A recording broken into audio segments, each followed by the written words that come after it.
What's up, everybody? If you're enjoying this video, do me a huge favor and hit that subscribe button. Almost 3 out of 4 viewers aren't subscribed, and I'd love to have you join the crew. And while you're at it, smash that like button and let me know what you think in the comments.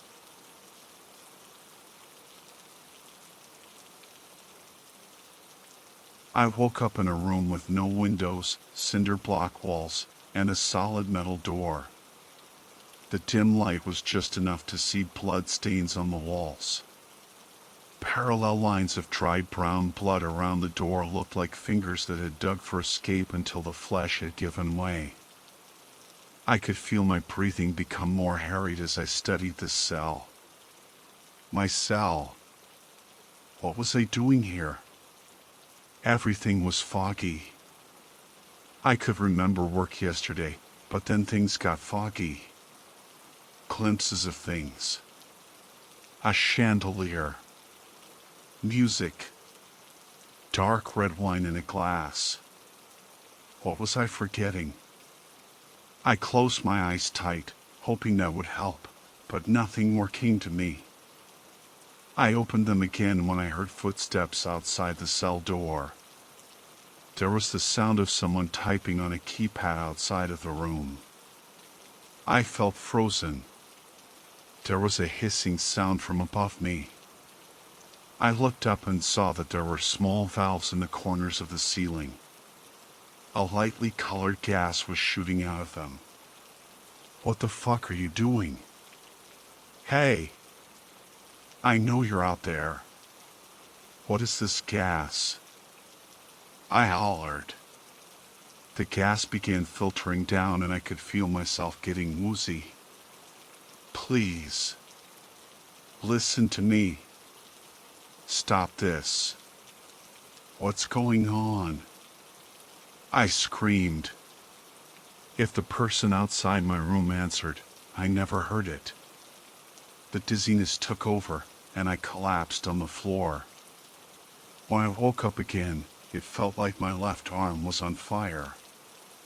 I looked over at it and nearly screamed. I had stitches on what looked like a surgical incision, and the area around the wound was red and swollen. Gingerly, I reached out with my right hand and touched it. It was incredibly tender. There was some scabbing over the wound. What had they done to me? What the fuck had they done to me? As I stared at my arm in horror, I heard footsteps returning to my door. In terror, I looked up at the gas nozzles again. This time, there was no sound typing on keys. Instead, with a loud squeak, a small flap on the bottom of my door slipped open and a tray of food was shoved through. I went over to it and picked it up. Some grayish-brown sludge heaped up in one compartment of the tray. There was a hard roll and a mushy apple to go along with it. The fuck is this? I said out loud. Eat it or don't, a gravelly voice said from the other side of the door. I don't give two shits. Stupid fuck. And with that, footsteps slowly moved away from my cell door. I spent what felt like days in the cell. I periodically got food. It never got better. My arms seemed to be slowly healing. Still hurt like a motherfucker, but I did have unauthorized surgery, so that's hardly a surprise. One time, the gravelly voice that was attached to the footsteps outside my door asked if I wanted to get some fresh air. Please, I responded. Tough shit, he said, laughing. Dumbass. Fuck you, you piece of shit, I screamed. I slammed on the metal door until my hands ached and my surgery scar began to ooze. The man laughed as he walked away. After 4 more meals had passed, I got gassed again. When I awoke, I was in a different room. One wall was all metal bars, with a door set into it. I started walking around to get my brain fully running again, and shortly after that a large man with a beer belly and plenty of muscle walked up to the bars. "Showtime," he said in the same gravelly voice I had grown accustomed to hearing outside my cell door. "What do you mean?" I asked. "In about 10 minutes, you're going to leave this room and enter our little gladiator arena. You're going to perform for our friends watching via webcam over the dark web. They've all paid a fair chunk of money to watch this. In your left arm, we placed a device that works a fair bit like a taser. Whenever a signal is sent to it, it blasts a shock. It'll feel like this." He put his hand in his pocket, and the next thing I knew all the nerves in my left arm were on fire. I screamed. It ended shortly afterwards, but I felt raw. The pain was unforgettable. It's a gladiator arena, so obviously you'll be fighting. If you choose not to fight, we will pulse that shocker in your arm every 5 minutes for the next 3 days. You'll beg us to kill you.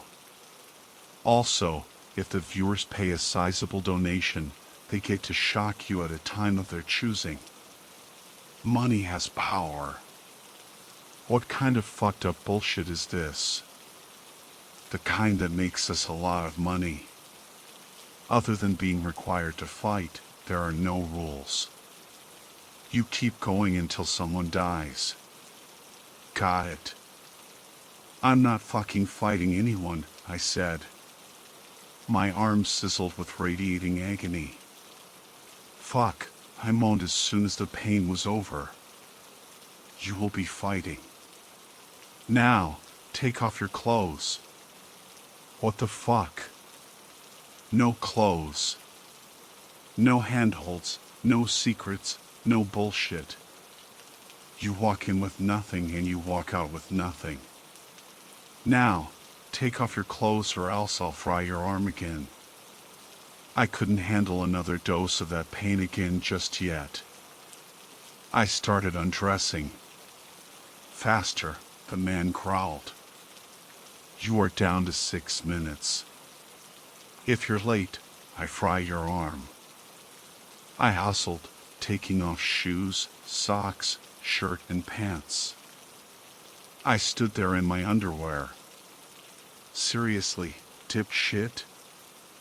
I said naked. I don't care if you're embarrassed.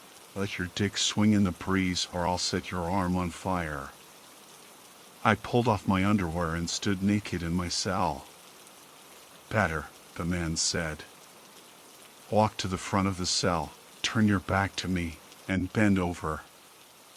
What the foo? I was interrupted by a sharp blast of agony.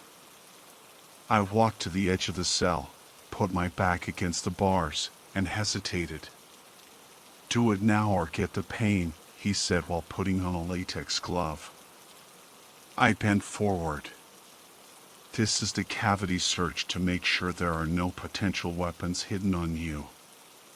If you move, I will finish this exam with a tire iron. There was a squirt of a cold gel, and then I felt a gloved finger pushed against my anus. Fuck, I yelped. Move and it'll be worse. I'll make sure of it. I took a deep breath and steadied myself. The finger went inside me. I could feel it moving around, poking and prodding, and I felt tears beginning to leak down my face. I didn't want to show them my tears. They didn't deserve to see them, but I couldn't stop. I began to sob. Finally, I felt him leave my anus. Stand up and turn around, he said. I saw he was putting on a clean glove. Open your mouth. Bite me and I will rip your motherfucking jaw off. Don't fucking test me.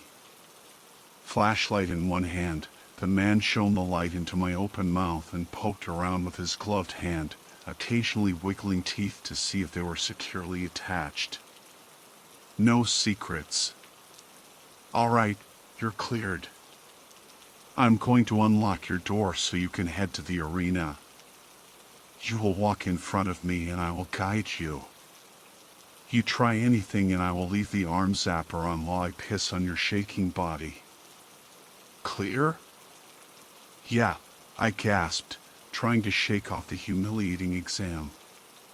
Then step to the back of your room. He walked to the door, unlocked it with a set of keys on his belt, and then stepped away. Step out and turn right, he said. I followed the directions, and as I got more, I followed those, too, until I came to a large tub of something that was thick and vaguely yellow. I felt a hard shove from behind and yelped as I was launched into the tub. It flooded around me like a thick, cloying bath. It wasn't deep, and as soon as I got my bearings, I got my feet under me and stood up. I gasped, wiping the fluid from my face. I heard my captor laughing. "The look on your face," he said between chuckles. "You dumbass. What is this shit?" "It's some cheap-ass olive oil. Like the gladiators and wrestlers used to use. But we didn't have time for you to apply it yourself, so I sped things up. Don't like it? Then don't take so fucking long next time. Asshat. Now get down the hallway. That door opens on the arena." I walked down the hallway, feeling the fear building in my chest. The door was solid bands of wood with a thick metal handle on it. Open it and step through. I stepped out onto sand. It was a small circular arena, maybe the size of a bedroom, with high concrete walls enclosing the sandy fighting space. There were bench seats above the walls, and in each stood a small camera. My audience. I heard the door behind me shut, and with a grinding metallic thud the lock engaged. I was trapped. On the other side of the arena, another door opened. A stick-thin man, shiny from oil on his skin, was pushed through the door before it shut behind him and locked. He looked ancient, and he was unsteady on his feet. His skin was covered with age spots, and he had a slight tremor in his hands. This was who I was fighting. He walked over to me, and I noticed that he didn't have a surgery mark on his arm. "What the hell?" "Look, old man, I don't want to hurt you, but I don't think I have much choice," I said. "Fuck you, shithead," he wheezed out. And then my arm lit up. It caught me off guard and I fell to my knees. The pain let up after a second, just in time for me to look up and see a bony fist smack me directly in the eye. The old man wasn't as weak as he looked. I staggered and caught myself with my hand, and the old man took advantage of my pause with a firm kick to my stomach. Gasping for air, I rolled away from the old man. I got enough distance to stand back up. Looking over, I saw my opponent was looking a bit drained, but he was working his way over to me. "What the fuck, man?" I said. "I don't want to have to do this to you."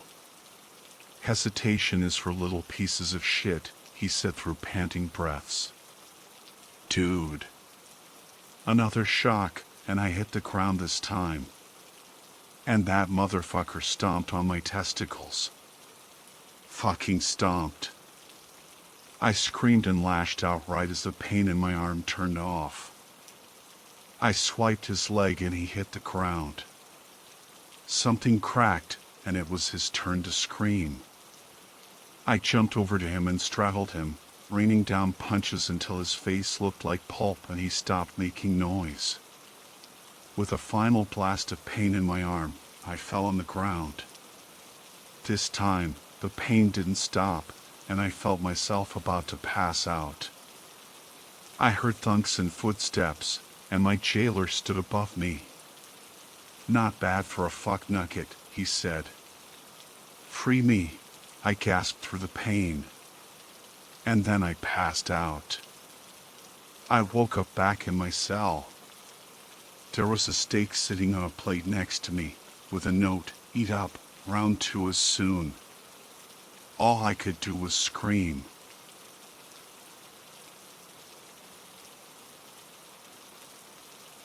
I was married to Lily for 17 years, and not once in that whole time did she ever turn to me and say she loved me.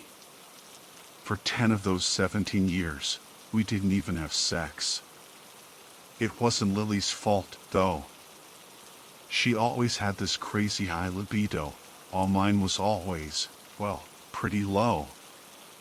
I guess we just wanted different things when it came to sex. She wanted wild and dangerous, and I just wanted, like, passionate lovemaking between two people who actually loved each other. To be fair, we were two very different people when we met. They say opposites attract, and at the time, I felt like the luckiest guy in the world to have found her. She was a psychologist, a big shot professor at this prestigious university. Me? I owned a small construction company. We met when I was contracted to do some work on the building where she taught. The marriage wasn't always bad. At the start, she was amazing, really tried to make it work, but it didn't take long for the differences between us to become this huge wall. The last 3 years were the worst. We argued constantly, to the point where we didn't even share a bed anymore. Whenever we were in the same room, the air was just thick with this tension, you know? It pressed down on every breath, filling the room with this unspoken weight. It got to the point where the love I craved wasn't just a longing anymore, it was a gnawing hunger. When I first hired a sex worker, it started as a way to just feel the warmth of a woman. I wanted to feel wanted, loved, even if it was all just a hollow performance. The first 2 times, it was just sex. It was nice, passionate sometimes, but it wasn't the sex I was missing. When I hired the sex worker the 3rd time, I told her straight up I didn't want sex, I just wanted her to hold me, and for me to hold her. It felt great, but it was still missing that emotional connection. That's when I got the idea for the flashcards. I always hired the same girl, Emma. She was way younger than me, the same age Lily was when we first met. Besides the age, the only other thing that was like my wife was the color of her eyes. By our 4th meeting, Emma knew what I was after, so when I pulled out the flashcards, she was totally cool with it. You make me feel safe. Hold me tightly and don't let go. You're the best thing that's ever happened to me. I love you so much. Emma was perfect. I didn't even have to tell her when to say the lines, she just knew. Her touch was warm and gentle, like she could sense the weight of my loneliness, wrapping me in this embrace that felt both safe and electric. With each encounter, I felt more alive, like she was breathing color back into my gray existence. My meetings with Emma went from once a month to a couple of nights a week. My need for love and validation, it became like a drug. I was hooked. The withdrawal was unbearable. It left me feeling hollow, like I had this dark void in my soul. There was a change in me, and Lily definitely noticed. I started dressing differently. There was, what you might call, a pep in my step, especially around my wife. I won't lie, it started having this weird effect on our relationship. She was easier to be around, but I definitely suspected she knew something was up. The motel where Emma and I met was a little nicer than your typical sleazy roadside place. It wasn't 5 stars or anything, but it did offer a certain level of discretion. When the door opened, I was taken aback. There was Emma, but it felt like Lily had walked into the room. She was wearing the same soft blue dress that my wife loved, the fabric hugging her figure just right, and her hair was styled the same way, long and cascading in those effortless waves. Even her eyes seemed to shine with that familiar sparkle, making my heart race with a mix of longing and confusion. As she stepped inside, I noticed how she embodied Lily's mannerisms perfectly, the way she tilted her head when listening, the gentle laugh that danced from her lips, and the soft way she held her hands. It felt surreal, a haunting echo of my wife. My heart raced, torn between pleasure and a disturbing sense of unease. Was I still with Emma, or had I somehow crossed a line into some messed up fantasy? Emma's uncanny resemblance to my wife sent a chill down my spine. The same blue dress, the exact haircut, and her mannerisms mirrored Lily's so perfectly that it felt like some kind of cruel joke. "How did you know to dress like this?" I asked. She smiled, tilting her head just like Lily. "I thought you'd like it. Don't you remember how much she loved this dress?" My heart was pounding, a knot twisting in my stomach. Was this a coincidence, or had she been watching us? I wasn't sure what to think, and I just couldn't, in good faith, continue this charade. "I have to go," I said, and I just left. That evening, a fragile tension hung in the air as my wife and I sat across from each other at the dining table. She glanced up, her blue eyes searching mine, and for the first time in ages, I felt a flicker of something I thought I'd lost. "I've missed you," she said softly. "Really?" I replied. It was the first time in 10 years that I had even heard a hint of empathy from her mouth. She nodded, the tension in her shoulders easing slightly before she reached across the table and gently brushed my fingers. As we moved to the bedroom, an unfamiliar warmth washed over us as our barriers slowly crumbled. "Let's forget everything for a moment," she said. That night she gave me everything I had longed for in our relationship.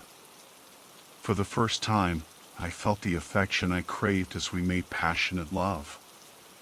As we lay there in the sweaty aftermath of our lovemaking, I reveled in the closeness.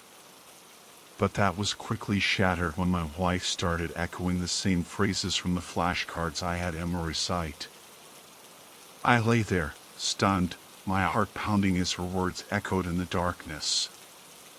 "You make me feel safe," she whispered. How could she know those exact words?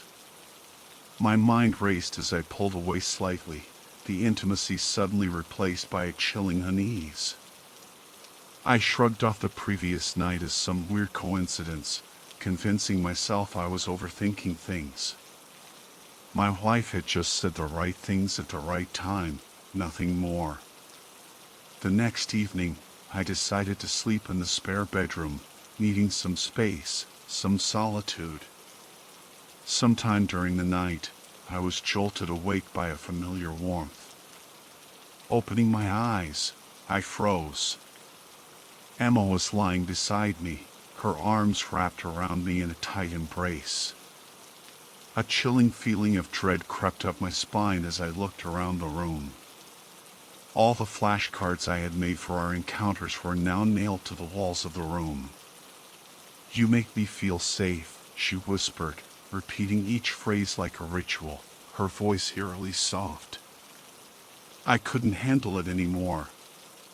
The flashcards, the strange way my wife had been acting, the eerie resemblance Emma had started to take on, it all felt like it was closing in on me. I needed space. I needed to breathe. So, I went to the motel. The same place where I'd met Emma before, back when things were simpler, back when I thought I had some control over my life. I'd barely settled in when I heard a knock on the door. My heart stopped. I wasn't expecting anyone. Reluctantly, I opened it, and there she was, Emma, but something was off.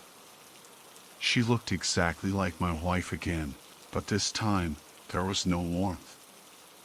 Her eyes were cold, just like the way my wife used to look at me when we argued. "You couldn't stay away, could you?" she said, her voice dripping with venom. "Emma, why are you doing this?" She stepped inside, not waiting for an invitation. "Emma? Is that what you call me now? You pathetic little man." The words hit me like a punch to the gut.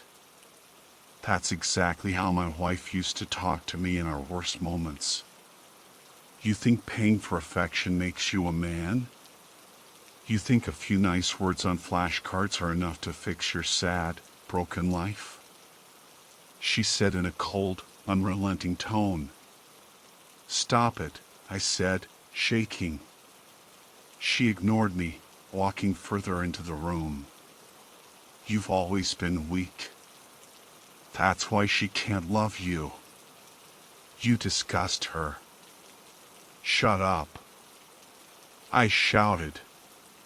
"You're worthless. You were never enough for her. You'll never be enough for anyone." I snapped.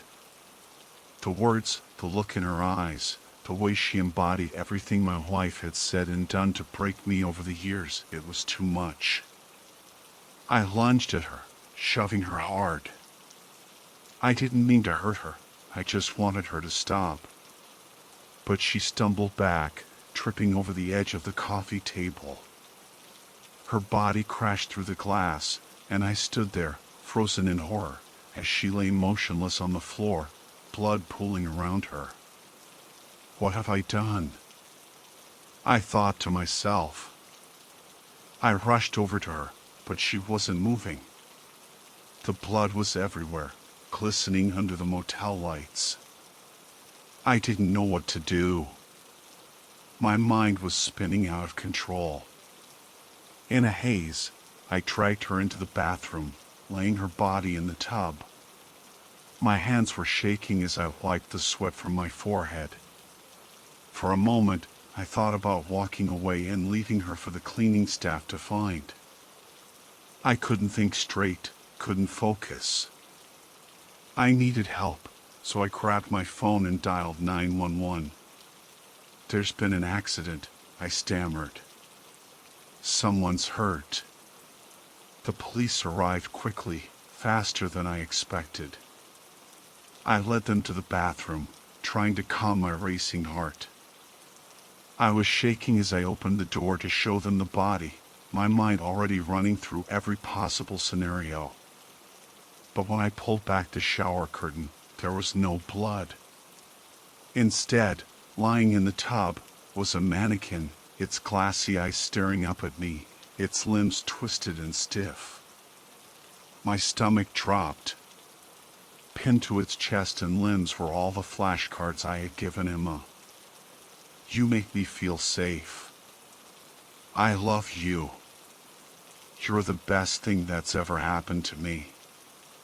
The officer stared at me, confused, but I couldn't say anything. I couldn't explain it. The room spun as I sank to the floor, gasping for breath. Had I imagined everything? Or had it all been part of some twisted game? As I slumped against the wall, catching my breath, my vision blurred with panic and exhaustion, I noticed one of the flashcards pinned to the mannequin wasn't like the others. The handwriting was different, sharper, more deliberate. My stomach knotted as I read the words. "Smile. I'm watching you. Your loving wife." Ice ran through my veins. My gaze darted around the room.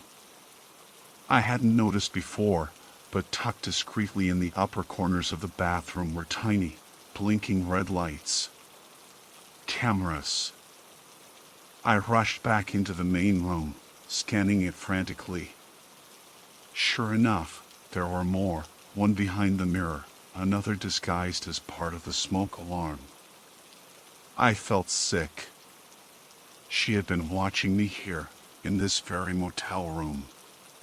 She had seen everything. Every intimate moment, every breakdown, every twisted encounter with Emma. How long had this been going on? My chest pounded with fury and disbelief. I had to confront my wife. This thing that she orchestrated wasn't just about our marriage. It was something far, far darker. I drove to her work, my hands gripping the steering wheel. When I arrived at the university, I stormed into the building where she taught, not caring about the stares or whispers as I pushed my way toward the lecture hall. My heart pounded louder with each step. I couldn't think straight, couldn't focus on anything except getting to her. I flung open the doors to her lecture room. The room was full of students, all women. And there, front and center, sitting with perfect posture, was Emma. But she wasn't just any student. She was sitting at the front like a prize pupil, fully engrossed in what was happening on the projector screen. It took me a moment to register what I was seeing. On the screen were videos of me, of us. Every humiliating, intimate moment of our marriage, playing out on the screen. My heart sank as I saw flashes of our arguments, the loveless years, and then the nights I'd spent with Emma.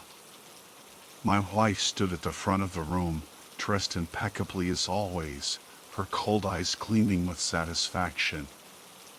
She paused the video and turned to face me with a smile that sent chills down my spine. The entire class turned to stare at me as well. "Welcome, darling," she said. "I didn't expect you so soon, but it's a perfect time for a demonstration." "What is this?" I growled. She gestured to the screen casually, like she was explaining a case study. "This, my dear, is the culmination of years of work. A deep dive into the male psyche, specifically the fragile male ego and toxic masculinity." She smiled, but there was no warmth in it, only malice. "And you, my love, have been the perfect subject." The room was filled with murmurs of agreement from the students. Some took notes. Emma's eyes locked onto mine, but they were no longer soft or inviting. They were cold, complicit in this twisted charade. "You set this all up? The cameras, the flashcards, Emma?" My wife tilted her head, her smile widening. "Of course. Every part of your life, your marriage, your infidelity, I curated it all. I needed to break you down, to strip away every false layer of self-worth until only the truth remained. That's what this experiment was about. What better way to understand a man's breaking point than to use his own desires against him?" I stumbled back, bile rising in my throat. "This is sick," I cried. I felt like I was going to collapse. Every intimate detail of my life had been exposed, dissected, and turned into a study. Every word, every flashcard, every moment of my desperation, it had all been for her amusement, for her research. The students were all watching, some amused, some intrigued, and others looking at me like I was nothing more than a pathetic creature beneath their feet. I couldn't breathe. My world as I knew it had shattered. My wife wasn't my partner. She had been my tormentor, my puppeteer, and I had danced right into her hands. Everything I thought I controlled had been orchestrated by her in the most cruel, calculated way. "You're a monster," I whispered, my voice trembling. My wife's smile widened. "Oh no, darling. I'm a scientist."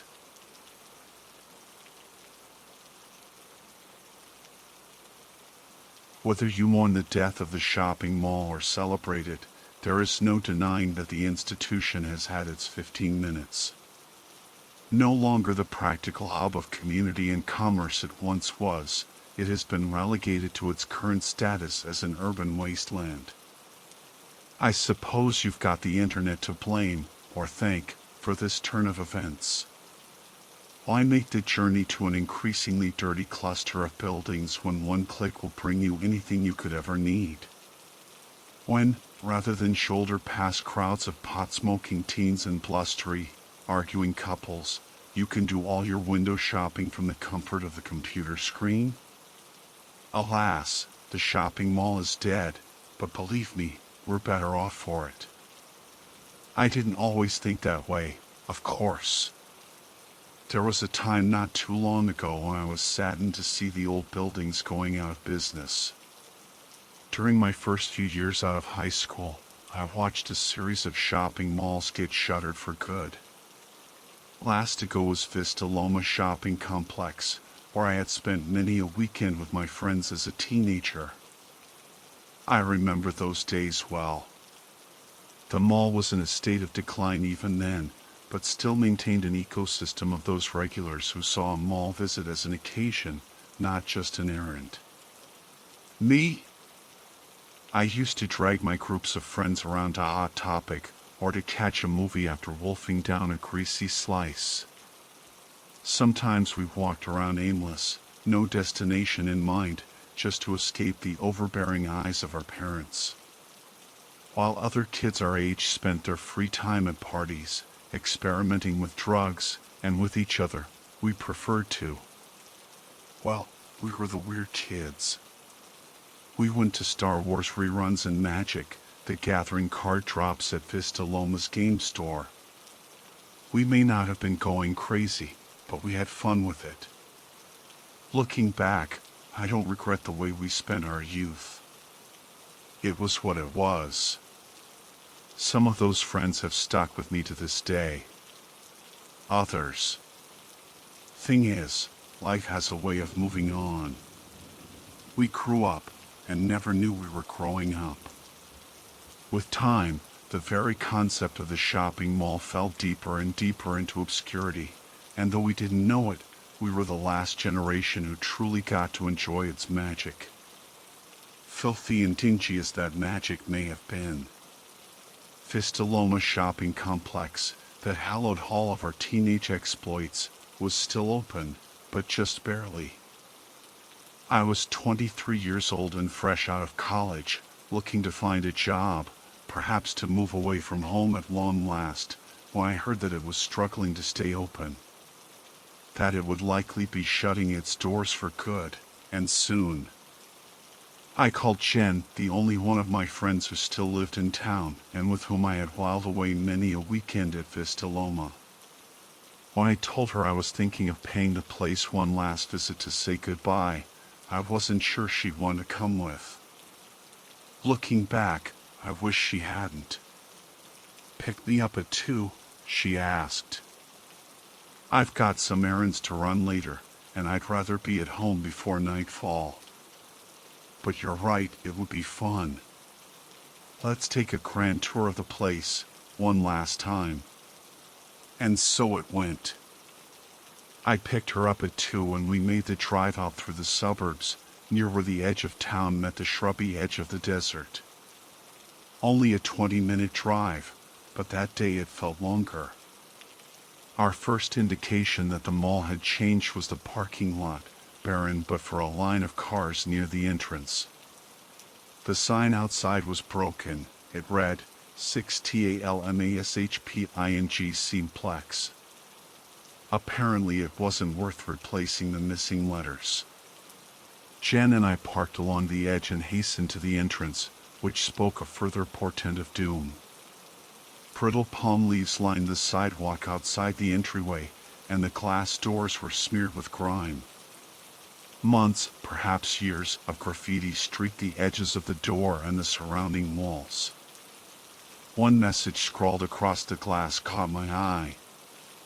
"Next stop the Twilight Zone." Cute, I thought, at the time, for the feeling that we crossed over into some place else was already strong, uncanny, even, and I was charmed at the idea of some local teenagers watching old television programs. Still, whoever had written it must have felt the same pit in the stomach that I was feeling now if they'd been prompted to scribble that across the door. But if the outside of the mall felt bad, the inside was even worse. The entire lower level had been closed. All of its lights had been shut down, and the staircases and escalators leading down had been cordoned off. The second story, where we had entered, was dimly lit. Most of the light fell from the skylights above and settled diffusely through a thick gloom. Though you could see to the end of the hall, the lights in the distance grew dimmer, and nary a soul trod the floor. It was totally deserted. We stood there in the stifling air, eyebrows raised at each other, wondering what had happened to the shopping mall we had once loved so well. "It's like a ghost town," I mumbled. Jen grinned, nodding. "Yeah. Spooky, right?" She cupped both hands around her mouth and called out, "Hey! Anybody out there?" I winced. Her voice rang against the walls and echoed back around us. There was no response. "Maybe we don't do that," I suggested. "Oh, come on, Charlotte. Don't be a spoilsport. No one's even here." I looked out across the gloomy second story. In between the walkways, over the railings and past balconies, you could lean out and look down upon the first floor. It was pitch dark below. Once upon a time, some architect had factored greenery and plant life into the mall's design. Huge trees rose from their fenced-off sections, growing under the slanted rays through the skylights, and stretched their limbs up above the second story. Back then, they might have brought some much-needed character to the complex. Vivacious, green, they would have amplified the sense of life inside. Now they stood like very tall, still, lonely headstones, and, looming from the dark shadows of the first floor, their thin trunks reminded me of an image I'd seen in a children's book, once the necks of sea serpents, rising from the fog above a black and stormy sea.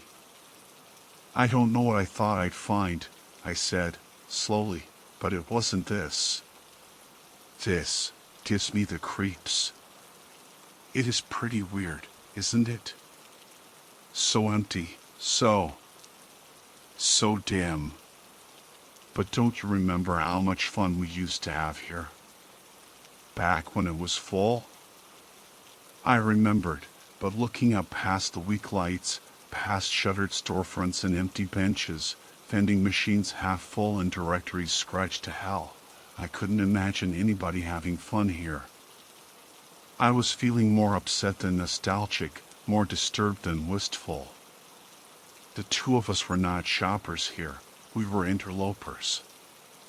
Still, we made an attempt to have fun, and toured the place to see what was still open. What we found surprised us. The old game store, where we used to buy comics and magic cards, was still open, and surprisingly well stocked, but vacant, save for a dead-eyed employee. There was a store that only sold knives and replicas of movie weaponry. How was that one of the only stores that managed to stay in business? There was a jewelry store, but neither of us needed to buy jewelry, especially not from a second-rate shopping mall selection, and finally, there was a used toy store. Neither of us had seen the strange toy store before, but Jen wanted to go in. She had been struck by a memory of her youth that she needed to satisfy, a memory that I most certainly did not share, and did not feel a need to indulge at the moment. "Remember when we used to play hacky sack?" Jen asked. No. "I remember when you used to play hacky sack. For like a month. It was longer than that. I was really good, you know. I didn't contest that. She hadn't been great, but she'd been better at it than I ever had, or ever would be. Admittedly, hacky sack had never been an interest of mine worth pursuing. She had always been far more involved in athletics and outdoor pastimes than I had. I'd been stuck in books and video games throughout my teenage years. It was only our shared interest in science fiction that had brought us together in the first place, and had prevented her from totally meshing with the cool crowd, athletic or not. A nerd is a nerd is a nerd. I'm going to find a hacky sack in there, she announced. Just you wait and see. I threw up my hands. You don't need an excuse to go into the toy store, I said. I'll come with you, hacky sack or no hacky sack. And when I find it, I'm gonna buy it. Never said you couldn't, Jen. It was a cluttered store, comprised of tight, winding aisles, maze-like and crammed with all manner of toys, some fairly new, some seemingly ancient. I was still puzzling over the oddity of a used toy store inside of a failing shopping mall when I tripped hard. I landed on my knee and gasped with the sharp, sudden pain, but by the time I had realized what had happened, I was mostly just thankful I hadn't knocked a shelf over. I caught my breath. As I stood up, I thought I saw the heel of a shoe vanish around a corner. It would be the first non-employee I'd seen, and so, cautiously, I peeked around the shelf to see who else might be in Vista Loma with us. No one was there.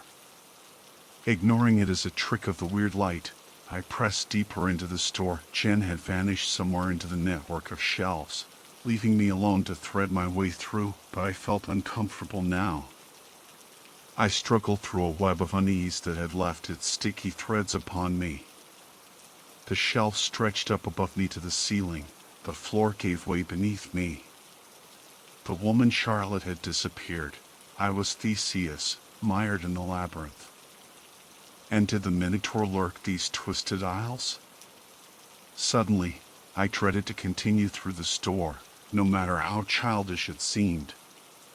But I caught sight of Jen, then, hastily searching the shelves, and my heart eased a little. It's like a ghost town, I mumbled. Jen grinned, nodding. Yeah. Spooky, right? She cupped both hands around her mouth and called out, "Hey! Anybody out there?" I winced. Her voice rang against the walls and echoed back around us. There was no response. "Maybe we don't do that," I suggested. "Oh, come on, Charlotte. Don't be a spoilsport. No one's even here." I looked out across the gloomy second story. In between the walkways, over the railings and past balconies, you could lean out and look down upon the first floor. It was pitch dark below. Once upon a time, some architect had factored greenery and plant life into the mall's design. Huge trees rose from their fenced-off sections, growing under the slanted rays through the skylights, and stretched their limbs up above the second story. Back then, they might have brought some much-needed character to the complex. Vivacious, green, they would have amplified the sense of life inside. Now they stood like very tall, still, lonely headstones, and, looming from the dark shadows of the first floor, their thin trunks reminded me of an image I'd seen in a children's book, once the necks of sea serpents, rising from the fog above a black and stormy sea. "I don't know what I thought I'd find," I said, slowly, "but it wasn't this. This gives me the creeps. It is pretty weird, isn't it? So empty, so dim. But don't you remember how much fun we used to have here? Back when it was full?" I remembered, but looking up past the weak lights, past shuttered storefronts and empty benches, vending machines half full and directories scratched to hell. I couldn't imagine anybody having fun here. I was feeling more upset than nostalgic, more disturbed than wistful. The two of us were not shoppers here, we were interlopers. Still, we made an attempt to have fun, and toured the place to see what was still open. What we found surprised us. The old game store, where we used to buy comics and magic cards, was still open, and surprisingly well stocked, but vacant, save for a dead-eyed employee. There was a store that only sold knives and replicas of movie weaponry. How was that one of the only stores that managed to stay in business? There was a jewelry store, but neither of us needed to buy jewelry, especially not from a second-rate shopping mall selection. And finally, there was a used toy store. Neither of us had seen the strange toy store before, but Jen wanted to go in.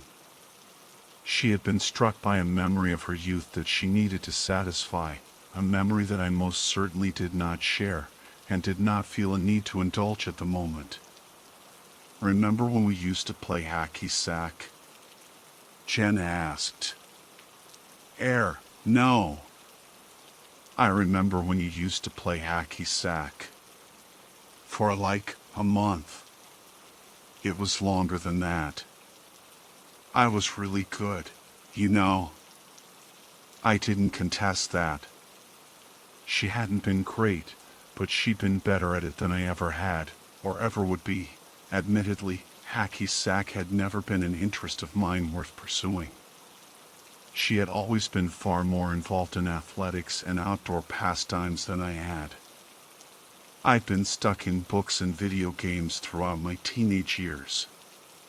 It was only our shared interest in science fiction that had brought us together in the first place, and had prevented her from totally meshing with the cool crowd, athletic or not. A nerd is a nerd is a nerd. "I'm going to find a hacky sack in there," she announced. "Just you wait and see." I threw up my hands. "You don't need an excuse to go into the toy store," I said. "I'll come with you, hacky sack or no hacky sack. And when I find it, I'm gonna buy it." "Never said you couldn't, Jen." It was a cluttered store, comprised of tight, winding aisles, maze-like and crammed with all manner of toys, some fairly new, some seemingly ancient. I was still puzzling over the oddity of a used toy store inside of a failing shopping mall when I tripped hard.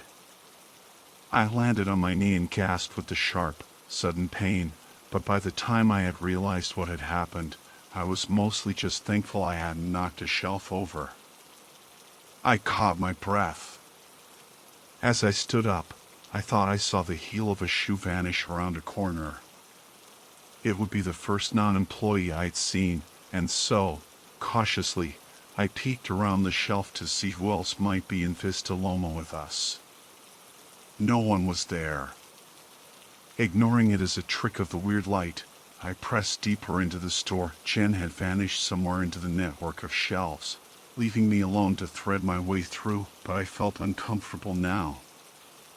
I struggled through a web of unease that had left its sticky threads upon me. The shelf stretched up above me to the ceiling. The floor gave way beneath me. The woman Charlotte had disappeared. I was Theseus, mired in the labyrinth. And did the Minotaur lurk these twisted aisles? Suddenly, I dreaded to continue through the store, no matter how childish it seemed. But I caught sight of Jen, then, hastily searching the shelves, and my heart eased a little. Then I completed a loop of the store, and caught sight of an old balding man seated behind his desk, crammed against the wall. Toys framed him overhead, from below, and on every side. When he saw me come into view, his face went tight and gray. "Who goes there?" he called.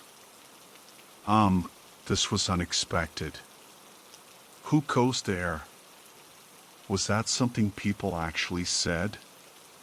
And why now, from this man, who was clearly the clerk of the store. I was flustered. "I'm sorry, I was only looking around. My friend's in here, too, you see." His demeanor changed completely. Heaving a sigh of relief, I watched his face relax, and he shook his head. No, I'm the one who's sorry. Please, forgive an old man his frights. I get a mite jumpy is all, sitting here alone all day. Don't get many customers, you know." He smiled, his teeth very white, the corners around his eyes crinkling. "My mind plays tricks on me too, in this lonely building. I swear, sometimes, I think I'm seeing things. Maybe I was already on edge, okay. I was definitely already on edge, but hearing that unnerved me even more." "Seeing things?" I asked, knitting my brows together. "What kind of things?" But he'd clammed up. "Never mind me, never mind at all. My imagination gets ahead of itself, sometimes. Don't it just? Now, can I help you find anything?" Jen popped around the corner of the store with her fabled treasure in hand. "Hacky sack," she exclaimed, proudly displaying the footbag. We just came here for this," I told the clerk. "This old thing?" He took the toy from Jen's hand, gave it a once-over, then passed it back. "I'm supposed to charge you $2 for that, but I don't think $2 is going to make too much of a difference around here. Do you?" "Go on, keep it." Gesture of goodwill. Jen just beamed and said, "Thanks." But while she bounded out of the room, I still hadn't been completely satisfied. What was all that about? I asked, highly suspicious, and still wondering why he'd been so nervous. The old man gave me a conspiratorial look and leaned towards me, over his desk. I was forced to draw in close to hear his hushed tone. "Don't y'all linger now," he said. "This place, it ain't such a good place anymore. Best to leave, and quick." I paused, because I was halfway certain the man was crazy, and halfway convinced he was telling the truth. "What does that mean?" "Listen, you seen anyone else in this place? Aside from employees?" "That's right. Aside from them. And no, I guess not." "Well, if you do, you just walk on by. You hear me? Ignore 'em. Your business ain't their business, I can tell you that much. And if someone tries to speak to you, that is, asks you for the time, or directions, something like that, you don't even turn and look. You keep walking, straight for the exit, which you ought to be headed towards, even now." "What on earth are you talking about?" "Never mind me. Just an overly cautious old man, it seems. Or maybe I'm losing my mind." He smiled again. "Or, maybe, I know something you don't. I work here, after all. I've seen what goes on in this place. And trust me, y'all best be on your way." "Right, well, thanks again, I guess. You remember what I told you. Don't even look." This conversation was creeping me out more than anything else that had happened since arriving. I was determined to leave it all behind. In fact, I thought I'd take his advice and get out of Vista Loma sooner rather than later. Outside the store, I found Jen vainly attempting to kick the footbag around in the air. "Check me out," she said, swinging a kick and nearly sending the thing over the balcony. Still got it. I'm bored, I lied. I would not admit to being frightened, and that I was bored wasn't entirely a lie either. Let's get out of here. Already? We've seen all there is to see. Place is empty, and all the good stores are shut down. Besides, you said you had errands to run tonight. All right, she shrugged and bent to retrieve the fallen foot bag. Let's go, then. There was one place we hadn't seen yet, the food court. But it happened to be just beside us as we made the loop towards the entrance. A sea of empty seats, dozens upon dozens of empty seats, vacant, gleaming, gray, sat eerily still under the violent white glow of the lights overhead. The ceiling was lower here than in the main passage, and the darkness between lights more palpable. Most of the restaurants were closed, and those that were open looked unstaffed. I guessed that there was rarely anyone here to bother feeding. As we walked past the derelict rows of empty tables and chairs, I paused. For there, beyond the light, seated in shadow, was a lone man. From the distance we stood I could not see his face. Only darkness and the outline of his body. He was wearing a coat and a hat, and his hands were stuck in his pockets. The ends of his shoes and the brim of his hat jutted from the dark, but the rest of him was swallowed by the black. Whoever it was looking right at us. Come on, I urged Jen. Time to go. We hurried back down the passage, but the way to the entrance seemed somehow longer than before. The dim light felt weaker, too, and the shadows from the unlit level below us almost seemed to be rising. Boarded-up doors and windows leered like prison cells on either side. As the food court vanished behind us, Jen made me slow down. I had almost been running. We took a more leisurely pace, but I made sure we kept moving. Then something caught my attention, and I stilled. Do you feel something? I asked, peering at the branches of the trees that shot up from the level below. Something? Do I feel something? I dunno, Char. Something like what? Like a breeze? She paused and gauged the air, even testing it with a licked finger, making a dramatic show of the gesture. Then she shook her head. You're losing it, girl. How often do you hear of a breeze indoors? I don't know. I'm just cold, I guess.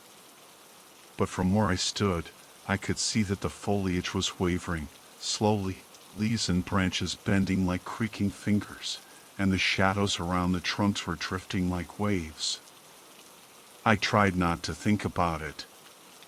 We pressed on and reached the entrance once more. Same grimy glass, same message scrawled across the front, though from this side it read OZTHIWTHTRTX. Something had changed, however. Someone had locked the door. A heavy chain and padlock had been strung through the handles. That's weird, Jen said, too calmly. Why would someone lock up during business hours? Panic had latched its claws into me, though I tried not to show it. But why? What reason did I have to panic? The inside of the mall was empty. The clerk had said some strange things, and one of the doors had been locked. That was all that had happened. Inside, there were other employees, so there would still be a way out and people to help, if need be. We both had cell phones, and could phone in a worst-case scenario. Outside, I could see the cars in the lot, the sun overhead. The world was fine, the world was normal, and any minute now, I'd be back in it, away from this uncanny place. It struck me that there were perhaps too many cars in the lot. Certainly more cars than there had been employees. So, or was everybody? Let's find another exit, I said. If I remember correctly, there's one close by. As we turned, I caught sight of someone walking past us. Just a glimpse in the corner of my eye, mind you. I couldn't even be sure I'd seen anyone. But as we began to walk, I heard a voice too close in my ear. It was stiff and dispassionate, totally devoid of emotion. I was one step away from believing that it wasn't even human. And though it asked a question of me, there was no question mark on the end. Flat, toneless, it called into my ear. "Excuse me, miss," it said, sending chills down my spine. "Do you have the time?" Jen, for whatever reason, couldn't hear the voice. I remembered what the clerk had said about not responding to anyone, about not even looking, and though I felt like I was potentially being terribly rude to a flesh and blood person, I had just about lost my nerve. Besides, the toneless voice had me convinced now that whatever the clerk had been alluding to was real. Ignoring my now pounding heart, my body entirely on edge, I ignored what I heard and kept walking, but the curiously dispassionate voice trailed me past the next several storefronts and tried again. "Mississippi, excuse me, Mississippi. Do you have the time? Do you?" Eventually, the voice vanished. It stopped in an instant, as if someone had been there, and then simply hadn't. Despite my dread, despite my every frazzled nerve screaming at me, I willed myself to turn. And saw no one. "Did you hear that?" I asked Jen, but she just turned, puzzled. "Hear what?" "Never mind." The exit was ahead of us. This one, thank the Lord, was still unlocked. The outside world was only a few steps away. "You're acting really strange today, Char," Jen said. "Gotta say, I'm not a fan." "Oh, look. The exit's open. Wait here a second, okay? I'll be right back." Fear seized me. She was going to leave me here? Alone? A little too earnestly, I blurted, "Where are you going?" She pointed to the restroom doors beside the exit and said, "It's like 20 minutes home. More if there's traffic. I've had a lot of coffee today, and I don't want to hold it all the way back." "Geez, you're jumpy. Do you need to come, too?" "And no," I said, determined to keep my cool. "I'm sorry. I've been feeling stressed lately, I guess. I'll wait here for you." The last thing I wanted to do was wait here, without her, but Jen had already noticed how scared I was getting. Clearly starting to bother her that I was freaking out so much. I would prove I wasn't that much of a coward. At last, I added, "Just be quick, okay?" She shrugged. "Suit yourself." Jen ducked into the restroom and I leaned against the wall, fighting to lower my heart rate, to make my breathing even and normal. I cast my gaze down the empty shopping mall causeway, to the dim halls between shuttered stores, and saw, to my sudden fear, a face peeking around a corner. The features were indistinguishable from this distance, but I could see that the face was wearing a hat. The same figure from the food court. It rounded the corner abruptly, and though it was far away, it was quite clearly heading directly towards me. "Oh, hell no," I whispered, then slipped into the bathroom where Jen had just flushed and was stepping out of the stall. "We have to go," I said, snatching her wrist. "Now." "Jesus, Char, what's going on?" Someone's following us. I don't know who, but I'm not sticking around to find out. Let's go. I haven't even washed my hands. Christ. Her eyes flashed, suddenly wary. Her voice dropped. Someone's following us? You better not be screwing with me. Despite her protests, I pulled her out of the restroom. The mall was empty. The figure I'd seen had disappeared. We were, as before, totally alone. There's no one here. God, you freak me out, okay? Just calm down. I'm going to go wash my hands, and then we can leave. Is that all right? Do I need your permission? I was going to be hearing about this for a while. Meekly, I nodded, and Jen slipped back in to wash up. She was only gone a minute, but I felt the dim light quicken around me, pulsing, and a clatter rang out in the distance. Finally, when I thought I couldn't bear it any longer, Jen reappeared. All right, fraidy cat, she huffed. All clean. Now, let's go. We hastened outdoors, blessed relief, and walked along the sidewalk towards the lot where we parked. Halfway there, though, Jen stopped again, swearing under her breath. Ugh, don't hate me, Charlotte. I think I left my phone on the restroom counter. I have to go back and get it. I dreaded the thought of going back in. She could tell. Look, since you're clearly having a moment, I'll go back by myself. I'll be fine, okay? You go get the car and pull it around to the exit. I'll only be a minute or two. She broke away to go back in before I could stop her. Part of me knew I shouldn't let her go alone, but I didn't want to set another foot inside Vistaloma as long as I could avoid it. So I did what she said. I went to the car and pulled it around, and then I waited. And waited. And waited.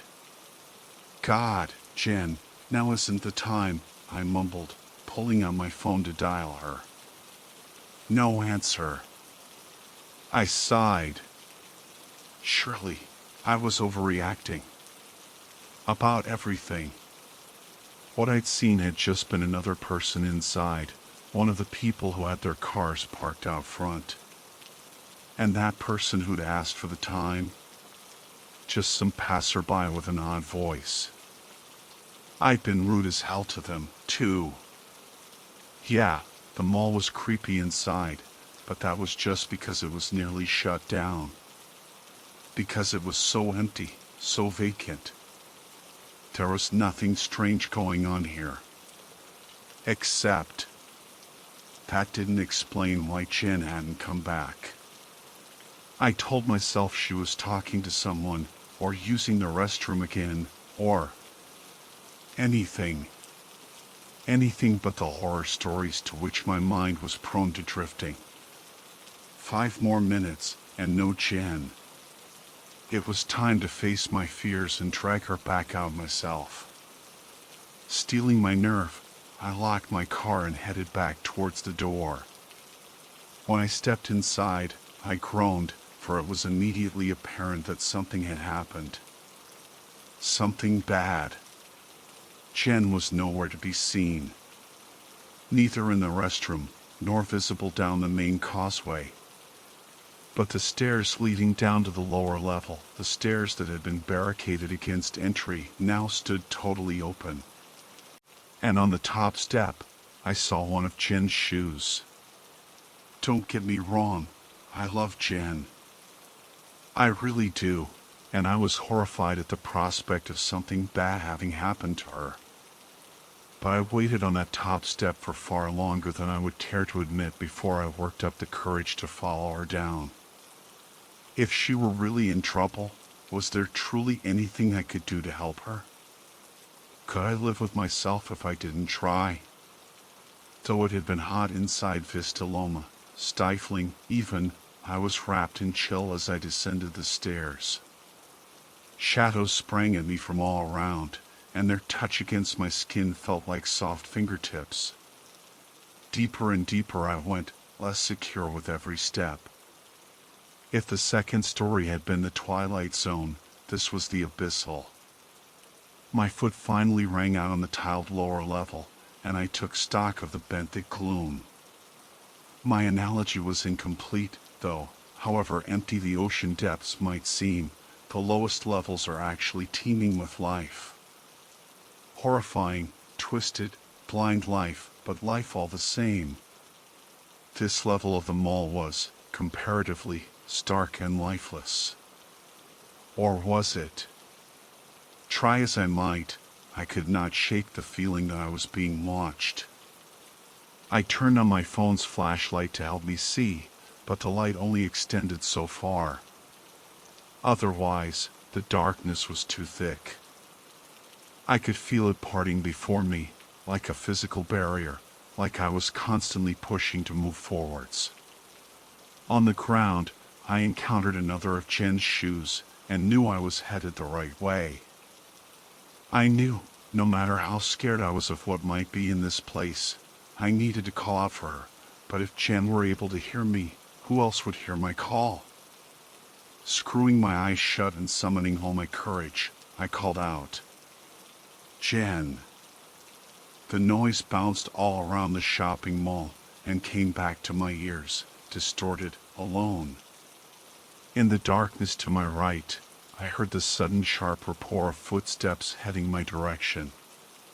Nope, nope, nope, I thought, and lunged forward into the dark. There was an open doorway in the distance, through which I could see light. The footsteps were rapidly gaining on me, and so I began to run. Whatever was behind me was running now, too. Then, as before, I heard a dispassionate voice, only it sounded warped, broken, as if it were issuing from a speaker underwater. This time, it spoke in a voice far deeper than human range. Excuse me, miss. Do you have the time? I sprinted into the open doorway and slammed the door behind me, cutting short the low and motionless voice. This hallway was empty and brightly lit. Only now I was trapped in a hallway on the lower level, with no apparent way out. And I still didn't have Jen. Oh God, Charlotte, what have you gotten yourself into? Think. Yet I was incapable of thinking. I paused to catch my breath, then decided my best course of action was to follow the hallway. Maybe I'd find some way out. Maybe I'd find Jen. Anything but opening that door and facing whatever was on the other side. One foot in front of the other, I reminded myself. That's it. One foot in front of the other. I don't know how long I walked. I know that I went down another staircase. And another. I must now be deep beneath the mall. I hadn't even known there was a network like this beneath the place. The hallway seemed twisted up, and I kept rounding corners, with a heart-stopping hitch of breath each time, I might add, without looping back on myself. If I had been counting the number of turns I'd made, I was sure it would have been impossible. Yet onward I went. Remembering what had happened the last time I had called out, I hesitated to do so again. But I was making no progress. I felt hopelessly lost. And I hadn't seen anything else in here. Perhaps whatever was lurking in this place was only out beyond the door I'd slammed. Perhaps I was safe in these halls. Relatively speaking, that is. So, finally, tentatively, I tried one more time, a little softer now. Jen. This time, I heard a faint cry in response. It sounded definitively human. Not emotionless, not warped, but distant. I ran towards the sound, and bolstered by my success, cried out again. Jen. Char. That was definitely her. God, what was going on? Why was she down here? What was this place? Then I heard a little louder, Char. Help me. Oh my God, help. I kept running and kept calling her name. She kept responding each time, getting louder and louder as I grew closer to her, but growing increasingly terrified. I passed countless doors, some closed, some ajar. I never bothered peeking inside, for I could hear that I was still a ways to go. Then I heard a bone-chilling series of screams, and Jen's cries for help grew impassioned. To this day, I am unable to sleep, constantly wondering what Jen was seeing, what she was feeling that could produce such a hideous noise. I had not known human vocal cords were even capable of making such a sound. Frenzied, I sprinted madly around the next corner and came face to face with the man. His face was tilted down, his features obscured by the shadow of his hat brim. His arms hung limp at his sides, and his feet didn't quite touch the floor. Without looking up, he spoke, and I heard the same toneless, warped voice as before. Excuse me, miss. Do you have the time? I shrieked and bolted past the floating figure, straight towards the nearest door. On impulse, I threw it open, ran through, kept running. My feet flew independent of my body. I spared no thought for what might be behind me, for the floating man with the broken voice, for the twisted passages beneath Vistaloma, not even for Jen, whose voice I could no longer hear crying out. I kept running, eyes closed, and tripped, ignoring the searing pain as I badly skinned both my knees and elbows. There was warm blood on my arms, running down my shins, but I was unconscious of my hurt. Panting, sobbing, scared witless, I finally opened my eyes. The moon shone down on me. In the distance, a coyote howled. I was outside. Vistaloma shopping complex was several hundred feet in the distance. What? I mumbled, tears still streaming down my cheeks. I took a haltering step towards the complex. How did I? It took me several minutes to work up the courage to approach the building, but when I did, all the doors were closed, locked with heavy chains. I tried peering in through the glass, but the inside was totally empty. The benches and vending machines were gone. Every last store was shuttered, and all the lights had been shut off, forever. It was a building condemned. I still don't know what happened to Jen. I haven't been able to explain what I saw either.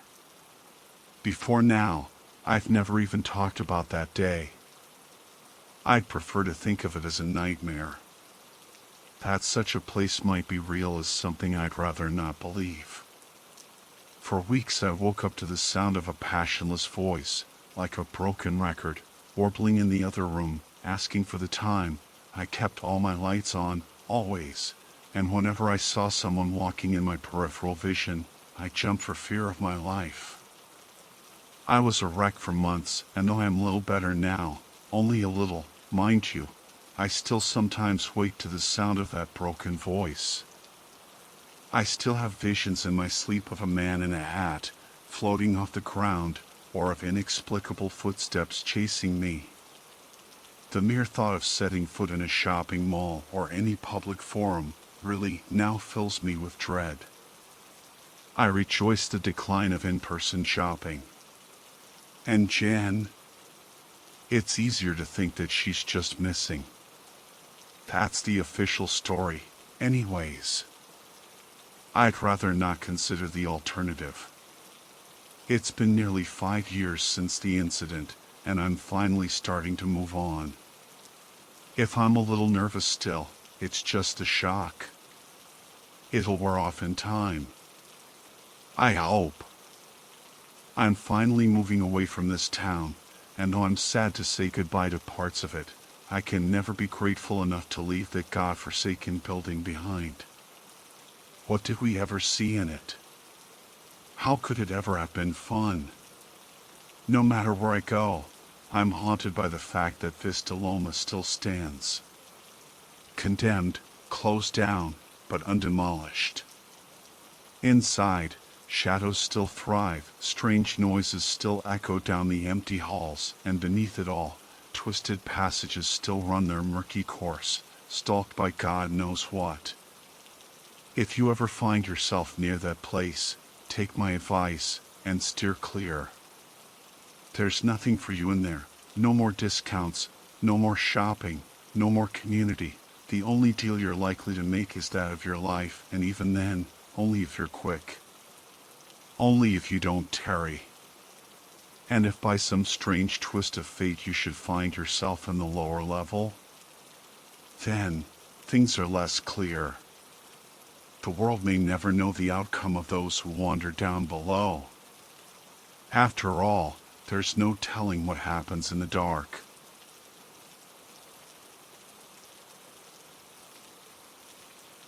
My phone was being a total pain in the ass. I stared at it, confused as hell. Everyone else was totally into this stupid Monopoly game, but I was stuck on this weird-ass message.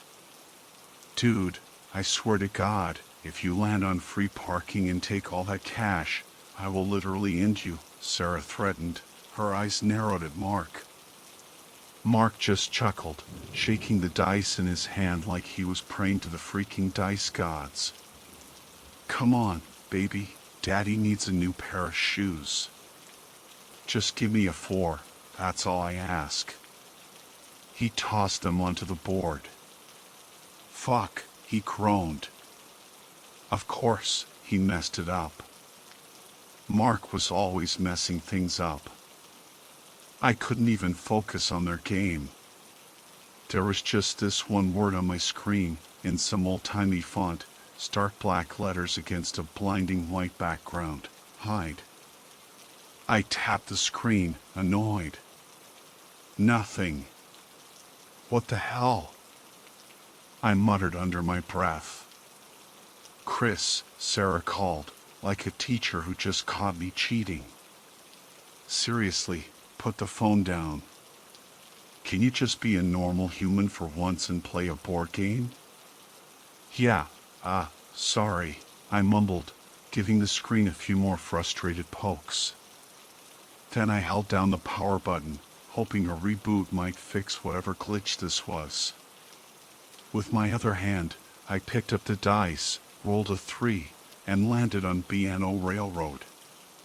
Nah, I'm good on railroads, I said, passing on the purchase. We weren't hardcore Monopoly players or anything. If someone didn't want to buy a property, that was cool. No cutthroat auctions or anything like that. House rules. I went back to my phone. My buddy, Ben, was on my left, ready to move his little shoe piece and collect his $200 from passing go. Holding the power button wasn't doing squat. This was starting to feel like a full-on factory reset situation. I thought about asking Mark to use his laptop so I could Google what the hell was happening to my phone. Then, the whole apartment shook for a split second. Like a tiny earthquake. I tensed up. The background noise from the TV, which was just playing some random show on Netflix, suddenly cut out, followed by a faint static white sound. Mark was the first one to get up. I don't, he said, his voice slow and cautious, like he was afraid to jinx it. I don't think that was an earthquake. He went over to the TV, looking totally confused. He checked the cables. The breaker's probably fine. I don't even have that much stuff plugged in, right? I was still wrestling with my phone, which was probably hacked or something.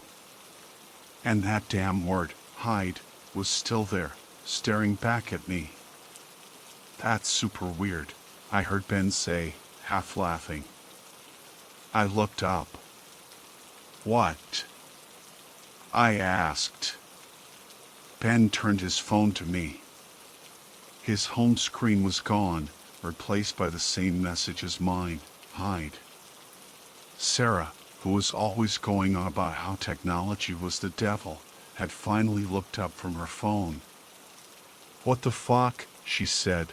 What is this? I just stared at her, probably with my usual grumpy face, which I couldn't help. She flipped her phone around so I could see. Same message. Okay, now I was starting to freak out a little. Mark, where's your phone? I asked him. It's around here somewhere, he said, still messing with the TV. Suddenly, the TV flickered back to life, the red power light at the bottom blinking steadily. But it wasn't Netflix anymore. Now there was just a message on the screen, hide? Dude, I said, getting his attention. He turned around.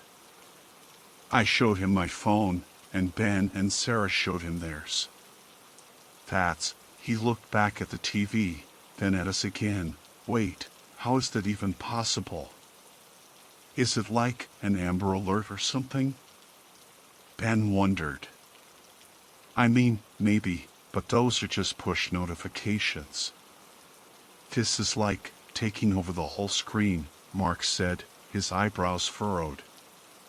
And it's on different phones, too. A hack? I asked. He shrugged. That's a pretty weird hack, don't you think? Government experiment? Ben suggested, ever the conspiracy theorist. A thought struck me. I walked over to the balcony door, slid it open, and stepped outside. I scanned the city from Mark's 14th floor apartment, feeling like some kind of surveillance creep from a movie. Most of the apartments in the other buildings had their blinds down or curtains closed. But in the few that didn't, I could see people staring at their phones, looking just as confused as we were. They were looking at their computers, too. Even the sides of some wall-mounted TVs were showing that same white screen with the black text. Whatever was happening, it wasn't just us. The others joined me on the balcony. Whatever it is, it's at least hit this block, I said, looking down at the street below. Most people were doing the same thing, standing frozen, glued to their phones. I guess we don't have anything to call the cops with. Ben said. I'm sure they already know, I replied. Maybe we just wait it out until they fix it. Mark suggested. I nodded, but I could tell Sarah was really bothered by this whole thing. She was thinking hard, and I could practically hear the gears turning in her head. What are you thinking? I asked her. My phone was being a total pain in the ass. I stared at it, confused as hell. Everyone else was totally into this stupid Monopoly game, but I was stuck on this weird-ass message. Dude, I swear to God, if you land on free parking and take all that cash, I will literally end you, Sarah threatened, her eyes narrowed at Mark. Mark just chuckled, shaking the dice in his hand like he was praying to the freaking dice gods. Come on, baby, Daddy needs a new pair of shoes. Just give me a 4, that's all I ask. He tossed them onto the board. Fuck, he groaned. Of course, he messed it up. Mark was always messing things up. I couldn't even focus on their game. There was just this one word on my screen, in some old-timey font, stark black letters against a blinding white background. Hide. I tapped the screen, annoyed. Nothing. What the hell? I muttered under my breath. Chris, Sarah called, like a teacher who just caught me cheating. Seriously, put the phone down. Can you just be a normal human for once and play a board game? Yeah, sorry, I mumbled, giving the screen a few more frustrated pokes. Then I held down the power button, hoping a reboot might fix whatever glitch this was. With my other hand, I picked up the dice, rolled a 3, and landed on B&O Railroad. Nah, I'm good on railroads, I said, passing on the purchase. We weren't hardcore Monopoly players or anything. If someone didn't want to buy a property, that was cool. No cutthroat auctions or anything like that. House rules. I went back to my phone. My buddy, Ben, was on my left, ready to move his little shoe piece and collect his $200 from passing go. Holding the power button wasn't doing squat. This was starting to feel like a full-on factory reset situation. I thought about asking Mark to use his laptop so I could Google what the hell was happening to my phone. Then, the whole apartment shook for a split second. Like a tiny earthquake. I tensed up. The background noise from the TV, which was just playing some random show on Netflix, suddenly cut out, followed by a faint static white sound. Mark was the first one to get up. I don't, he said, his voice slow and cautious, like he was afraid to jinx it. I don't think that was an earthquake. He went over to the TV, looking totally confused. He checked the cables. The breaker's probably fine. I don't even have that much stuff plugged in, right? I was still wrestling with my phone, which was probably hacked or something. And that damn word, hide, was still there, staring back at me. That's super weird, I heard Ben say, half laughing. I looked up. What? I asked. Ben turned his phone to me. His home screen was gone, replaced by the same message as mine, hide. Sarah, who was always going on about how technology was the devil, had finally looked up from her phone. What the fuck? She said. What is this? I just stared at her, probably with my usual grumpy face, which I couldn't help. She flipped her phone around so I could see. Same message. Okay, now I was starting to freak out a little. Mark, where's your phone? I asked him. It's around here somewhere, he said, still messing with the TV. Suddenly, the TV flickered back to life, the red power light at the bottom blinking steadily. But it wasn't Netflix anymore. Now there was just a message on the screen, hide? Dude, I said, getting his attention. He turned around. I showed him my phone, and Ben and Sarah showed him theirs. He looked back at the TV, then at us again. Wait, how is that even possible? Is it like an Amber Alert or something? Ben wondered. I mean, maybe, but those are just push notifications. This is like taking over the whole screen, Mark said, his eyebrows furrowed. And it's on different phones, too. A hack? I asked. He shrugged. That's a pretty weird hack, don't you think? Government experiment? Ben suggested, ever the conspiracy theorist. A thought struck me. I walked over to the balcony door, slid it open, and stepped outside. I scanned the city from Mark's 14th floor apartment, feeling like some kind of surveillance creep from a movie. Most of the apartments in the other buildings had their blinds down or curtains closed. But in the few that didn't, I could see people staring at their phones, looking just as confused as we were. They were looking at their computers, too. Even the sides of some wall-mounted TVs were showing that same white screen with the black text. Whatever was happening, it wasn't just us. The others joined me on the balcony. Whatever it is, it's at least hit this block, I said, looking down at the street below. Most people were doing the same thing, standing frozen, glued to their phones. I guess we don't have anything to call the cops with, Ben said. I'm sure they already know, I replied.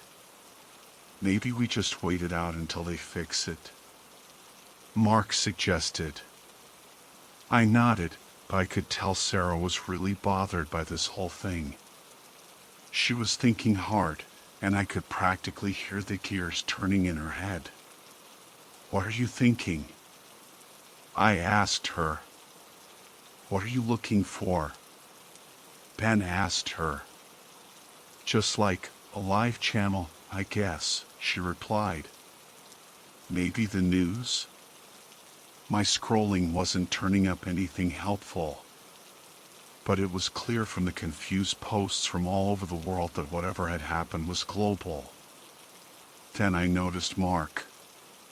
He was standing by the door, his eye pressed against the peephole. He hadn't moved in a while. Everything okay, man?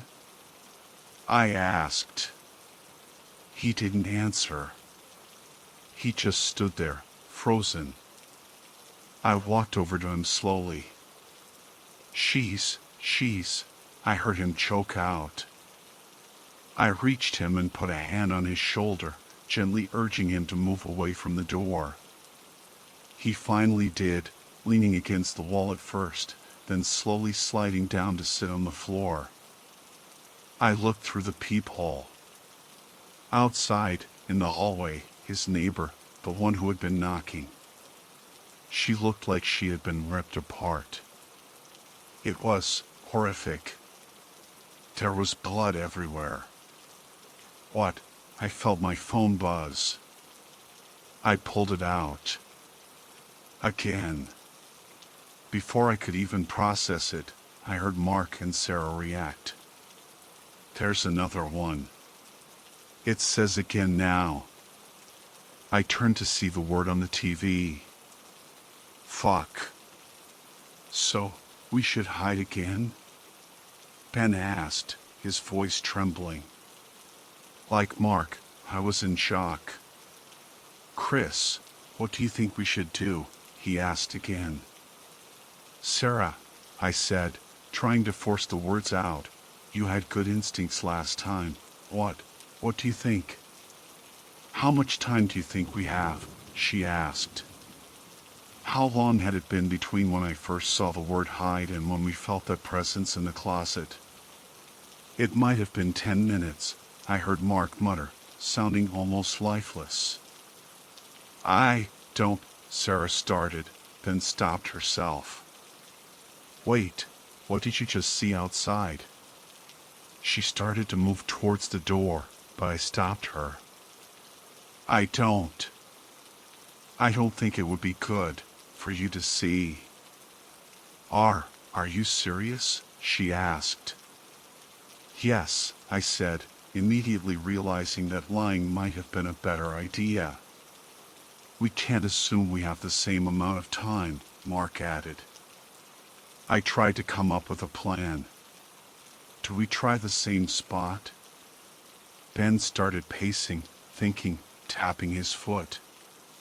If we think about it, it said hide and we hid. Now it's saying again, and obviously that means that whatever happened is gonna happen again. He looked at us, as if he could see in our exhausted faces what was waiting on the other side of the door. "That's a great recap, man," I said, trying to inject a little bit of humor, but failing miserably. "What I mean," he said, struggling to articulate his thoughts, "is that when you play hide and seek as a kid, if you kept picking the same spot over and over, eventually the seeker would find you." Are we really trying to apply logic to this? Mark mumbled. Sarah steeled herself. I think he's right. It's nuts, and I can't believe I'm saying this, but we need to go with our gut. And my gut tells me we pick better spots this time. But spots makes it sound like we should split up, I said, looking around. The limited space we had to work with meant that splitting up actually made sense, which I really didn't like. I turned to Mark. Where should we all go? He shook his head, then put his hands on his forehead, as if he was trying to physically force himself to think. We do, he started, thinking hard. 2 under my bed, he said, grimacing. More thinking. One of us in the utility closet, the other, laundry closet. He got up and pointed. One of the closets was right behind me. He seemed to have a little more life in him now. Now! I looked at Ben and Sarah, who ran into the bedroom. Mark gave me a nod, then went into the laundry closet, awkwardly squeezing in next to the washer and dryer, closing the door. I went into the utility closet and closed the door. Or rather, I tried to. The door wouldn't latch. Fuck, I said. Mark, the door, it's not, but then I stopped myself. If time was up, I'd compromise my spot. Hell, maybe even compromise his spot too if I kept talking. I tried a few more times to get it to close, then I committed. Terrified, I grabbed the handle and held the door shut. I tried to keep my shaking hand and my rapid breathing under control as the silence came again. Complete silence. And then, that presence. I felt a light tug at the door. I held on tight, but I didn't try to overpower it. I didn't want to give myself away completely. And again, it stopped. The feeling was gone. I waited 15 seconds, then checked my phone. The again warning was gone from my phone. Relief, but it was the kind of relief where you know it's just the eye of the storm. Things were going to get worse again, and probably soon. I heard Mark's laundry closet door swing open. I let go of my door handle, which I realized I was still gripping like a lifeline, and opened my door. He looked like he'd aged 10 years in the past few minutes. I forgot that door is messed up, he said, his voice trembling. I got scared, man, and I was. You're good, it's all right. I know. I even heard you call for me, and I panicked, and I thought it'd. We're alive, man, it's all right. Then it hit me. We weren't the only ones who had hidden. Ben and Sarah. Right, he said. We rushed to his bedroom. At first, we didn't see them. The bed was empty. For a second, I was convinced we were going to find them dead under there. Guys, I called out, it's clear. Come on out, quick. Silence. A long, agonizing silence. Then, finally, they crawled out from under the bed, both of them looking pale and shaken, but alive. As they got to their feet, I felt this huge wave of relief, and I just wanted to hug them, hug everyone. For a split second, I felt this intense appreciation for them, for their faces, for their personalities, for the fact that they were still alive. Then my phone buzzed again. I looked at it. Break time. I let out a shaky breath and showed the message to the others. I guess that's good, Sarah said. A chance to catch our breath after this fucking nightmare. But then what?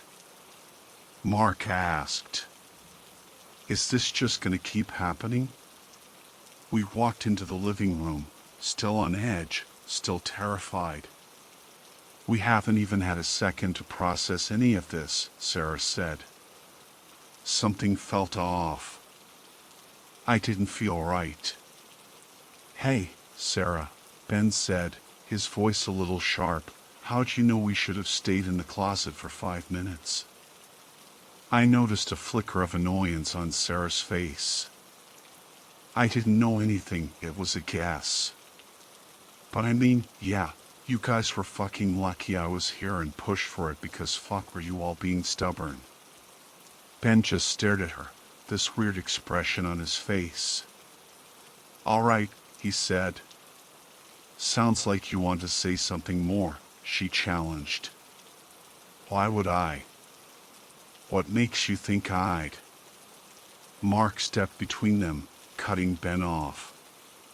Holy hell, can we just keep it together, people? But as he said it, and maybe it was just my imagination, but I felt this anger, building up inside me. It was like even though he was trying to be the peacemaker, deep down he was enjoying this, enjoying the conflict. Ben, I think you're focusing your skepticism in the wrong direction, I said, my voice surprisingly steady. Mark's expression turned to irritation, which just confirmed it for me. I don't know if you want to be mad at the person who saved us the first time, I continued, looking pointedly at Sarah, but as I looked at her, something felt wrong there too. I pushed the feeling down, tried to ignore it. Or at the person who wanted to open the closet door. Then something else hit me, something so obvious I couldn't believe I hadn't realized it before. Wait, Mark, you tried to kill me. Suddenly, I was glaring at him, my anger rising by the second. It was like everything was starting to make sense. Sarah and Ben joined me, their eyes narrowed at Mark. Mark looked completely taken aback. I already said I messed up with the door, I told you. Why are you trying to make things worse? I was trying to calm them down. He started backing towards the kitchen counters, his eyes darting between the three of us. Then he pointed at me. You were on your phone when this first happened, he accused, as if he was having his own revelation. You were waiting for it to start. That's a bullshit distraction, I said, absolutely convinced that I couldn't trust him. But then I looked at Sarah and Ben, and I realized I couldn't trust them either. I couldn't trust anyone. But Mark. Mark was the biggest threat. He had to be dealt with first. He grabbed a knife from the kitchen drawer and held it out in front of him, pointing it at us. And there was this tiny voice in the back of my head telling me that we were being played, that this whole thing was designed to turn us against each other. But that voice was drowned out by the rage that was consuming me. Every thought, every feeling, it all added up. The logic was sound, my emotions inflamed. Break time, Sarah said, her voice strangely calm. It's breaking us. Of course, she would know that if she was in on it. We all looked at her. I watched her carefully, ready to react if she made any sudden moves. Any of them. She held up her phone, showing us the screen. Break time. We can't let it win, she said.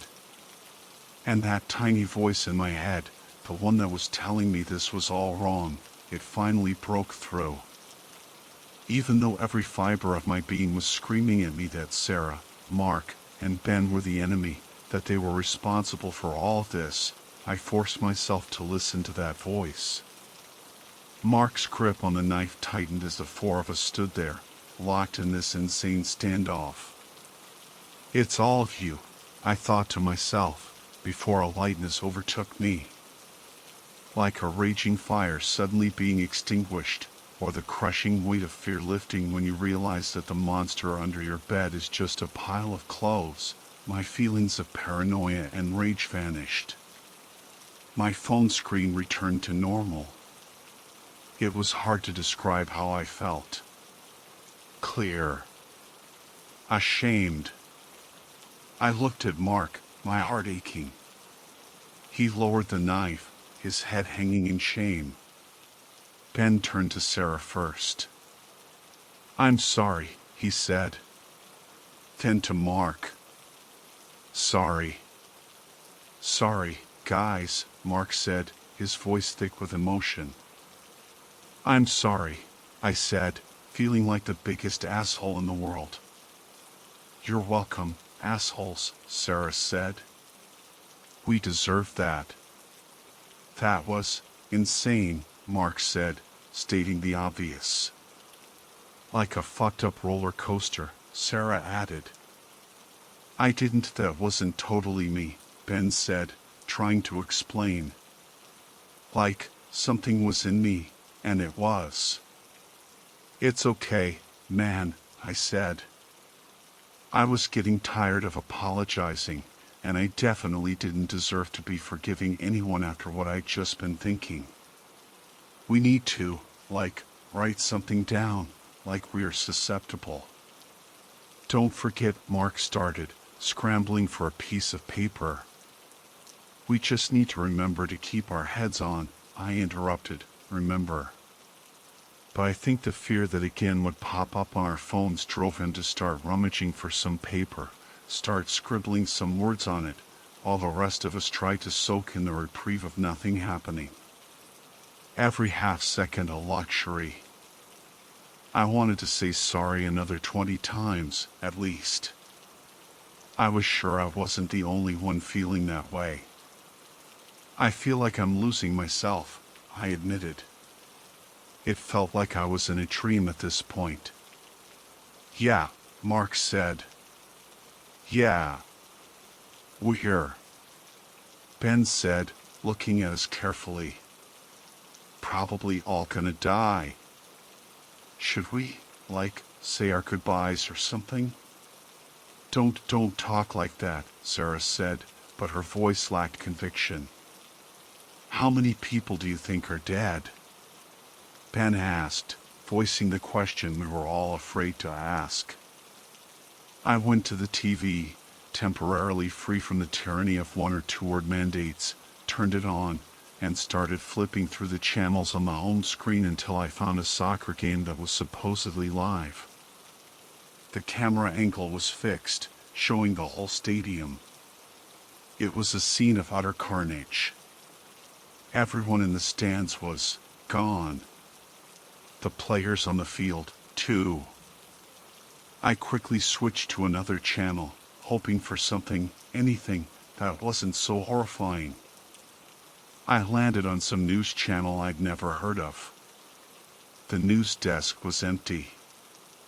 There were a bunch of wires leading under the desk, and I had this awful feeling that the anchor might be hiding under there. "We are trying to report," a voice said, confirming my suspicion, knowing that the signal is going to cut out. "I've survived so far, survived whatever exactly this might be, but the carnage from footage I've seen is extensive. I strongly recommend." The broadcast was interrupted. A new message appeared on the screen. "Seek," in that same damn old-timey font. And then the TV screen cracked. Then it shattered, with a loud pop, sending shards of glass flying onto the floor. As did the screen on my phone, which I'd placed on the coffee table. as did the phones in Sarah and Ben's hands, which they reflexively dropped, the devices hitting the floor with a dull thud. I panicked. Seek, I said, desperately trying to jumpstart my brain. Maybe something out of place? Sarah suggested. What if we have to find what's killing everyone? Ben offered. I don't. I started, but I couldn't even finish the sentence. My mind was racing, a jumble of fear and confusion. I ran to the balcony, looking for anything at all, that might give us a clue. In the sky, in the city. What I saw in the neighboring high-rises were blood-stained curtains, and in the units where the blinds were up, unrecognizable bodies. Then, as my eyes darted from window to window, I saw it. A small TV in one of the apartments. The screen was intact. There was a word on it, but I couldn't make it out. It looked like it had 5 letters. It's the screens, I said, my voice filled with a desperate kind of hope. We need to find a screen that still works. I ran back inside. Does anyone have binoculars? They all just looked at me. Why the fuck would anyone have binoculars? Mark asked, exasperated. There's a screen, I think, in one of the other apartment buildings. It's working, there's a word on it, but I can't see it. We need to find another one. I don't know. I ran into Mark's office. His computer screen was broken. Fuck. I grabbed his laptop, shattered. Nope. I nervously tapped my chest with the fingertips of both hands while everyone else started frantically searching for anything that might work. Did I have to run to the other apartment? Would there even be enough time? How would I even get in? And then, like a bolt from the blue, it hit me. Mark, where's your phone? His voice was confused. I don't know, man. I lose it all the time. Find it. You really think that's it? We're looking for a working screen. It's the only one we haven't ruled out yet. I turned to Ben next. Check out the other apartments on this floor. See if any of the doors are unlocked. If they are, go inside, check everything. Phones, laptops, TVs, doesn't matter. See if there's a message intact on any of them. On it, he said, rushing to the door. He opened it, saw the body in the hallway, nearly tripped over it in his haste, then composed himself and ran out, the door slamming shut behind him. We tore apart Mark's apartment. Couch cushions. Where do you usually lose it? I asked. I checked under the bed. I looked in the kitchen cabinets alongside Sarah, desperately searching. I don't, man, he answered. It's stupid, but sometimes I literally just chuck it across the room. Super helpful. In the bathroom, I looked in the medicine cabinet. Then, back into his room, to his closet, checking the pockets of all his pants. I was starting to feel like this was it. This was the one that was going to kill us. Love you guys, I heard Sarah say, almost under her breath. It was like she could feel it too. There was no clock counting down, but I could feel it in my chest. Like a train was coming, and we were tied to the tracks. Mark was by the TV stand, looking behind it, then under books, under shelves. And then I was back in the living room again, sure there was nothing left. My eyes fell on the Monopoly board, on the pile of fake money on Mark's side of the board. He always had a ton of cash because he was terrible at swapping out the smaller bills for bigger ones. The cash was stacked pretty high, which made sense. He was crushing us all game. And yet, I crouched down and did another, even more aggressive sweep of the spot where we'd started our desperate search. And there it was, underneath the pile of fake money. Mark's phone. His Samsung Galaxy. It was on, and there was a new message on the screen. Smile. And I just knew, this was it. We were out of time. I found it to have to smile. I screamed, practically shouting the words. Sarah turned from her spot in the kitchen. What? I ripped the phone from the ground and held it up so she could see. Smile. She mirrored my expression, forcing a wide as did Mark as he ran out of his room, having heard me yell. Ben flung open the door. Couldn't find anything. I'm sorry, he yelled.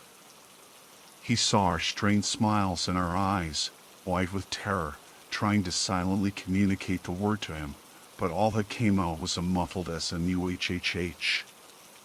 And yet, somehow, miraculously, he got it.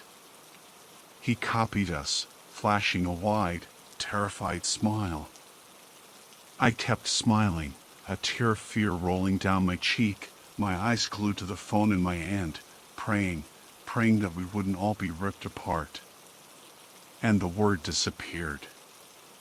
I showed the others, and one by one, our forced smiles faded, replaced by our usual anxious frowns. We all let out a collective sigh of relief. I can't fucking do this, Mark said, collapsing onto the couch. I know, Sarah agreed, sinking down beside him. And unlike some of the other breaks we've been given, I already saw a new message on the one remaining phone in my hand. Point to sacrifice. I could feel their eyes on me. I couldn't hide the dread I felt. What? Mark asked, sensing my despair. Point to sacrifice, I said, my voice barely a whisper. Chris? Sarah asked, her voice filled with concern. I tilted the phone so they could read it. I couldn't bring myself to say the words any louder. My body wouldn't let me. Underneath the words, a timer had started. It was already down to 1:45, 1:44, 1:43 by the time they saw it. And yet, we all still needed a few more seconds to process it. To accept it. I felt defeated. Truly, this time. All right, Mark said, breaking the silence. So what? We talk it through with the time we have left. Maybe we all agree on someone to point at. I mean, hey, fuck knows what I have to live for. Ben spoke next. I and my family. Mom, Dad, my brothers. I wasn't even thinking of them this whole time. They're probably all dead, they. Yeah, I interrupted, his words hitting me hard. Everyone I'd ever known was probably gone. Wow. Sarah smiled sadly at us. I just have you guys now, she said. So, yeah, fuck this, she added, immediately pointing to herself. I almost had a heart attack, thinking she was about to be torn apart right then and there, but the timer was still going. I'm flipping the board on this bullshit, she declared, not wavering. 112. 111. 110. Ben pointed to himself. Fuck it, yeah. You know what? I'm flipping the board too, he said. I looked at him, almost nervously exasperated. Really? After all that, guys? 107, 106, 105. If there is a hell, Mark said, which, unlikely, but what the fuck, maybe we dodged that bullet. He curled his finger back towards himself. Flipped the fucking board. I just looked at them. It was strange to feel a wave of selfish thoughts flood into me all at once. 040, 039, 038. All right, I said, copying them. Let's do it. I pointed at myself too. Like we were all playing some fucked up game of Simon Says. 033, 032, 031. I looked at my friends. My oldest friends. The longest standing friends I'd ever had in my life. And then I looked at the Monopoly board. I don't know why we ever subjected ourselves to this torture. It's a fundamentally awful game. 027, 026. I saw the pile of money sitting on free parking. 023, 022. The only way to make Monopoly fun was to bend the rules, to make up our own. House rules. 020, 019. Wait, I said. Follow me. I sprinted to the door. I opened it, held it for the others. 015, 014, 013. I pointed at Mark's dead neighbor in the hallway. Monica. We didn't know what we were dealing with until she died. Her sacrifice gave us a chance, I said, almost looking up as if I was speaking to whatever was inflicting this terror upon us. I knew it was a long shot. A desperate gamble. 009, 008.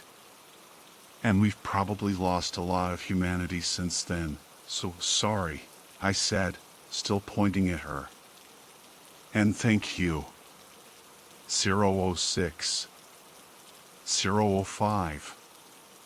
And my best friends, bless their hearts, they followed my lead. They pointed at Monica too. A truly messed up way to go out, with a chorus of sorry and thank you serving as what would likely be our last words. I had really ruined the somewhat touching moment we'd been having inside with this bizarre Hail Mary. 002, 001. Midnight. House rules, I said. And then I braced myself. For the pain. For the end. But nothing happened. Instead, the message on Mark's phone changed. Good game. Then it went back to his home screen picture, a borzoi. He didn't even own a borzoi, he was just obsessed with them. We stood there, in the hallway, for what felt like 10 minutes, just staring at the phone, at each other, at Monica's body. Then, slowly, one by one, we shuffled back inside, like a group of polite zombies. I didn't know what to make of it. What had just happened? What were we supposed to do now? Who should I check on? What was the state of the world? What was going on? I sat back down at the Monopoly board. The others, like they were under some kind of spell, took their usual seats too. I think it was my turn, I said, my voice barely above a whisper. I picked up the dice. I rolled. A 10. I moved my top hat piece along the board, counting out the spaces. I landed on Short Line Railroad. Do you want to buy it? Sarah asked me, her voice strangely normal, as if we were just playing a regular game of Monopoly. I thought about it for way too long. Finally, I said, nah. I'm good. I was done with railroads. Done with this whole damn game. We sat there in silence for a while, just staring at the board, at the little metal pieces, at the colorful properties we'd never own in real life. What do we do now? Ben finally asked, voicing the question that was hanging heavy in the air. I don't know, I said. I really don't know. Mark picked up his phone, the one that had survived, the one that had delivered all those terrifying messages. He started scrolling through it, his brow furrowed. Anything? Sarah asked. Nothing new, he said. Just a lot of old messages. People asking if I'm okay. People saying goodbye.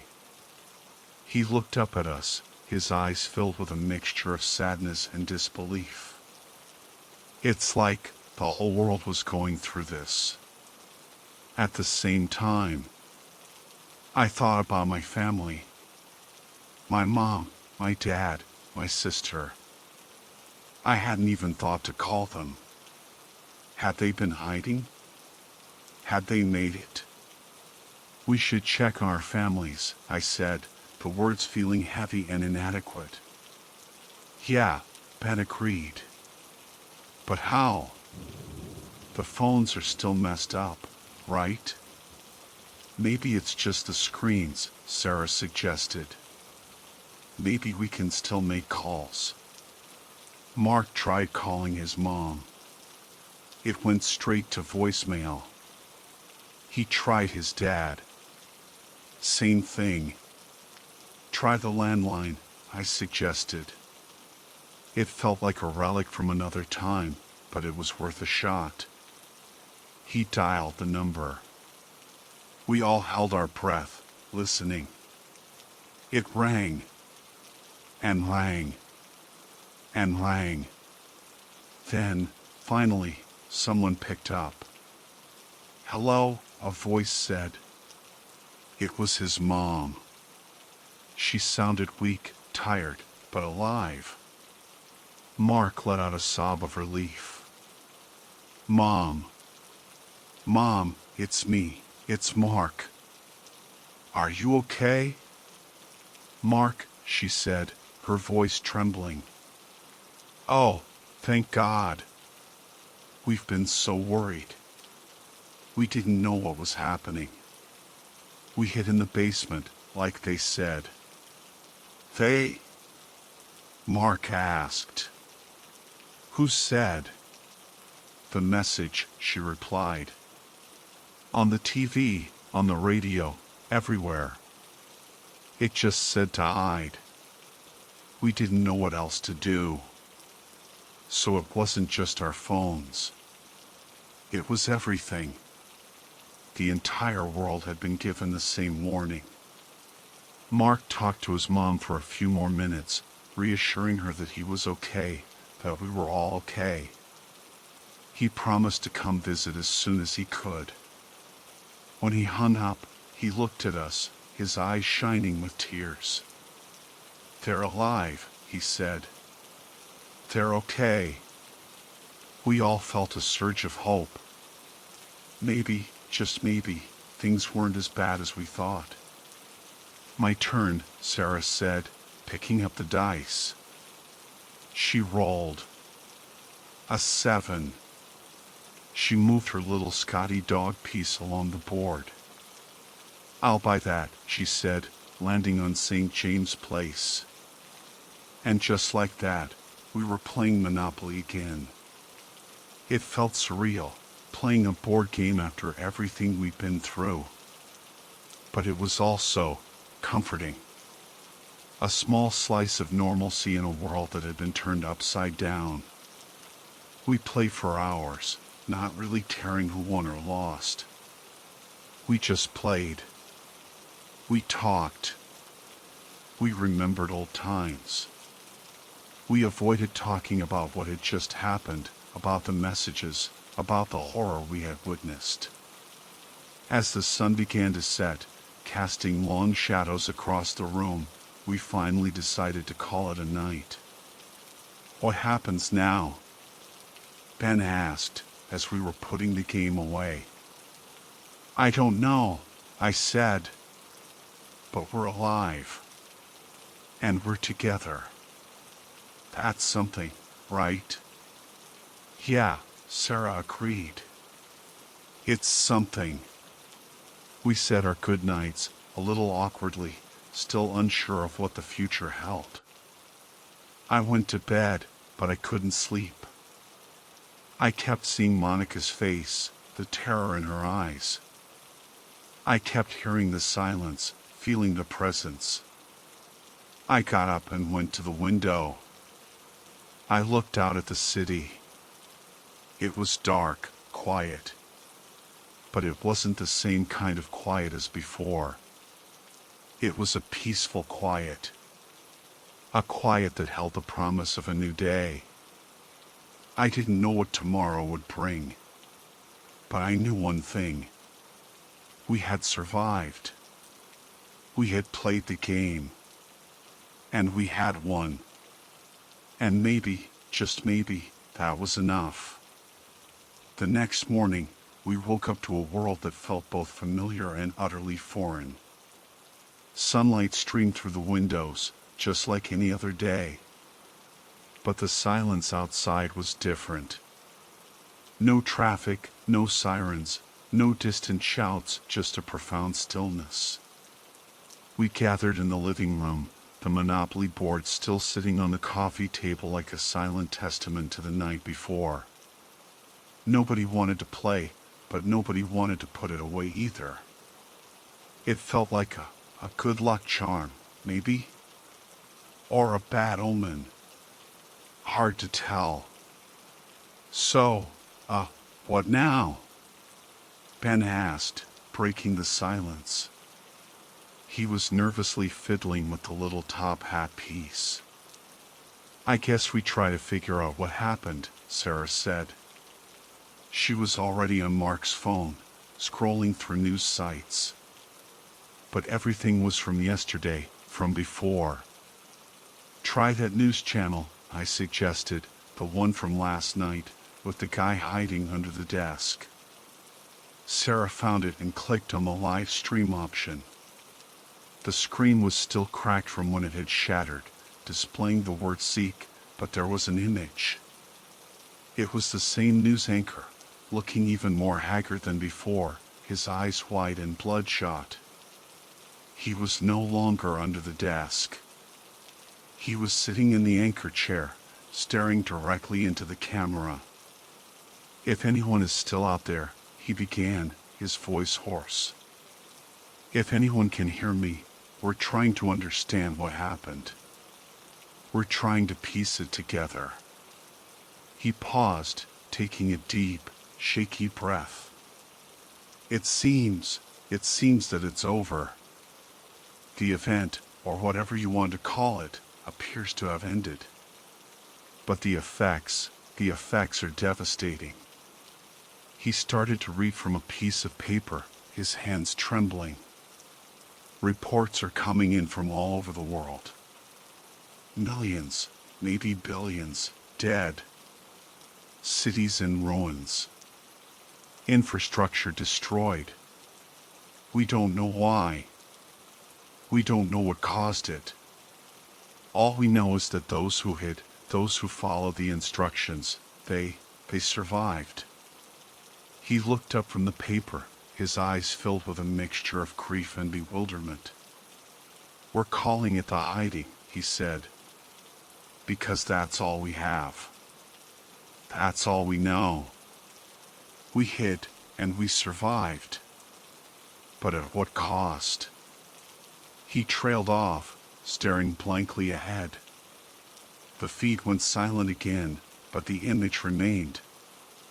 We sat there, stunned. The hiding. It had a name now.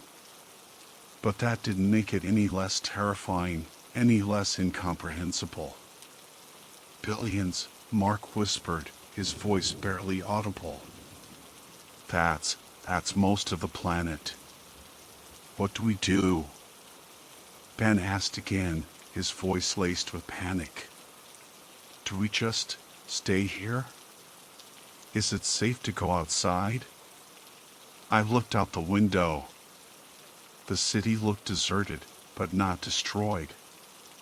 There were no signs of fires, no explosions, no bodies. Just an eerie emptiness. I think we need to see for ourselves, I said. We can't just stay cooped up here forever. It felt wrong to leave the relative safety of the apartment, to venture out into the unknown. But it also felt wrong to just sit there, waiting for someone else to tell us what to do. Okay, Sarah said, nodding. Let's do it. But we stick together. And we stay alert. We gathered some supplies, water, some non-perishable food from Mark's pantry, a first aid kit. We didn't have any weapons, unless you counted the kitchen knife Mark had brandished the night before, which he now looked at with a mixture of shame and fear. He left it on the counter. We stepped out of the apartment and into the hallway. Monica's body was still there. We covered it with a sheet the previous night, a small, inadequate gesture of respect. We stood there for a moment, paying our silent respects. Then, we started walking. The apartment building was eerily quiet. We passed other doors, some closed, some slightly ajar. We didn't dare look inside. We took the stairs, not wanting to risk the elevator. Each step echoed in the stairwell, the sound amplifying the silence. When we reached the ground floor, we cautiously approached the main entrance. I peered through the glass doors, scanning the street outside. Empty. I pushed the doors open, and we stepped out into the sunlight. The city was a ghost town. Cars were parked haphazardly on the streets, some with their doors open, as if their drivers had just vanished. Stores were dark, their windows displaying merchandise that no one would ever buy. We started walking, sticking to the middle of the street, our eyes constantly scanning our surroundings. We didn't see a single soul. As we walked, we started to see signs of something. Not destruction, exactly, but disruption. Like someone had pressed pause on the world, but not before giving it a good shake. A newspaper stand, its papers scattered on the ground. A hot dog cart overturned, its contents spilled across the sidewalk. A child's bicycle, lying abandoned on its side. We walked for hours, our initial apprehension slowly giving way to a strange sense of awe. The city, stripped of its people, had a haunting beauty. Nature was already starting to reclaim its territory. Weeds were pushing through cracks in the pavement. Birds were singing in the trees, their songs echoing in the unusual quiet. We eventually reached a park. It was a large, green space in the middle of the city, a place where we had often come to escape the hustle and bustle. Now, it was just empty. We sat down on a park bench, exhausted and emotionally drained. What do you think happened to everyone? Ben asked, breaking the silence. I don't know, I said. Maybe they're hiding somewhere. Maybe they're gone. Gone where? Sarah asked. I shook my head. I don't know. Just gone. We sat there for a long time, lost in our own thoughts. The sun began to set, casting long shadows across the park. We should find somewhere to stay for the night, Mark said. Somewhere safer than this. He was right. As much as the city felt peaceful now, we didn't know what might come out after dark. We didn't know if the rules of the hiding were still in effect. We decided to head back towards Mark's apartment building. It wasn't ideal, but it was familiar. And we knew there was at least one empty apartment, Monica's. As we walked, we kept our eyes open, looking for any sign of life, any clue as to what had happened. But there was nothing. Just the empty city and the growing darkness. We reached the apartment building just as night fell. We went inside, back up the stairs, back to the 14th floor. We stood in front of Monica's apartment. The sheet we had placed over her body was still there. I don't think I can go in there, Sarah said, her voice trembling. Me neither, Ben agreed. I understood. It felt wrong, disrespectful, to take over her apartment. But we needed a place to stay. And we couldn't go back to Mark's, not with that feeling still lingering there. The feeling of being hunted. I'll do it, I said. You guys wait here.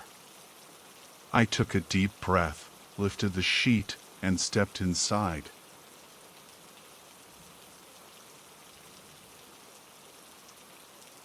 What did I get myself into? Who was I even talking to? And that note that was attached to that brick. Damn it. I feel so disoriented by this entire thing. And the day hasn't even ended yet. I should start from the beginning. Yeah, that's a good place. I have no clue where else to start, anyway. By profession, I'm a journalist. I also have degrees in computer science and linguistics, but journalism has always been my first passion as a career. The little overachiever my parents call me. Perhaps they have a point. I graduated from college at age 19 with honors, largely because I graduated from high school at age 16. In my defense, I am mildly autistic. It was tough to pull off.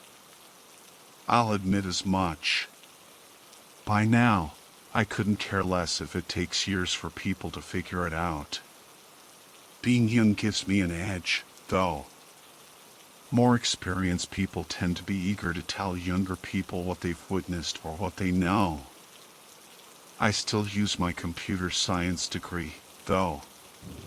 As a hobby, I engage in ethical hacking. And as part of my job, I use the dark web. By now, many people have heard of the dark web. It's not dark as in nefarious. It's dark as in people are in the dark as to your identity. Most of what happens on the dark web is perfectly legal. In fact, the Arab Spring had a little help from the dark web. It was a slow day for me. My boss felt I needed to slow down, seeing as I produced quite a few hard-hitting pieces that did well. So, I had a chance to rest for a while under boss's orders. So, there I was. Monday morning and with nothing to do for an entire week. Knowing myself, I have a habit of going nuts when I'm bored.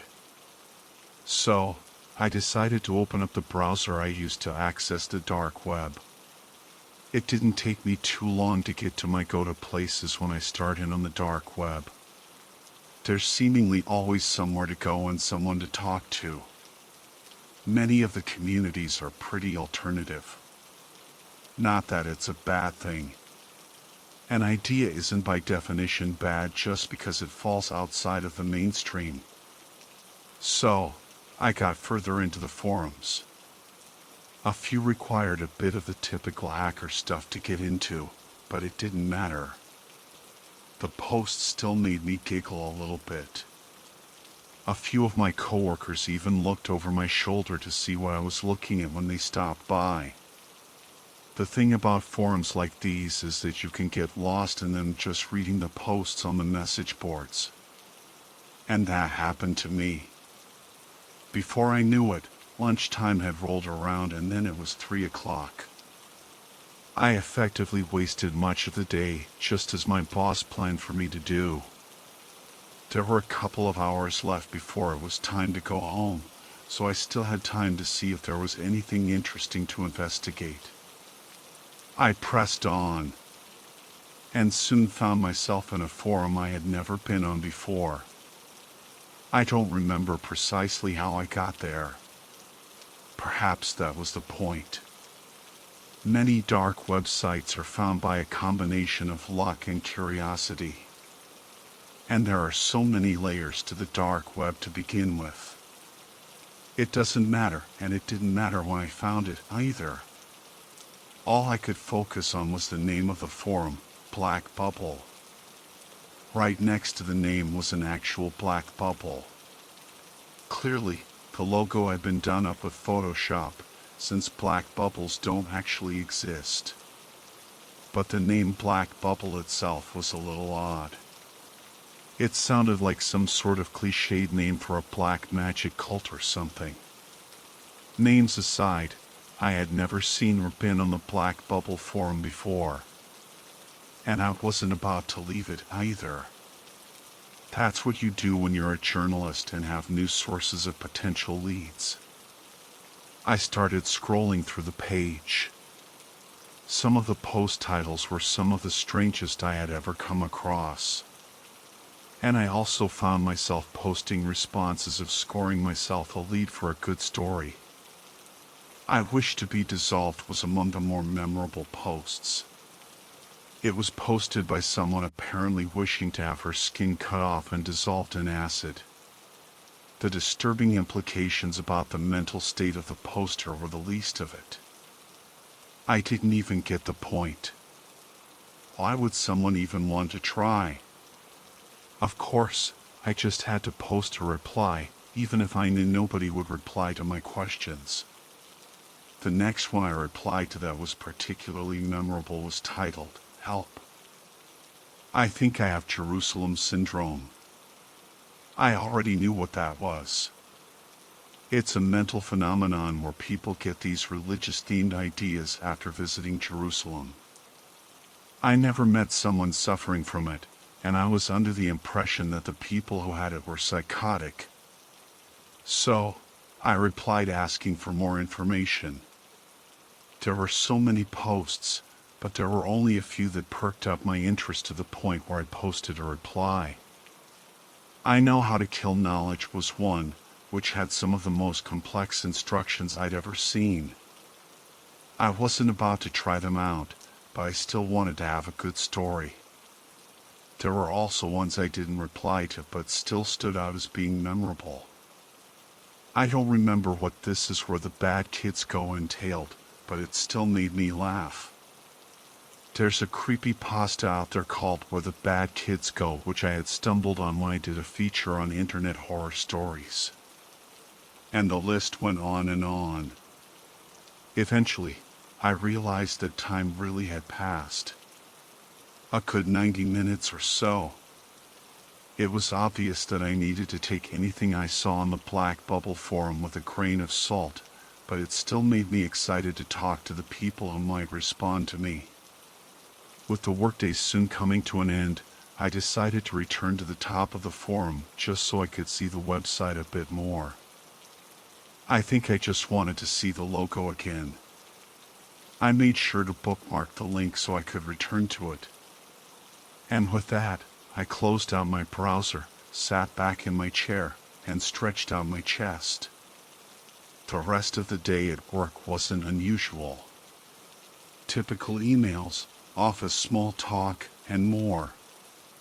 The commute from New York City to my home in my small Westchester County town was also mind-numbingly normal as far as the New York metro area is concerned. I arrived home and quickly got changed into my PJs. I then stuck a ham quiche in the microwave, turned on the TV, and started eating it along with a few blueberries. It was a typical evening routine even for a slow day. The news was as normal as ever, too. But I guess that's relative these days. There's always something to panic over or have compassion for or feel rage over. As a journalist, I find that such things as the current events of the day annoying. I may have made journalism my career, but I did so because I wanted to expose the lesser-known issues in this world. You know, the kind that requires an investigative journalist. The beeping of my phone that told me I had a new text message startled me a bit. After all, text messages usually aren't sent my way on a Monday evening. I still opened it up. I see you found the Black Bubble Forum, my dear darling Sophia Bonaparte. At that, I sat straight up. Whoever this was had just called me by name. And how did this person know I had visited the Black Bubble Forum? It was on the dark web where anonymity was as close to guaranteed as anyone can get. I had made sure of it. It's a matter of personal routine. The computer thought I was all the way in Germany. And even after I got off the browser, I had checked for viruses. So how did this person know I was on that site? Before I could do anything else, another text message came in. Sophia. A good name for a good woman. I'm honored to have come in contact with you. Who are you and how do you know my name? I immediately replied back. Answers will come in time, pilgrim. Welcome to your journey. Sweat oozed down my brow at that. I wiped it off. What kind of journey? I asked. I hoped against hope that I wouldn't get a response, but it happened anyway. A necessary one, my dear girl. Answers to your questions will be found in time. As soon as I was done reading that last message, something came crashing through the window. Glass flew every which way I could think of. Luckily, I wasn't hurt. I put my slippers on and rushed to see who or what had smashed it. I looked out the gaping empty window frame to find that two people were running away from me. It was too dark, so I couldn't get a good look at them. All I could tell was that one was male and the other was female. With how quickly they were running, there was no use in demanding that they stop. Instead, I just took a deep breath and cleaned up the glass. After putting plastic over the pane, I examined what had been used to smash my window in the first place. It was a brick with a piece of paper stuck to it with rubber bands. I would have laughed at how cliched a thing that was, but it wasn't much to laugh at in light of the situation I found myself facing. I took the piece of paper off the brick and read, "A brief history of tomorrow. When Anthrodynia rages and the earth becomes scorched with blood, that is when the progeny of the void come. The species must learn to read the road signs to survive." At that, all I could do was stare at it. That was the first time I ever heard the word Anthrodynia. I had to look it up. Apparently, it's a state of exhaustion with how terrible people can be to each other, typically causing a countervailing sense of affection for things that are sincere but not judgmental, are unabashedly joyful, or just are. But what kind of word is that to use in a message like that? But more than that, what are the progeny of the void? Coming after the earth becomes scorched with blood? Well, that's a little ominous if I do say so myself. I jumped when my phone beeped with another incoming message. With a shaking hand, I picked it up and opened the text. It was from the same number. The journey begins now, my dear darling Sophia. Good luck. It's still Monday evening. I don't have any clue as to how I'm supposed to interpret any of this. Between a stranger texting me by name and telling me what I did earlier when my identity was hidden and my window being smashed with a brick, I don't know what to make of the note. I also don't know what I'm supposed to do. There's no way my local police can help. They wouldn't know the first thing about how to help. And that's assuming they believe me in the first place. Maybe there is something I can do. My boss knows I use the dark web as part of my job. In fact, he uses it for work as well. There's also a coworker I know uses the dark web to the same extent as me, someone named Nicola Fitzmaker. I probably need to look to them for advice. Shit. This entire situation just got complicated. And I'm not sure I want to know what's about to happen next. I showed up to work this morning and the first thing I did was show the note that was attached to the brick to my boss. My boss immediately texted Nicola, just as I anticipated he might do. My heart pounded a bit at the thought of meeting her. We didn't know each other very well, seeing as we'd never worked on an assignment before. The only reason I knew she used the dark web the same way I did was because my boss mentioned it in passing. My boss and I both jumped when she burst into my office. I wasn't too pleased and made sure she knew it. If you deformed the hinges, you're paying for that, I snorted. Nicola sighed.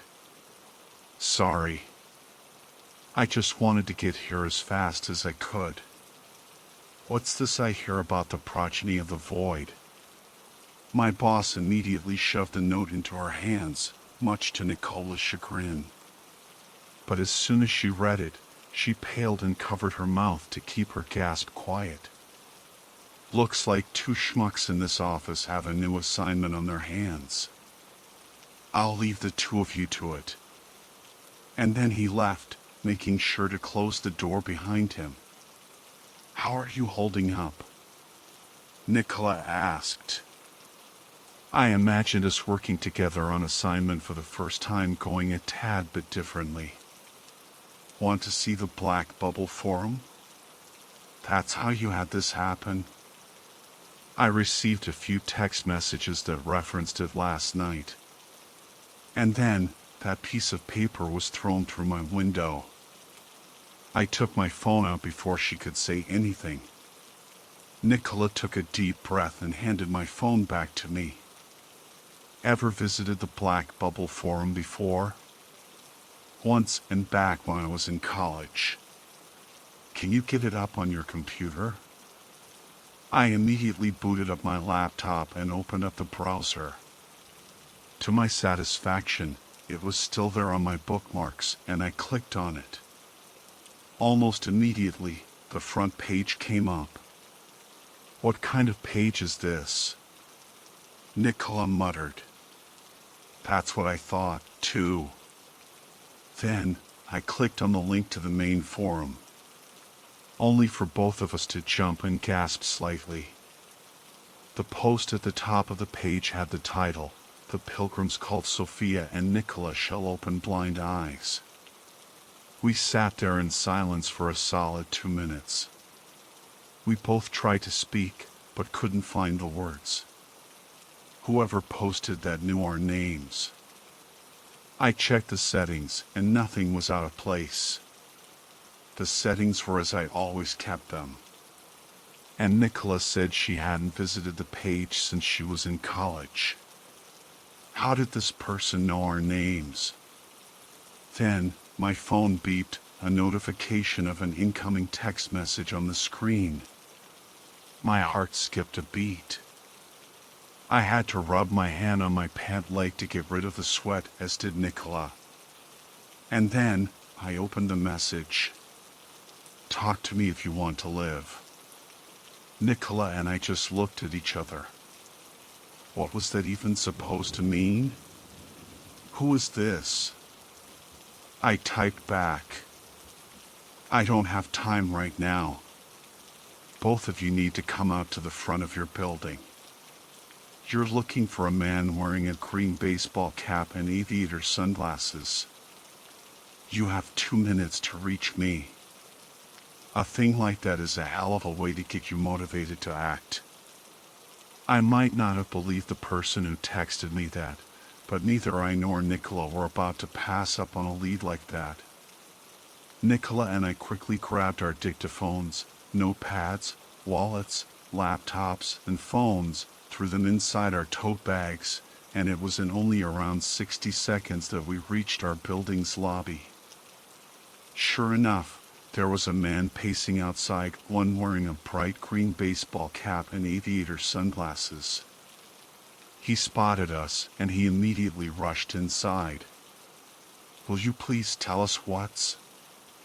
Nicola began. The man interrupted her when he grabbed both of us by our wrists and started dragging us along. "We need to get out of here right now." There was no arguing with a tone like that. Even when he let go of us, we followed. Within only a few seconds, we had exited the lobby and crossed the street. We were halfway down the next block when we heard an enormous bang. All three of us jumped and turned around. Everyone on the sidewalks and in the streets stared at the building that Nicola and I were just in.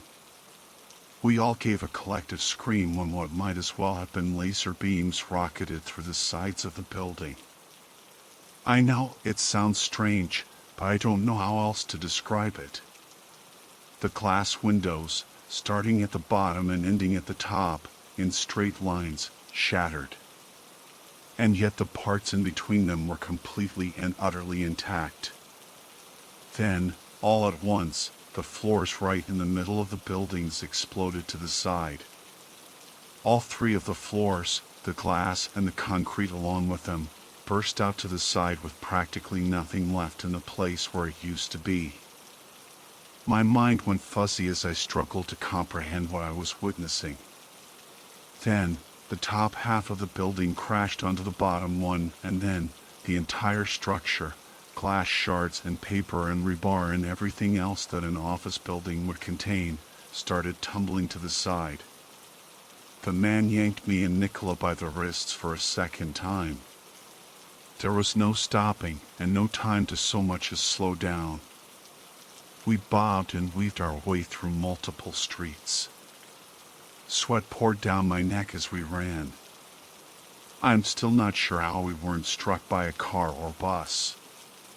Finally, we were able to stop. As soon as we did, Nicola fell to her knees and threw up into a sewer grate. I took several breaths and my heart rate started calming down when I saw that she and I still had our tote bags on our bodies. I looked at the man who had gotten the two of us out of there. By that point, he had taken off the hat and glasses, revealing his brown hair and green eyes. This doesn't surprise me even slightly. It's okay. The two of you are lucky to have gotten out of that building when you did. Only because you texted me, I snorted. How did you manage to find me and my number? He snickered, but not out of any sense of joy or pleasure. Wow. You really do have no clue what you've stumbled upon. The only good news is I can help answer some of the questions I'm pretty sure both of you have. Nicola looked up at us. She was still dazed, but the man's words still registered with her. The two of us exchanged a glance. Look. Your coworkers and superiors are most likely dead. And there's no way you can explain what just happened to that building unless you have more information. Both of you might as well come with me. I looked at the sidewalk. I knew he had a point, but neither of us knew him or even what his name was. The distinct feeling of ice pouring into my back made me turn around. Out of the corner of my eye, I noticed that Nicola followed suit.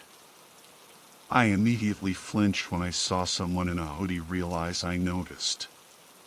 The figure walked around the corner. I sighed. There was nothing else to do. Well, you did say something about talking to you. Come on, Nicola. We need answers. The man nodded. Come, then. Both of you. Follow me. Where are we headed? Nicola asked. Right now, we're headed to Grand Central Terminal. I'll tell you more when we're not surrounded by people who might hear us. I'm on the train right now. We're soon to pull into the station of my hometown. I don't know how he knows which town I live in, but there's not much I can do about it. I'm still processing everything that just happened. All I hope is that this guy really can give me and Nicola some answers. It's been a couple of days since I was last able to post. There's a reason for that. Much of the news is dominated by what happened to the building where my former workplace was located, and it's little wonder. The New York metro area hasn't seen that kind of loss of life since the events of 9/11. The death toll is already in the hundreds, and people are pretty sure the final death toll will be in the thousands. Nicola and I have other things to worry about, though. The man who got us out of our office building led us to Grand Central Terminal. As he was doing so, Nicola asked about her belongings in her house in New Jersey, and both of us were told that people were already dispatched to handle that. Of course, that confused us and then made me nervous because neither of us knew what that meant. Your house is under armed guard is what I mean, he clarified. Your house is being secured as well, Sophia. I shivered. It was like he read my mind. He wasn't even looking in my direction when I was thinking that. I pushed that thought away, though. I had more pressing matters to worry about. What's your name? I asked. Call me Clint. Right now, we're headed to Sophia's house to regroup and debrief both of you. After that, Clint didn't say much else. And there was no way Nicola and I could say much in light of what had happened earlier that day. Both of us were still overheated from being forced to run so far and so fast. Perhaps Clint was counting on that. Either way, he wouldn't answer our questions when we asked them. We eventually arrived at my house. I couldn't bring myself to feel shock at the fact that my window was fixed, but I did jump when I saw a couple of people standing in the tree line. That's what you tend to do when you're unaccustomed to seeing people who look like SWAT officers or soldiers. Even investigative journalists find it hard to get used to that if they don't regularly investigate such things as that. At least we could all relax a bit. I let Nicola borrow a change of clothes, and I got changed myself. After relieving ourselves, we joined Clint in my living room. I assumed he'll finally tell us what's going on, am I right? Because Nicola and I would like a few answers. I figured that would come out of your mouth. How about we start with the Black Bubble Forum, shall we? My nostrils flared when I saw that my laptop was in his lap, but I didn't have time to say anything about it. Within seconds, it was fully opened up and revealed the forum in a post. It was the one titled, "The Pilgrims called Sophia and Nicola shall open blind eyes." Both of you. Read. This is what the post said. You've been given a brief history of tomorrow. Of course, the history is much longer than that. The history of tomorrow starts eons ago, back when the earth was still forming and the progeny of the void still ruled. In fact, the progeny of the void still rule. Few have the good fortune of laying eyes on them. Perhaps you'll find yourself worthy of them. Oh, yes, you shall. There is a clue on where to find the progeny hidden in this post. Hurry. The progeny of the void eagerly await you. That was the end of the post. To say that Nicola and I were bewildered is an understatement, to say the least. All we could do was look at Clint. Do we get to have answers to our questions yet? Nicola demanded. Who are these people and how do they know our names? For that matter, how do you know our names? I asked. Clint chuckled mirthlessly and leaned back in the chair he was sitting in. The dark web isn't as secure as people like to think it is. Even the people with security as good as the kind Sophia has can suffer breaches. At that, I ducked my head. He did have a point. I did have some very good security on my computer, some of the best money can buy. Maybe I should have known. Even the best security money can buy can't guarantee anything. It's something every hacker learns fast. I looked back at Clint. You sniffed around my computer, didn't you? It was more a statement than anything else, but he still nodded. From the moment you found the Black Bubble forum, though as we came to find out, we weren't the only ones. Clint then leaned forward and put his hands on his knees, his chin supported by them. Right away, I knew he was about to tell us something important. We've known about the progeny of the void for decades.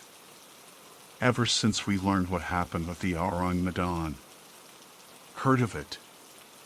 Nicola and I shook our heads no. It's okay. It's not widely known about. And many people who have heard of it doubt the ship existed in the first place. There's a reason for that. We destroyed many of the records of what happened to the ship.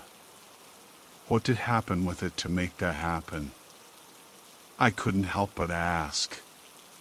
The SS Orang Madan was sailing the Straits of Malacca in June of 1947 when it sent out an SOS signal. It started out normally enough. All officers, including the captain, are dead. Lying in chart room and bridge. Possibly whole crew dead. That was all that came out before the Morse code became indecipherable. The only piece that could be deciphered was that last sentence, which said I die. The source was triangulated, and then the American ship Silver Star was the first to reach it. The crew sent a rescue team, but there was nobody to rescue. And there was a good reason for that. The entire crew had been turned into a giant pile of dead bodies. Their eyes were wide open in horror, their mouths open in eternal screams and arms stretched out as if begging for someone to stop. The captain was found the same way as the people found in the wheelhouse and chart room. Not even the dog was spared. Perhaps the most harrowing death was the radio operator, his fingertips still on the telegraph. Wait. So how did they know it was the progeny of the void? I asked. I didn't even care that I didn't know who or what the progeny of the void were. The bodies weren't the only things to be found on that ship that day. They also found these papers around the ship. Each one was titled with the same phrase, A Brief History of Tomorrow. Nicola and I immediately stiffened and looked at each other. That was how that knot thrown through my window began. Did the papers ever use the word Anthrodynia? I asked. This time, it was Clint's turn to stiffen. How do you know? He hissed out. Nicola made a beeline for her tote bag. After a bit of rummaging, she yanked out the note that had been attached to that brick. Nice. It's still in my bag. She handed it to Clint. As soon as he was done reading it, he was pale. So that's what was attached to that brick they told me about, he whispered. It's worse than we thought. He stood up, took out a phone, and left the room. Nicola and I couldn't speak in light of that. Time ticked by so slowly as we waited for something to happen. Another crash jolted us to standing position. It was another brick which, as I noticed, also had a piece of paper attached to it with rubber bands. Clint ran back in, and he was soon joined by two people dressed in SWAT garb.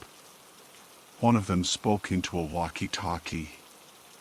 "What's the situation outside?" he asked. "3 people dressed in gray hoodies have run away from us.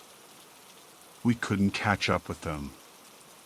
I let everyone in the room watch as I took the paper off the brick. I read the message on it out loud for everyone to hear. "The pilgrims named Sophia and Nicola will seek a distant place. The name of the distant place is called Yester Soul. Let the neophytes find the factory that hides it." Clint yanked the note from my hands. He turned to one of the people dressed in SWAT gear. "Scan that post on the forum with steganography software. We have a trip to take." "We? As in Sophia and I are coming with you? Why else would we have ordered your houses secured? It also means we're about to meet people we've been hoping and dreading to encounter for so many years." The post was scanned, and it revealed an image. It was a satellite photo of Mount Denali. Everyone in the room knew that we would need to head there, since there was a big red X located on one side of the mountain. The flight lasted a good 14 hours or so. From there, we drove from Anchorage to Denali National Park, which took about 5 hours thanks to traffic. From there, we spent the rest of the day gathering the necessary camping gear. We spent the night in a motel, and early the next morning, we headed into the park. That's where we are right now. We've been hiking for several hours and are getting ready to rest for the night. We haven't had much opportunity to ask about any details about who the progeny of the Void are and what they want, largely because Clint and his officers have been going over their own measures of what they need to do. We've had to prepare ourselves and go over the route we're taking. How on earth did a simple visit to a dark web forum lead to all this? All I know is that, when we get to wherever we're going, I'll need to be prepared for anything. If I thought things were nuts earlier, they've most assuredly gotten that way now. I'm still trying to process what Clint told us and where we are. As for Nicola, well, I don't know how she'll fare. We found the place that was marked on the photo. It took a while. The snow and terrain made it fairly tough to get to as a group, but we eventually got there. When we did get there, we all just stood there in confusion for a moment. "Did we read the map wrong?" Nicola asked. "There's nothing of note here." At first glance, she had a point. It looked like nothing but more rocks and more snow. We all stood there, the wind biting into our skin. But then, I got a closer look at the rocks closest to my feet. There was snow falling inside of it, and some of the snow, I noticed, was turning into slush. As far as I know, there's only one reason that would be the case. I lifted up the rock and found that there was a trapdoor underneath. And it was partially open. Clint lifted the trapdoor up and one of the people accompanying us began climbing down. After 2 more followed suit, Nicola started climbing down. I soon did the same, soon followed by Clint. The climb down was long, and I almost slipped out of sheer exhaustion at one point. But I eventually felt my foot touch something that felt like a floor. My eyes stunned for a moment with how bright everything was, but they adjusted soon enough. I brushed the snow off my body, and then I looked around. "What is this place?" Nicola muttered. I couldn't blame her for that. I was wondering the same thing. It looked like the concourse of a convention center with how big it was. And I just stood there wondering how it got there, why it was built, and who built it. On the left-hand side, I noticed there was a map. I made a beeline for it. Clint and Nicola followed close behind and studied it along with me. It was only then that I realized just how massive a place it actually was. There were so many areas on the map. Some were terminals. Others were marked as cafeterias or bathrooms. There were dorm rooms, too, though I couldn't figure out what dorm rooms were doing here at the moment. My curiosity about dorm rooms evaporated as soon as I saw the rest of the map. There were other places on the map with names attached to them, too. I didn't know why they were there, but it still gave me goosebumps despite the fact that I was warming up to the point where I was wondering if I still needed my jacket. Many of the places were labeled as labs. Others were computer labs, and there were large rooms marked as the places where the servers were stored. A couple of the rooms were labeled as panic rooms, and there were 2 rooms labeled as situation rooms. The rooms in the map just went on and on. There were so many of them underneath Mount Denali, and I was struggling to wrap my mind around it. Why would a place with labs, panic rooms, and situation rooms be down here? I then noticed one section of the map. It was called the Sacred Complex. Rooms in that section had names like the Sanctuary of the Truthmaker and the Alazia Temple. The sound of my phone made me jump. I stiffened when I opened it up. Not only did this place have cell phone service, but I had a new text message. "What does it say?" Clint asked. I opened it up. "Welcome to the city of Retropolis, Pilgrim. Make yourself at home." Everyone in the concourse jumped, their eyes darting around, when the lights around us flickered. My phone beeped again, meaning I had another text message. I opened it up. "Pilgrims do not fear. Old friends wish for orders of salvation." And then the lights stopped flickering and returned to normal. I looked at Clint, and he couldn't have been paler if he tried. He took a deep breath and turned to the people who had been accompanying us this whole time. "Secure the points of entry and exit," he ordered.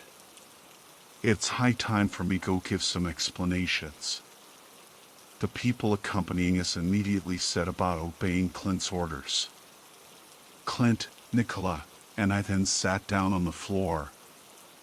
This time, I made sure to take off my jacket.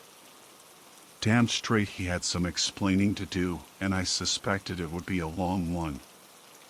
"I didn't think we'd be this close. I didn't think we'd even find Retropolis," he muttered. "Clint, we need you to start at the beginning," I ordered. "You need to explain what the progeny of the Void are, where they came from, why they're here, what they want of us, and what they plan to do." "I'm aware," Clint snorted. "I don't have the answers to all your questions, but I can answer most. Let's back up to where I left off with the Aron Medan, shall we?" I nodded. That seemed like a good enough place to start. I took a deep breath, as did Nicola. This was going to be something. The notes found all over that ship started with the same words that were thrown through Sophia's window on that brick.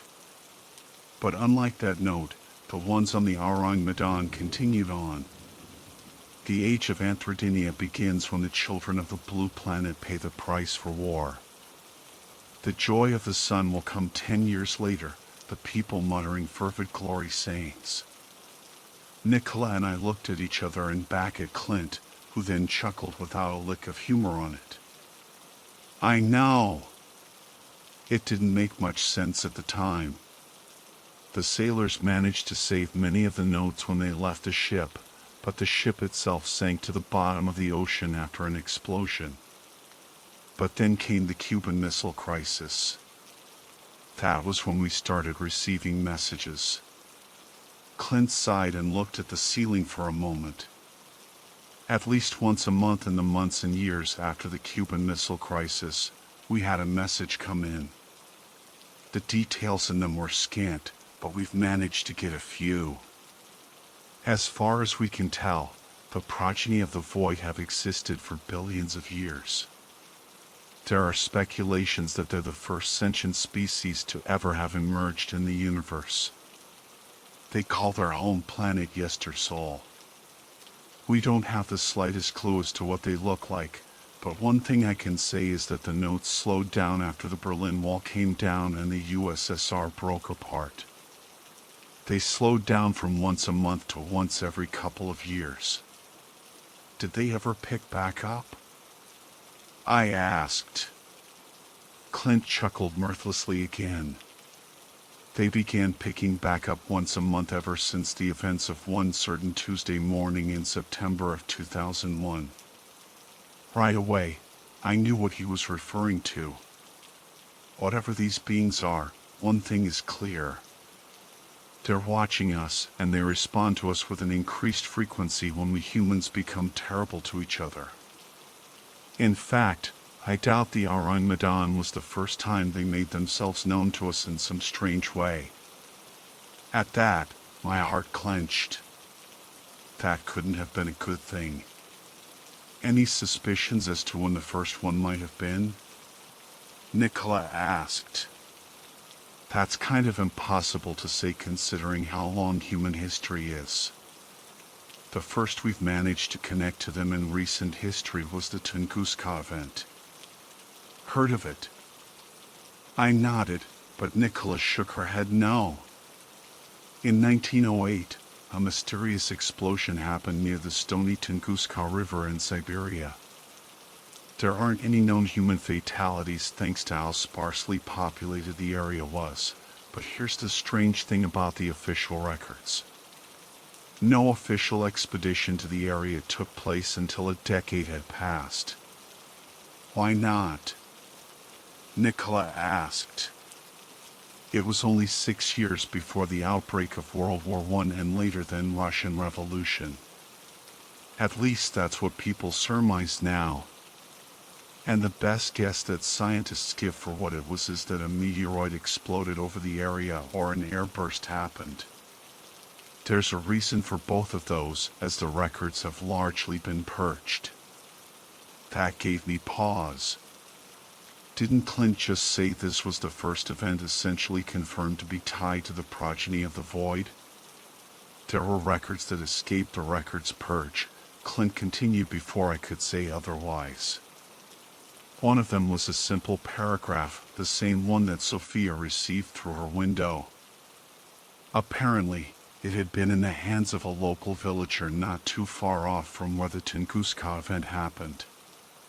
It was then passed into the hands of a historian, who kept it hidden albeit with personal documents detailing the events leading up to the receipt of that note. What did happen? I asked. Apparently, someone knocked on the villager's door late at night.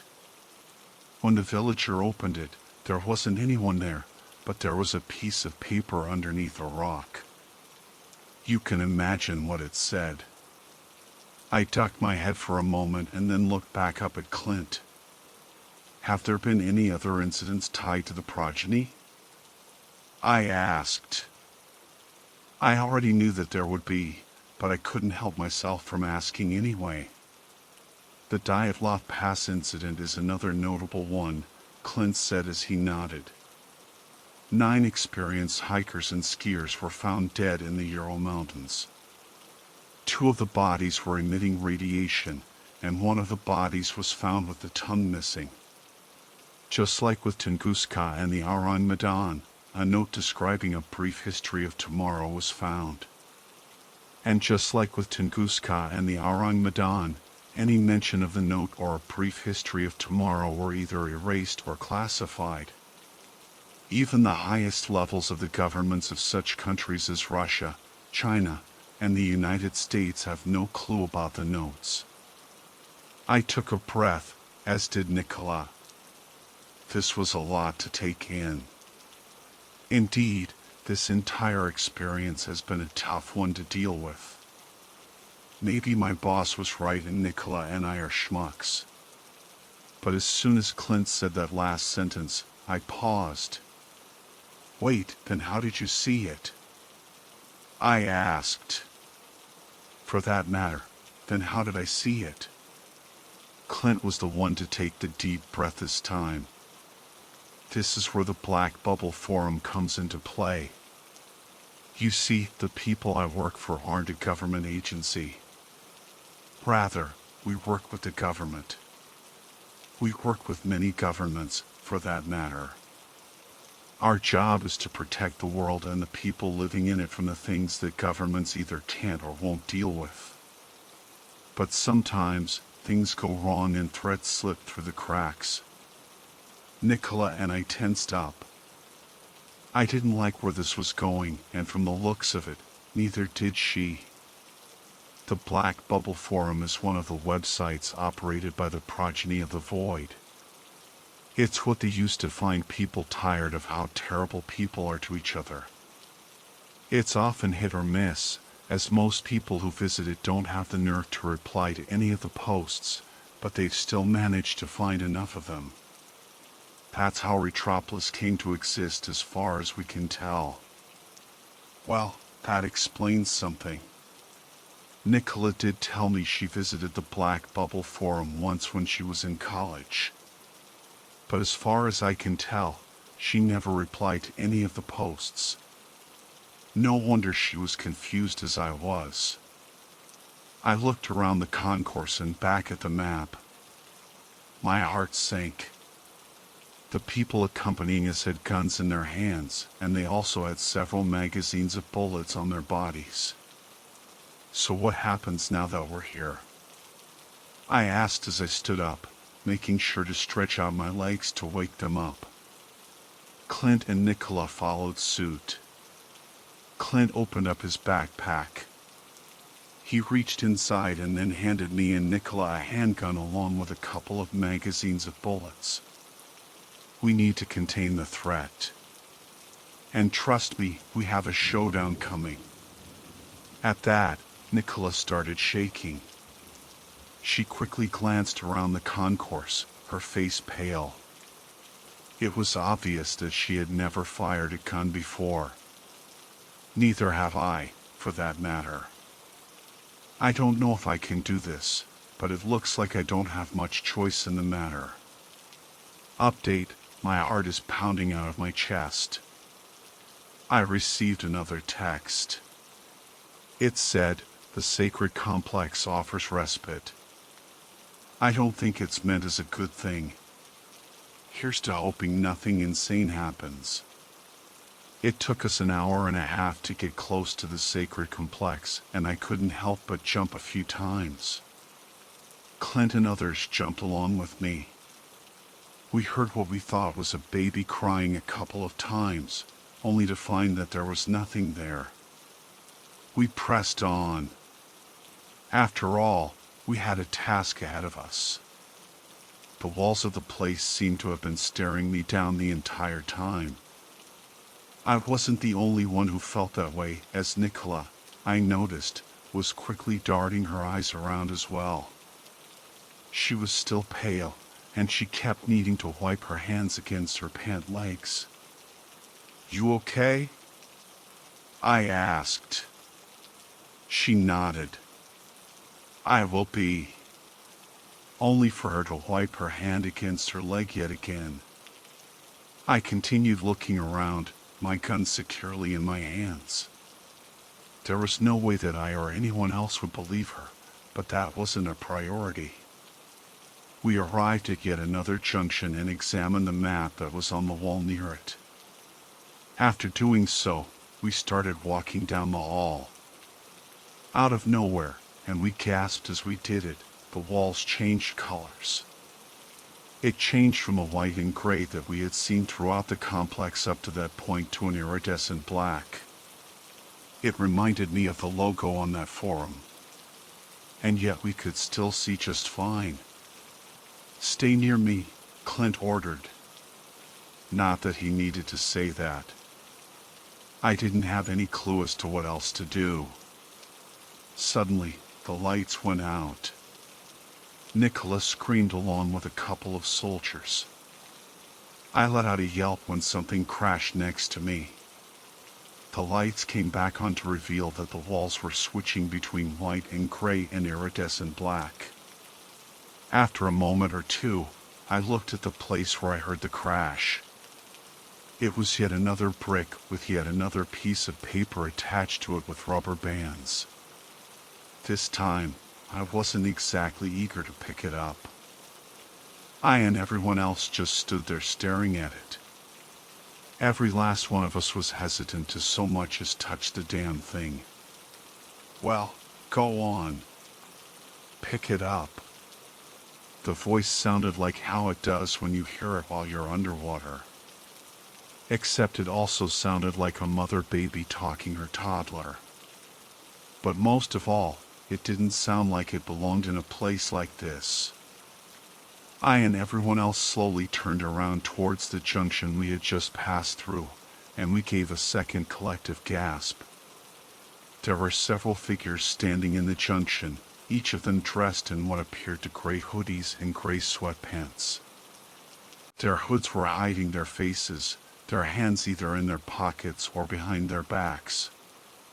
From that distance, I couldn't tell which.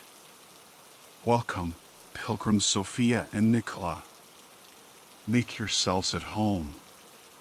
The people started walking, or rather, marching towards us. Nicola shot at one of them and managed to strike one of them in the neck. I had to force myself to keep from screaming when iridescent black liquid cascaded out of it. Its head keeled to one side and fell off, and then the thing collapsed in a pile on the floor. Barely a second later, one of them charged her, turning into a blur of gray in the process. Nicola squealed in pain as the blur retreated. Blood squirted out of her neck. It tripped quietly onto the floor, and then Nicola collapsed with a thud. "Go on, Pilgrim Sophia. Pick up the brick." "What do you want of me?" I demanded. "Pick up the brick." "What do you want?" One of the things marched right up to me and stopped only 2 or 3 feet away. I swallowed thickly. "The progeny of the void. Are you one of them?" And the thing removed its hood. I inhaled sharply. It was a human face in form, but all the colors were inverted. White had become black. Pink skin had turned blue. Gray eyes were now purple. And black hair was white and gray. "I'm glad to meet you, Pilgrim Sophia. Come with me to your new home, Pilgrim." The thing reached for me. I gasped when Clint pulled me behind me. A few of the people with us aimed their guns in the thing's direction. "Stay away from her. You have no beef with her. A pilgrim seeks wisdom, child of the blue planet. Why deny a pilgrim wisdom? What the fuck do you want of me?" I demanded yet again. By then, the thing sounded more like it was pleading. "A pilgrim seeks wisdom. The progeny of the void offer wisdom. Let the progeny give wisdom."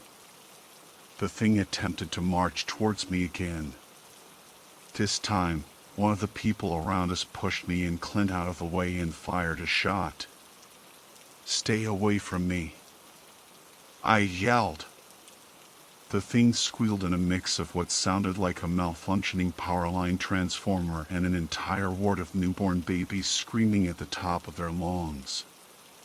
It fell to the floor, black liquid bubbling to the surface. "A pilgrim condemns the progeny," it wailed. And then it stopped and sat up. I looked at the other beings and gasped along with everyone else. The remaining figures had removed their hoods as well. Their faces were also inverted in color, and the contrast between the colors was much sharper. And their eyes bored into me. "A pilgrim condemns the progeny," they all yelled together. I jumped when I heard gurgling. I looked in the direction of Nicola's body, whose blood had by now pooled into a massive puddle. Blood bubbled out of Nicola's gaping neck wound. It was already turning an iridescent black, and she was paler than she already was. Then, her body started seizing. It was slow at first and only involved her limbs. But then, her chest and torso started lifting off the floor. The seizing picked up speed and soon came to be so fast it looked like a grand mal seizure that most people associate with epilepsy. And then, she stopped, her back collapsing on the ground. A few moments passed and everyone stared at Nicola as we waited for what would happen next. I jumped when I saw movement that looked like she had opened her eyes. And then, Nicola sat up. Her skin and face were all the indication we needed. All the colors of her face, hair, and eyes we were all used to had been inverted. "A pilgrim condemns the progeny," she wailed. Then, all the beings along with Nicola charged us. I fired my gun so many times, as did Clint along with the people who had been accompanying the entire time. Damn it, the noise was deafening. And not just from the guns. The things coming at us kept screaming that inhuman wail, which we heard over all the shooting. "A pilgrim condemns the progeny," they kept screaming. I fired my gun over and over. I don't know how, but I managed to hit at least one of the beings every single time. But few of the shots did anything to slow them down, let alone stop them. Finally, one of them hit one of the things in the neck. As soon as that happened, the things had their heads fall off and then they collapsed, never to move again. Clint and I looked at each other. That was all the hint either of us needed as to where to aim. "Aim for the necks," Clint shouted. Their heads started flying off and their bodies collapsing. I have no clue as to how many of my bullets did that. I like to think that every one of them did, but I doubt it. Either way, Clint grabbed my arm and yanked me along. "What's going on?" I asked. "Keep quiet. We need to get out of here." "What about the others?" "They're trained to give their lives. Just keep going." "Why are we leaving?" "I just got orders over my radio. We have backup in the complex. They just told us more of those things coming." "So what does that mean?" "We need to secure the place." "Secure the place?" What in the world did that mean? How could a place this big even be secured? There were terminals, computer labs, and too many tunnels to count. It didn't help that I was becoming dizzy. It appeared Clint was becoming dizzy as well. A voice came over Clint's radio. "Agent Clint, we've got your message. We found the terminals." "Excellent. Sophia and I are on our way." We kept running and ducking in and out of the place. I noticed the hall leading to the sacred complex. We're not going that way, Sophia. It was a ruse the entire time. Despite my heavy breathing and racing heart, I gasped. I didn't need to be told what he was talking about. More of those things had to have been down there. A pilgrim condemns the progeny. Clint shot behind us, and both of us heard the head get blown off. We kept running. The halls kept winding and winding, and Clint had to keep shooting. My bags almost fell away from my body a couple of times, but I managed to hold on to them. Then, I slipped again, only to see a couple of those things at the other end of the hall. A pilgrim condemns the progeny, they wailed. And then they started charging us. I tried shooting, only to find that I had run out of bullets. I looked around. Where's the exit? I whimpered as I saw none. There. Clint pointed at a trap door. He yanked it open and shoved me through. He shot at the things, heads flying. And then he came through the trap door and slammed it behind him. And then everything was silent. We looked around and saw another map. After examining it, we realized we were near one of the terminals. Agent Clint, state your location, a voice asked over his radio. Approaching Terminal 412. Sophia Bonaparte is with me. Excellent job, Clint. We have people at that terminal. And then we immediately started marching ourselves down there. As soon as we did, I went still when I saw what was there. Hands up. Don't move, a couple of the people standing there yelled, their guns pointed in my direction and their voices booming. Not one to argue with that, I did as I was told. Clint told them who I was and what happened in the rest of the complex. Clint kept going on and on with the details, seeing as I was in no condition to say anything. I was still too focused on the adrenaline rush I was coming off of. That and the logo on the clothing the people who rescued us were wearing. It looked like a circle with 3 arrows pointing towards the center. A pilgrim condemns the progeny. Aim for their necks. Have their heads fly off. Clint ordered. The soldiers did and succeeded in doing so. Many of them had to catch their breath after that. Is that what you and Clint were dealing with this whole time? One of them asked. Still unable to speak, I nodded. Yikes. That's creepy. Let's get the 2 of you out of here. I nodded again as the trains came.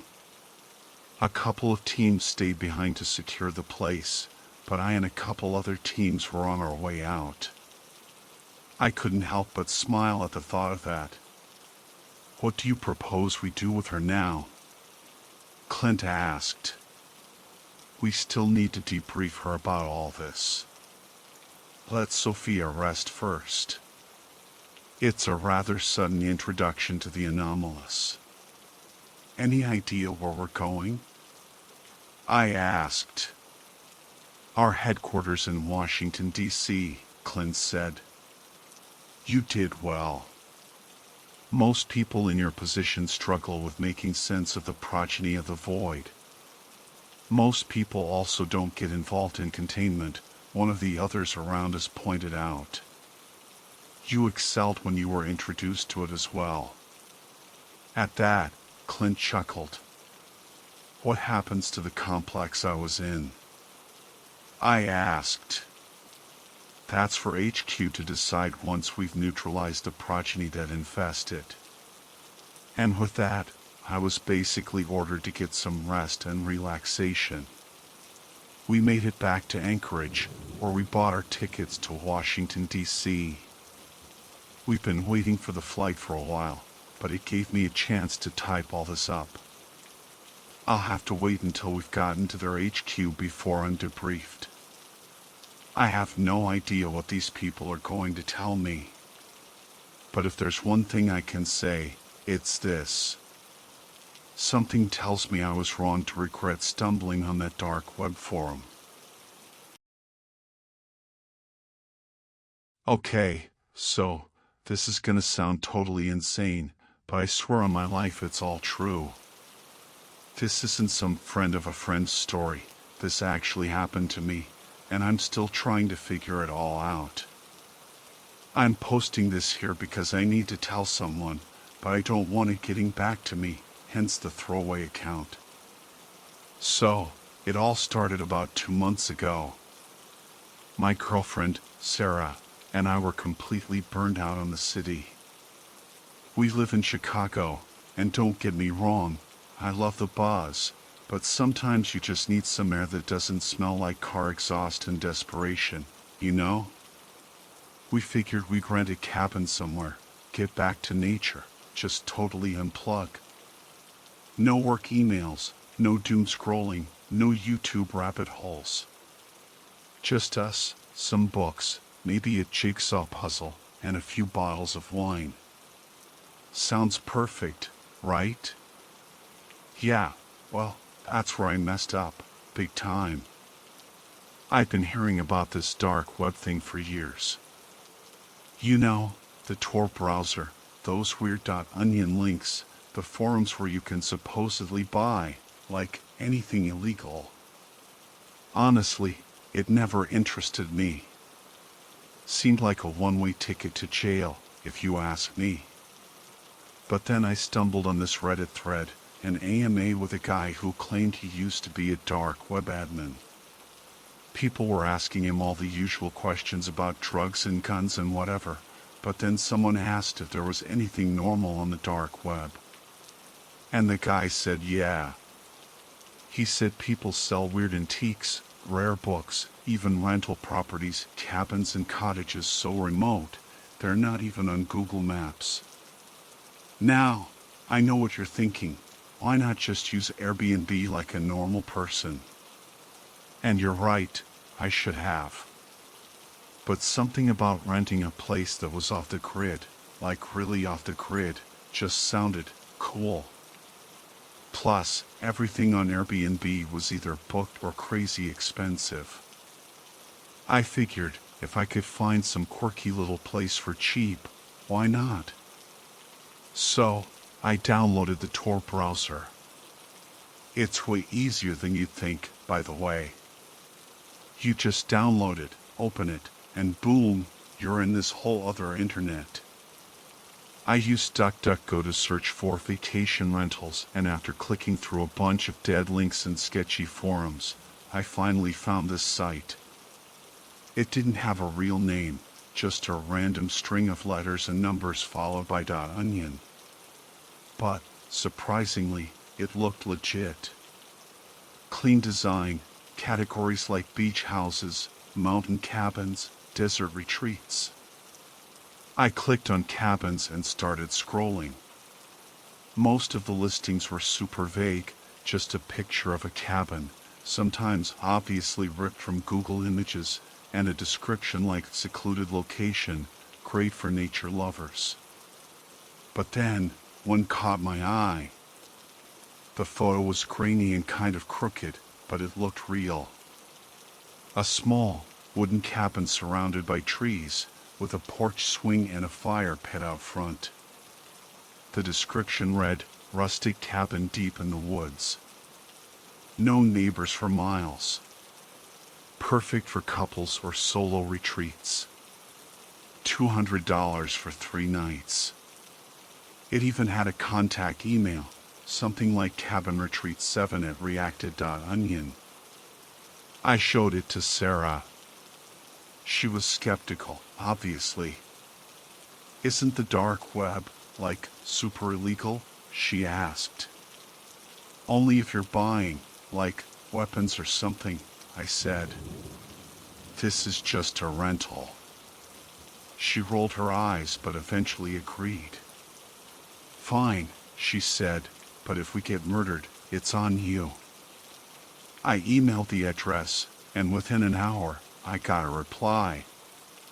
The person on the other end didn't ask any weird questions, just my name, which I faked, obviously, the dates we wanted, and confirmation of the $200 payment in Bitcoin. Luckily, I already had a Coinbase account from when I was briefly obsessed with crypto. So, I transferred the money, and they sent me back the address and a code to unlock the front door. The address was in some tiny town in Michigan I'd never heard of, like Pine Ridge or Cedar Creek, I can't remember. Google Maps couldn't pinpoint the exact location, but it got me close. The directions said to follow a dirt road off the main highway for about 6 miles until I saw a mailbox painted bright red. The cabin would be down a smaller path on the right. Sarah and I packed up the car, just the essentials, clothes, snacks, her Kindle, my laptop, in case we got bored, and a couple of board games. We even stopped at a McDonald's drive-thru for some road trip fuel. The drive took about 6 hours, but it was actually kind of fun. We blasted 90s throwback playlists and made stupid bets about what kind of weird stuff we'd find at this cabin. When we finally got to the dirt road, it was exactly as described, long, winding, and totally desolate. No houses, no gas stations, nothing. Just trees on both sides, their branches forming a kind of tunnel overhead. We passed the red mailbox around sunset, and I turned onto the smaller path. It was even rougher than the dirt road, and my car, a beat-up Honda Civic, was not happy about it. By the time we pulled up to the cabin, it was almost dark. The cabin looked just like the picture, small, rustic, and kind of charming in a rundown way. There was a porch swing, just like in the photo, and a pile of firewood stacked against the side. I parked the car, grabbed our bags, and Sarah punched in the code for the door. "Wow, this is cozy," she said as we stepped inside. The interior was simple. A small living room with a worn-out couch and a wood-burning stove, a tiny kitchen with mismatched cabinets, and a single bedroom with a queen-sized bed. The only light came from these old-fashioned kerosene lamps, which gave the place a warm, flickering glow. It wasn't exactly the Ritz, but it had its charm. We spent the first night settling in, making a small fire in the stove, and playing a couple of rounds of Uno. It was nice, honestly.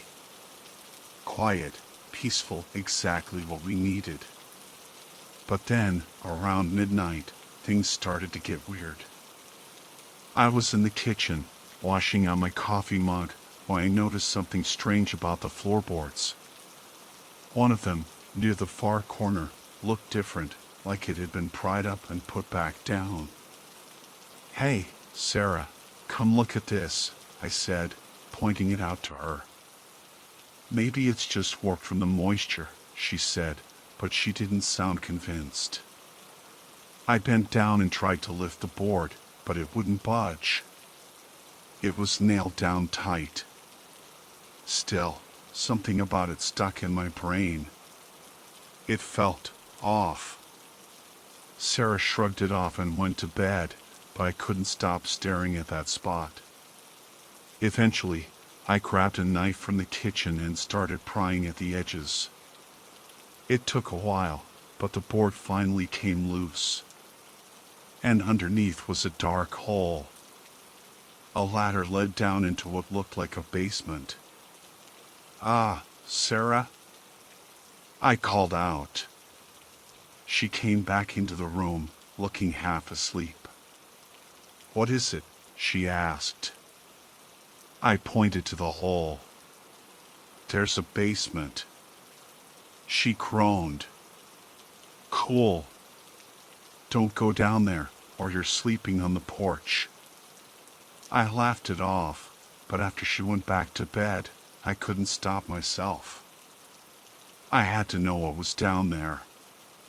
So, I grabbed one of the kerosene lamps, lowered myself onto the ladder, and climbed down. That's when I saw her.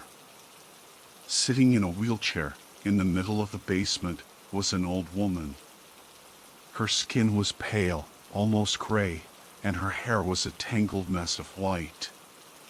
She was just sitting there, staring at me with these cloudy blue eyes.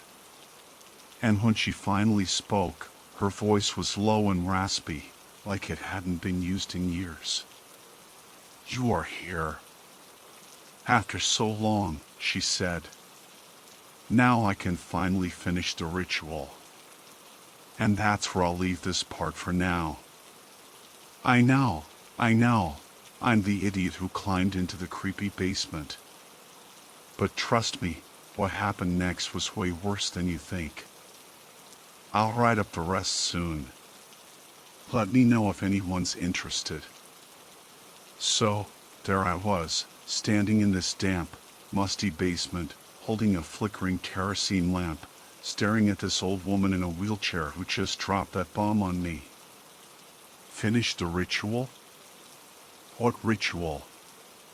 My mind was racing, trying to make sense of it all. The old woman was just sitting there, in the center of the room, her frail hands resting on her lap, her back hunched. The air down there was heavy, thick with that stale smell you only get in places that haven't been touched in decades. And then she spoke again, her voice still raspy but maybe a little steadier this time. "You are here. After so long," she repeated. "Now I can finally finish the ritual." I froze. It felt like my brain just short-circuited. I mean, I couldn't even begin to process what she was saying because I was still stuck on the fact that she looked like my grandma. And not just vaguely, she looked exactly like her. Same frail frame, same sharp cheekbones, same pale blue eyes. The thing is, my grandma, Eleanor, passed away 4 years ago. Or at least, that's what I'd been told. I backed up instinctively, gripping the edge of the ladder behind me. What are you talking about?" I asked, my voice cracking. "Who are you?" She tilted her head slightly, like she was studying me. "You don't recognize me?" she asked, almost with a hint of amusement. Then she smiled. And that's when my stomach dropped. Because it wasn't just any smile, it was her smile. My grandma's smile. The one I'd seen 1,000 times growing up. But how could she be here? I'd been to her funeral. I'd seen the casket. I remember sitting in the front row with my mom, watching as they lowered her into the ground. It didn't make any sense. I don't understand," I stammered. "This can't be real. You're not real." She laughed softly at that, a dry, wheezing sound that echoed off the stone walls. "You've grown up so much, Alex," she said. I was too stunned to correct her about my name. I wasn't sure you'd come back. But now that you're here, we can finally do what we were meant to do. I glanced around the basement, trying to get my bearings. The walls were made of old stone, and there was hardly any furniture, just a few dusty crates and a wooden table pushed against one wall. But what really caught my eye was the floor. It wasn't concrete or dirt like you'd expect. It was stone, but not like the walls. The floor was made of these large, flat slabs, and etched into them were these strange symbols. Circles, triangles, lines. None of it made sense to me, but it definitely didn't look like something you'd find in a regular basement. "What do you mean, meant to do?" I asked, my voice shaking. She leaned forward slightly in her wheelchair, her pale eyes locking onto mine. The ritual, she said, as if it was the most obvious thing in the world. The one your family started long before you were born. The one I've been waiting to finish. I don't know why, but the way she said your family hit me like a ton of bricks. I started thinking about my mom, my uncles, all the weird little stories I'd heard growing up about our family history. My grandma used to tell me these old legends when I was a kid, about curses and secret traditions and ancestors who made deals they couldn't break. I always thought they were just stories, but now... Look, I said, trying to keep my voice steady, I don't know what you think is happening here, but I'm leaving. I'm going back upstairs, and I'm calling the police, or someone. She shook her head slowly. You can leave, she said, but you won't get far. This place doesn't work the way you think it does. I didn't wait to find out what she meant. I scrambled back up the ladder, nearly dropping the lamp in the process, and slammed the floorboard back into place. My hands were shaking as I fumbled with the nails, trying to wedge them back in to seal the opening. By the time I was done, Sarah was standing in the doorway, rubbing her eyes. What the hell are you doing, Mike? She asked groggily. There's someone down there, I blurted out, in the basement. Her expression shifted instantly. What are you talking about? Who? I don't know, I said, my words tumbling out too fast. There's this old woman, and she's saying all this weird stuff about rituals, and... Sarah cut me off with a raised hand. Okay, stop, just stop. You're not making any sense. Are you sure you didn't just fall asleep and imagine it? Maybe you're sleepwalking or something. No, I said, louder than I meant to. I'm serious, Sarah. She's down there. Sarah sighed, clearly not buying it, but she humored me enough to grab a flashlight and check the basement herself. When she lifted the floorboard and shone the light down, there was nothing. No wheelchair, no symbols on the floor, just an empty, damp basement. I could tell by the look on her face that she thought I was losing it. See, she said. There's no one here. You probably just freaked yourself out because this place is old and creepy. But she was there, I insisted. I saw her.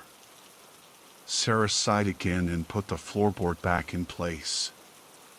It's late. Let's just go to bed and deal with this in the morning, okay? I didn't have the energy to argue, so I followed her back to the bedroom. But I didn't sleep. I just lay there, staring at the ceiling, trying to make sense of what I'd seen. Was it a hallucination? Some kind of elaborate prank? Or was it something worse? The only thing I knew for sure was that I couldn't shake the feeling that I'd just stepped into something way bigger than I could understand. And that maybe, just maybe, renting this cabin was the biggest mistake of my life.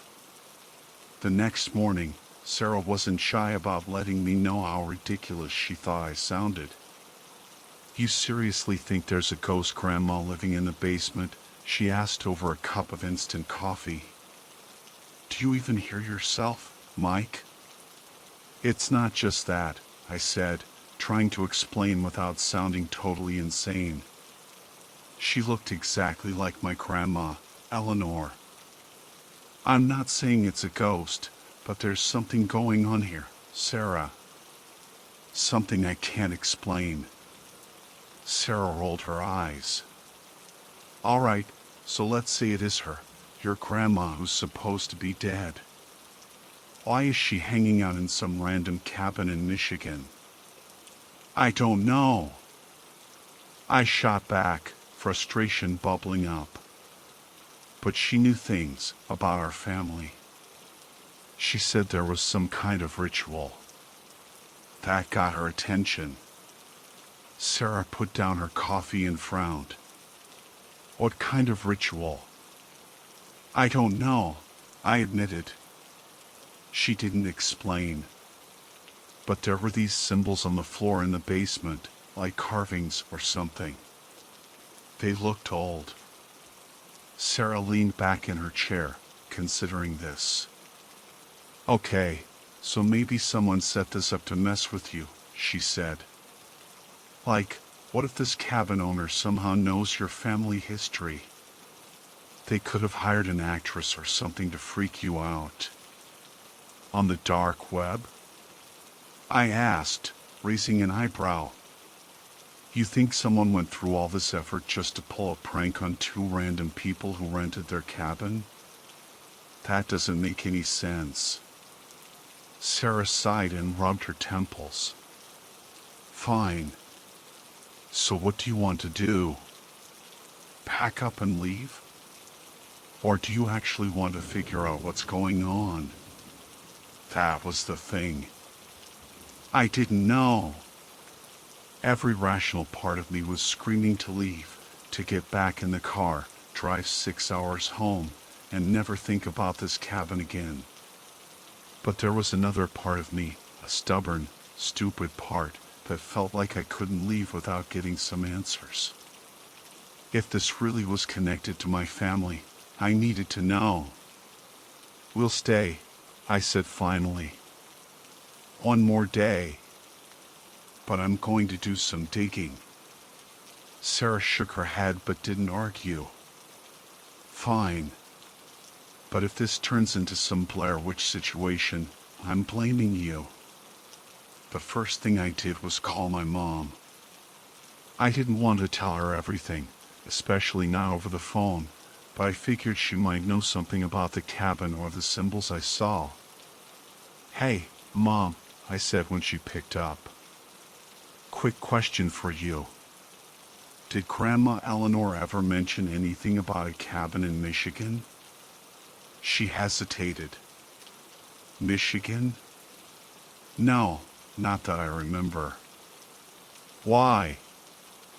I could hear the familiar clinking of her bracelets as she moved around on the other end of the line, probably washing dishes.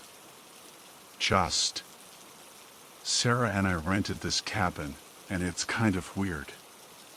It got me thinking about those stories Grandma used to tell, you know, about the family traditions and all that. My mom laughed softly. Oh, those. She was always into that folklore stuff. Most of it was nonsense, you know that. Yeah, but... I paused, not sure how much to say. Did she ever talk about, like, rituals? That made her laugh again, but it was more nervous this time.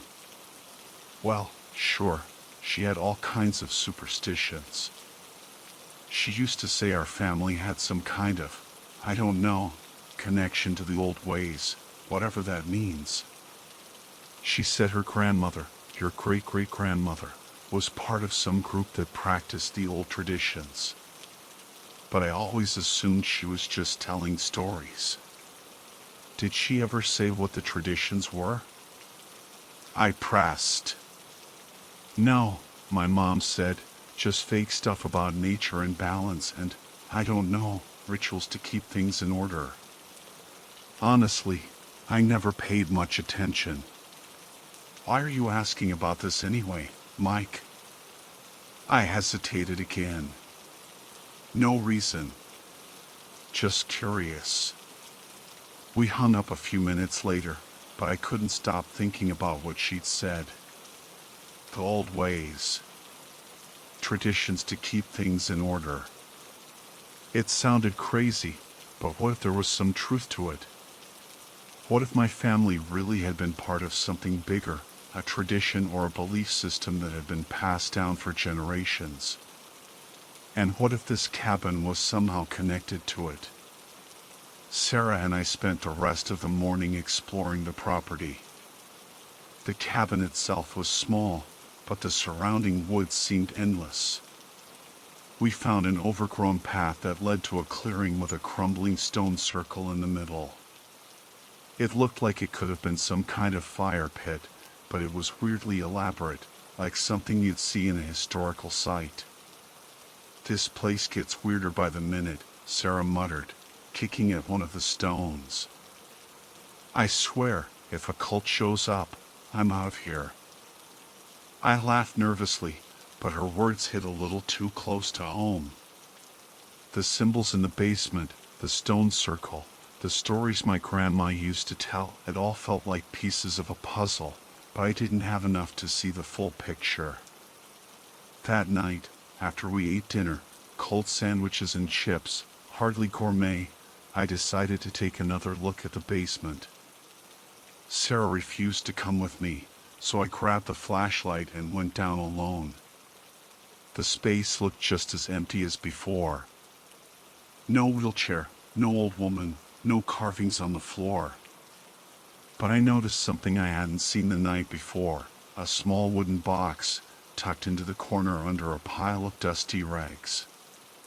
It was about the size of a shoebox, and when I picked it up, it felt heavier than I expected. I brought it upstairs and set it on the kitchen table. Sarah watched me from across the room, clearly unimpressed. "What is that?" she asked. "Some kind of treasure chest?" "I don't know," I admitted. "But it feels important." The box was locked, but the wood was old and brittle. With a little effort, I managed to pry it open. Inside was a bundle of papers, yellowed with age, and a small brass key. The papers were handwritten, covered in neat, looping cursive that reminded me of my grandma's handwriting. Most of it was hard to read. It looked like a journal or a collection of notes. But one word jumped out at me immediately: ritual. "What does it say?" Sarah asked, leaning over my shoulder. I scanned the first page, my heart pounding. "It's instructions," I said slowly, "for some kind of ritual." Sarah groaned. "Oh, come on. This is ridiculous." "No, listen," I said, pointing to one of the lines. "It says something about calling forth the old blood and restoring balance. And look, there's a drawing of those symbols I saw in the basement."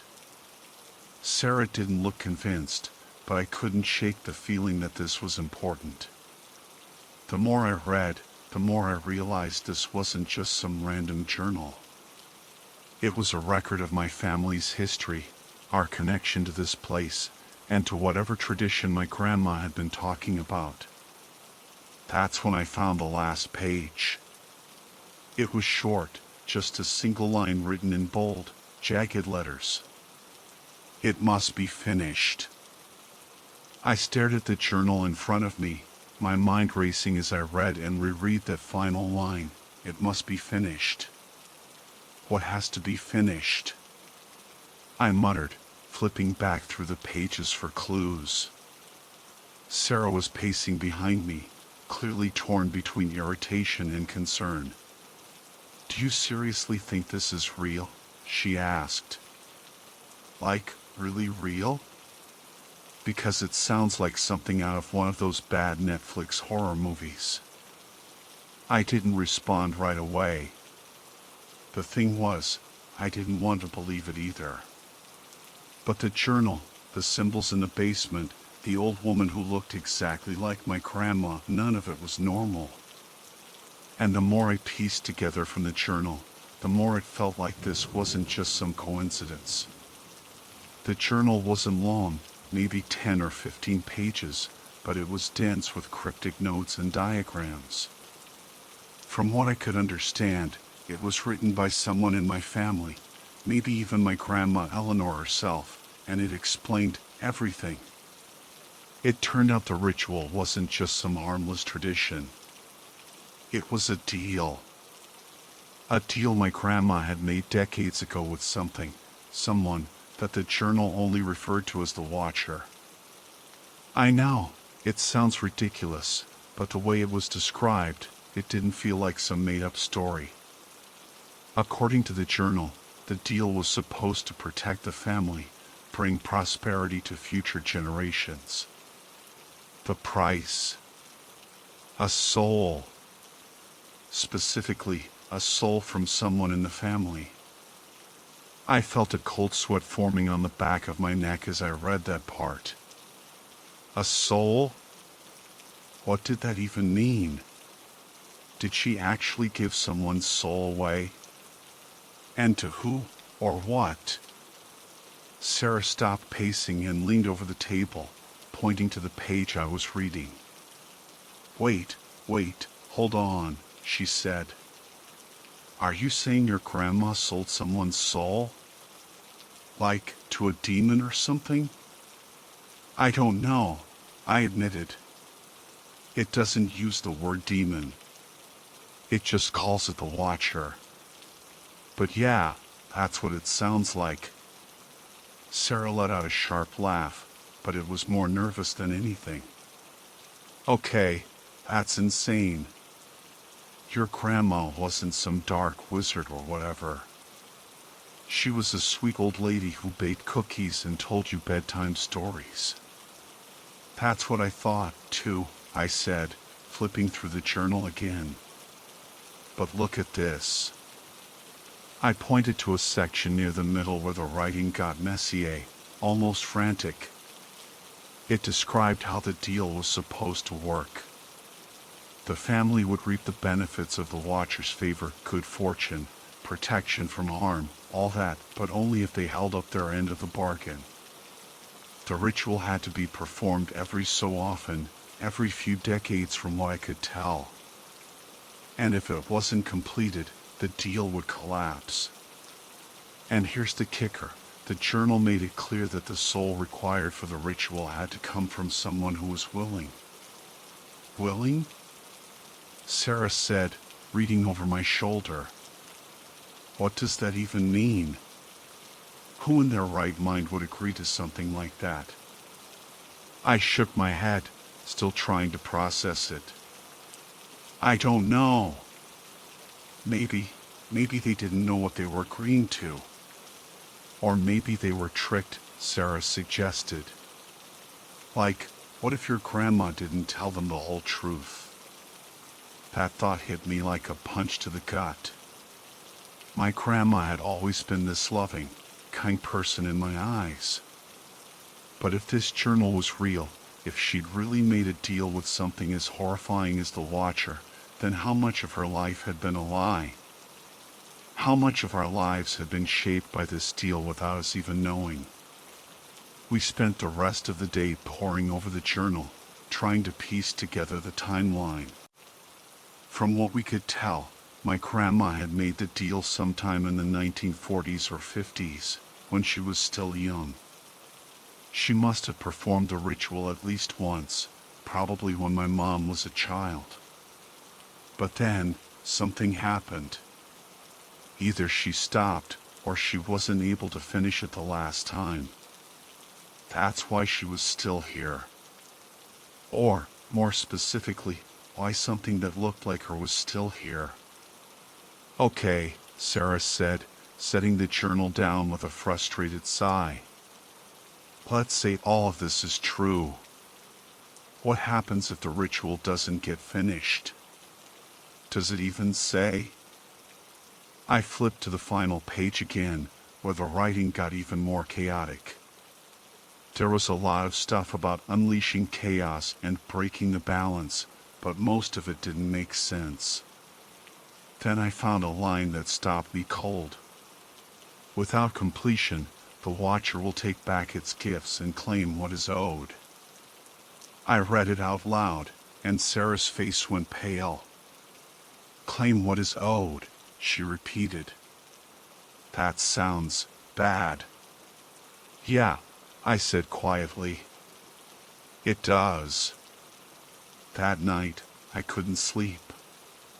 Sarah had already crashed on the couch, exhausted from all the back and forth over whether we should stay or leave. I sat at the kitchen table, staring at the journal and the brass key that had been tucked inside. The key didn't seem to fit anything in the cabin, and I couldn't figure out what it was for, but something about it felt important, like it was a piece of the puzzle I hadn't figured out yet. Around midnight, I heard it again. That voice. "You're almost ready," it said, low and raspy, coming from somewhere near the floor. I looked down and saw the same loose floorboard, the one leading to the basement. The voice continued, calm but insistent.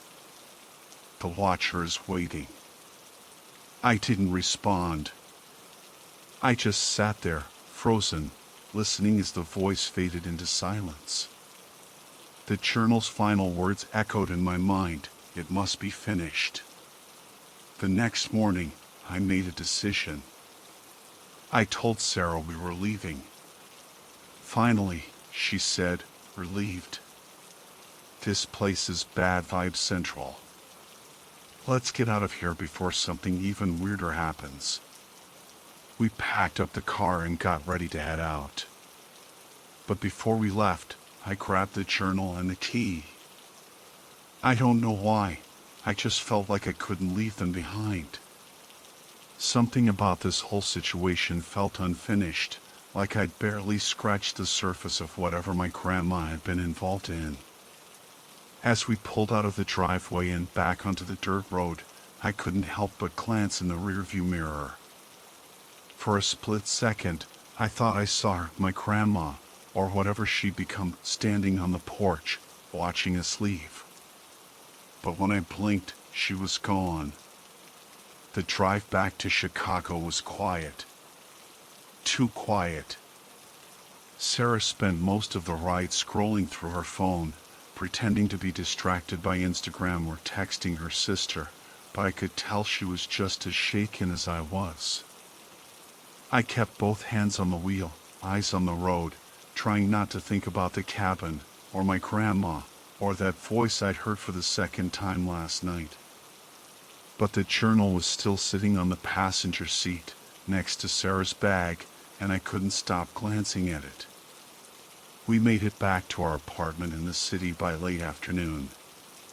It was surreal, stepping back into the world of honking cars, crowded sidewalks, and the comforting hum of modern life.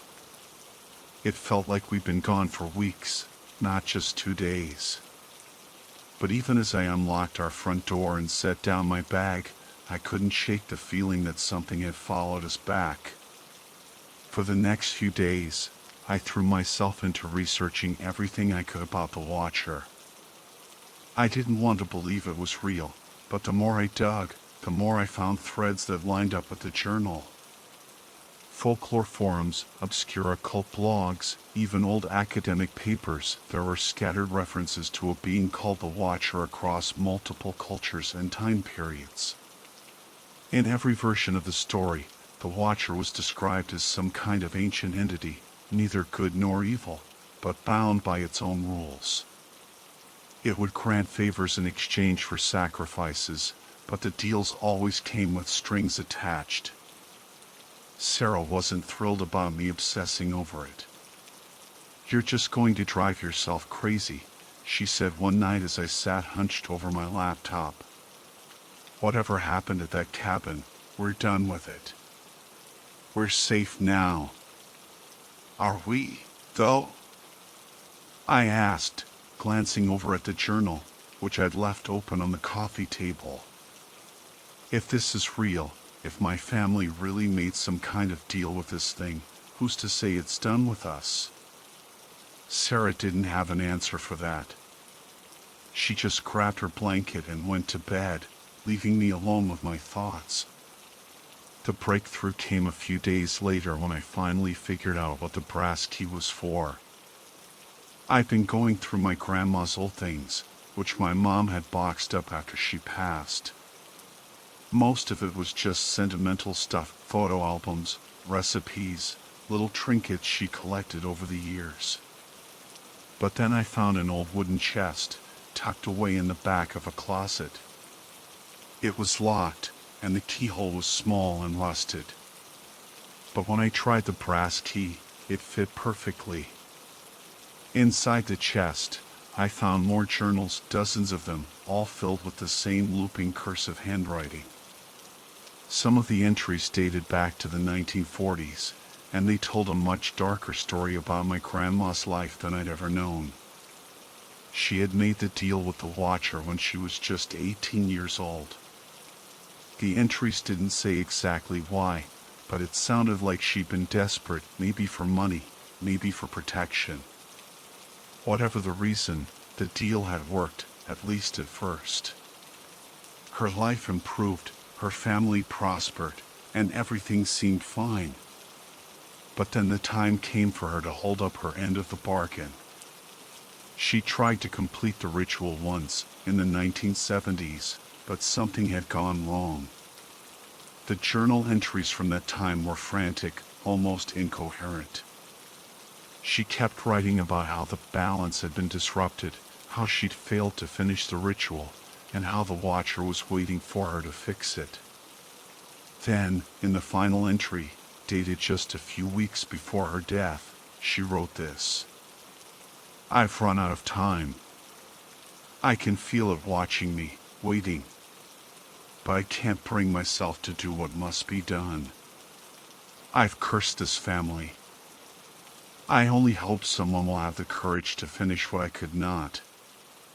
I didn't tell Sarah what I found. She was already stressed enough, and I didn't want to drag her any further into this mess. But the weight of what I'd uncovered was impossible to ignore. My grandma had made a deal with something beyond comprehension, and now it was my problem to deal with. I thought about going back to the cabin, about trying to finish the ritual myself. But the journal had been maddeningly vague about what the ritual actually required. The one thing it made clear was that the ritual needed a willing soul. And that thought terrified me more than anything else. How could anyone willingly give up their soul? What kind of person would agree to something like that? And then it hit me. The soul didn't have to be someone else's. It could be mine. That night, I couldn't sleep. The thought kept circling in my mind. If my grandma had made this deal to protect our family, didn't I have a responsibility to fix it? Wasn't it my duty to finish what she couldn't? But then another thought crept in, just as unsettling. What if I refused? What if I ignored the Watcher, ignored the ritual, and just lived my life? Would it come for me? For Sarah? For my future children? By sunrise, I'd made my decision. I haven't gone back to the cabin yet. Honestly, I don't know if I ever will. Part of me thinks I should just burn the journal, toss the key, and pretend none of this ever happened. But another part of me knows that's not how this works. The Watcher doesn't forget. It doesn't forgive. So, for now, I'm stuck in this limbo, waiting for the courage or the desperation to make my next move. And if I do decide to go back, to finish what my grandma started, well, let's just hope I'm the only one who has to pay the price. Because one thing's for sure, the Watcher is waiting. And it always gets what it's owed.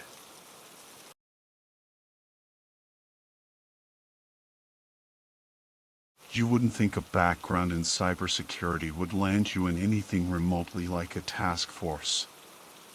When you're knee-deep in code, staring at endless lines of IP addresses and encrypted packets, the job feels more like being a basement dweller than a crime fighter.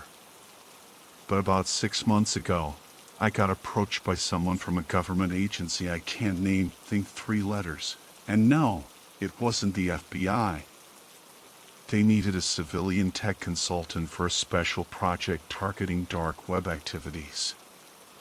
The mission was simple, at least on paper: identify and shut down illegal operations. Human trafficking rings, illicit markets, and other truly disgusting stuff that made your stomach churn were rampant in the dark web's hidden corners. But there was one catch: this wasn't just any dark web operation. They were after something weirder. The offer came with a decent paycheck, an NDA so strict I could have been jailed for blinking wrong, and access to tools I'd never seen before. Naturally, I said yes. Who wouldn't? The task force operated out of a gray, nondescript building in the middle of a business park that might as well have been invisible. No signs, no logos. The windows were mirrored, reflecting nothing but the dull parking lot. Inside, it was all cold lighting and humming servers. My team consisted of a couple of agents, a handful of IT guys like me, and one dude named Rex who didn't even try to make you feel better. For the first few months, everything was routine. We were assigned specific sites, given .onion links to investigate, and tasked with finding vulnerabilities in the host networks. The usual suspects came up: drug marketplaces, forums for illegal firearms, and the occasional scam pretending to sell stolen Netflix accounts. We were good at our job. Sites went down almost as fast as we found them. Then we came across the Crimson Grove. The name stood out immediately. Compared to the more straightforward names we encountered: Buy Drugs Now or Bitcoin Billionaire, this one seemed out of place. The link was buried in a forum that discussed dark web myths, cryptids, government conspiracies, that kind of stuff. Most of it was garbage, but the Crimson Grove was mentioned repeatedly. Users described it as an exclusive forum for rites and rituals. That alone made it worth investigating. Using a Tor browser, we accessed the link. The landing page was bizarre. Unlike the crude designs of most dark websites, this one was polished. The background was a looping video of a dark forest at night, with the sound of faint whispers playing if you unmuted it. The menu was sparse, just 3 tabs: Community, Gallery, and Offerings. Before we could proceed, we had to make an account. That was unusual. Most sites we visited didn't require registration, especially for casual browsing. But it was also a red flag. I started creating a fake account, using an encrypted email address and a randomly generated username. But every time I filled in a field, the system auto-corrected it, forcing me to input what looked like gibberish symbols. When I finally got in, I realized the username wasn't random at all. It was the exact string of characters associated with my work ID. I chalked it up to paranoia. Maybe the system sniffed out our IP address and generated something unique. But Rex didn't like it. "We're being logged," he muttered, pulling out a flash drive. "Capture everything. If they're tracking us, we need a footprint of their tracking." The community tab was a forum, but its threads were cryptic. Titles like "The 13th Passage" and "Offer Accepted, Awaiting Release" dominated the front page. Some were vague requests for guidance, while others seemed to reference rituals with precise dates and times. One thread caught my attention: Names of the Fallen. It was pinned at the top, and every comment in the thread was a name followed by a date. Rex leaned over my screen. "What's this?" I scrolled through the names. They were posted daily, sometimes in bursts of 3 or 4 at once. Some included what I assumed were cities, countries, even coordinates. The most recent entry read, J. Wallace, January 8th, 2025, Chicago, Illinois. None of US knew who J. Wallace was, but it was clear something was being tracked here. Cross-check that name, Rex barked at one of the agents. The gallery tab was worse. It hosted a collection of videos, each one titled with a person's name and the word right. We clicked on the most recent one. It was low quality and grainy, showing what looked like a dimly lit room. A person sat in a chair, their face obscured by shadow. A voice off-screen spoke in a language none of us recognized, followed by the sound of something sharp being dragged across a surface. The video ended abruptly. Rex immediately told us to stop clicking through the site. We'd seen enough. He was going to escalate this up the chain and shut the whole thing down. But before we closed it, I glanced at the offerings tab. It required a login separate from the one we'd already created. I didn't push it. As we packed up for the day, one of the junior agents, a guy named Alex, pointed out something strange.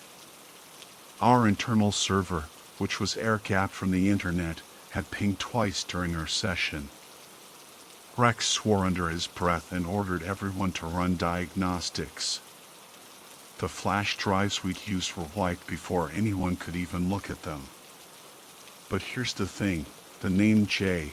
Wallace popped up in a news article the next morning. They were a missing person, last seen in Chicago, Illinois. The date matched. None of us talked about it openly, but I could tell we were all thinking the same thing. This wasn't just another dark website. Something else was going on. We just didn't know how bad it was going to get. The next day at the office, there was this tension in the air, the kind that hangs around when people are too nervous to ask questions out loud. Rex wasn't saying much, and the higher-ups had already started poking their noses into our report on the Crimson Grove. For a while, we assumed the case was going to be escalated out of our hands, and honestly, we were fine with that. But then something strange happened. Nothing. Days went by, and we heard no updates, no orders to investigate further, no instructions to pull the plug, just silence. That was unusual. Typically, when we flagged a site as significant, it was either handed off to another team or shut down completely within hours. The Crimson Grove just sat there, untouched. Out of curiosity, I tried accessing it again from home. I wasn't doing anything official, just checking if the site was even still up. To my surprise, it was. The same eerie forest background, the same looping whispers. It almost felt like the site wanted to be found. The community tab now had a new pinned post, "Welcome, observers." It was timestamped just hours after we first accessed the site.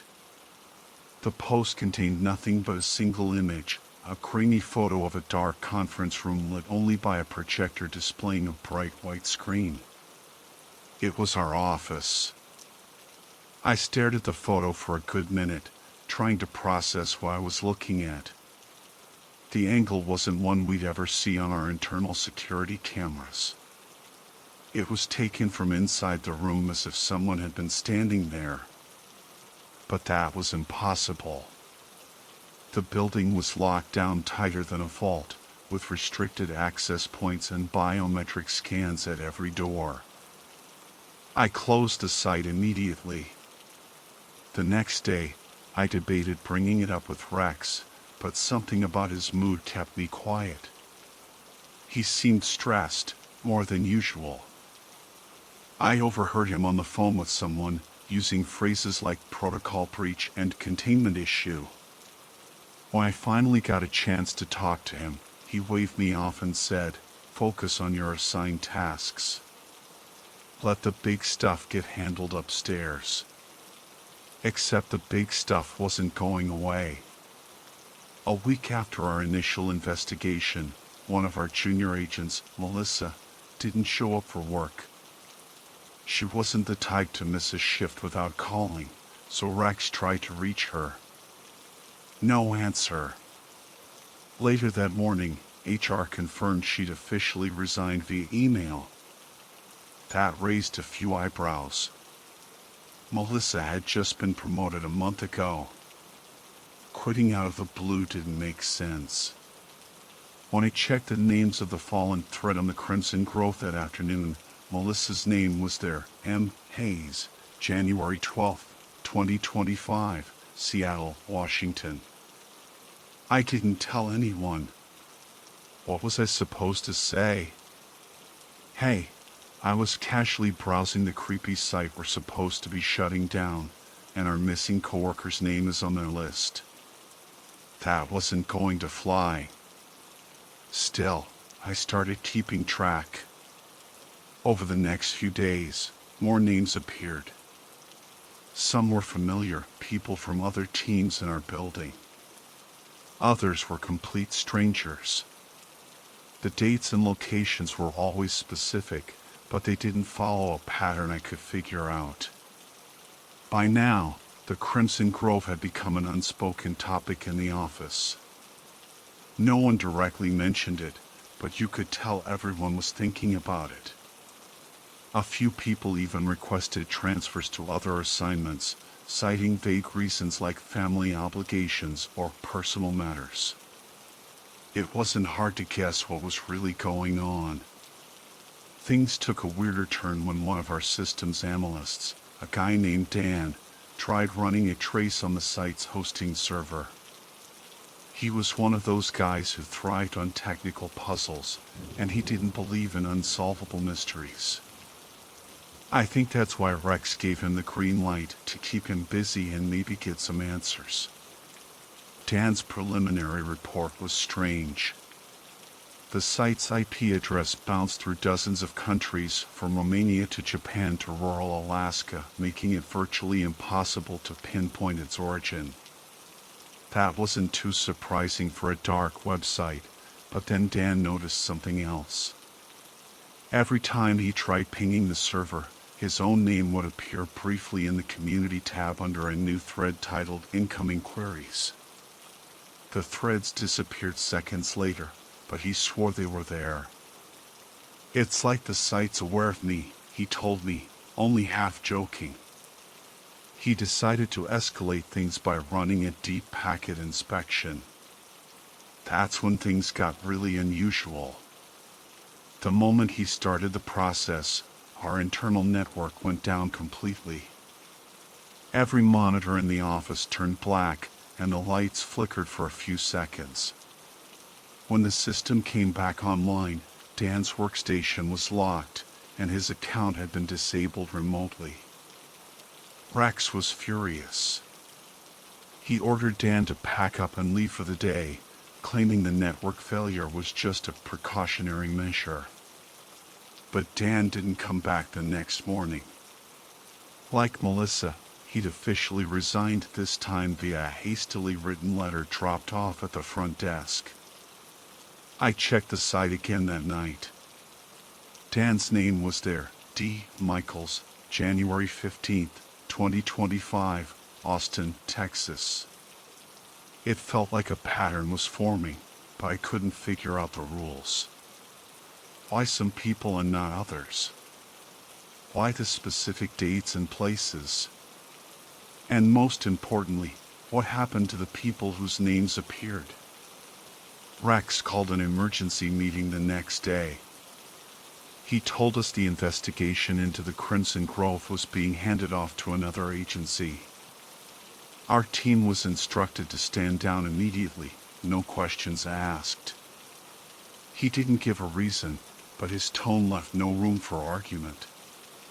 The problem was, I couldn't just stand down.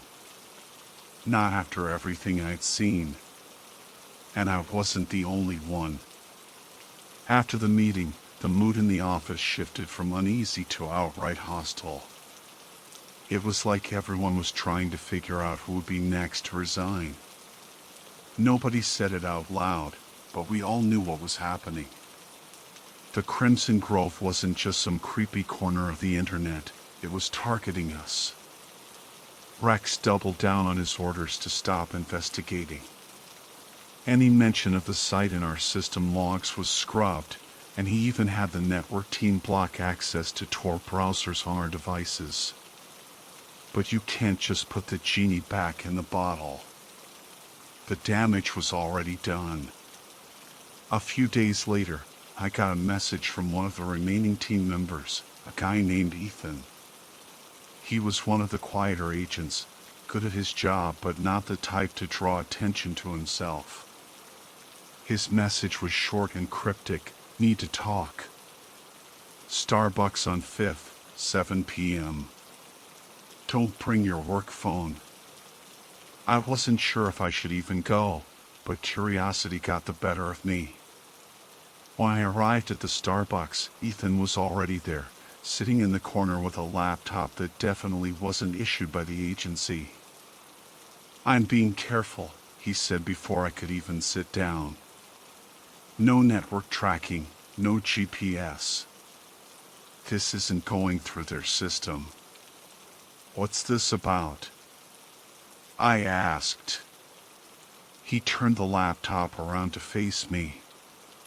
On the screen was a local archive of the Crimson Grove's community tab. "You downloaded this?" I kept my voice low, but the disbelief was clear. "Not exactly. I mirrored it. Look, I know we're not supposed to mess with it, but I couldn't let this go. The site's running some kind of automated process, and it's monitoring us in real time.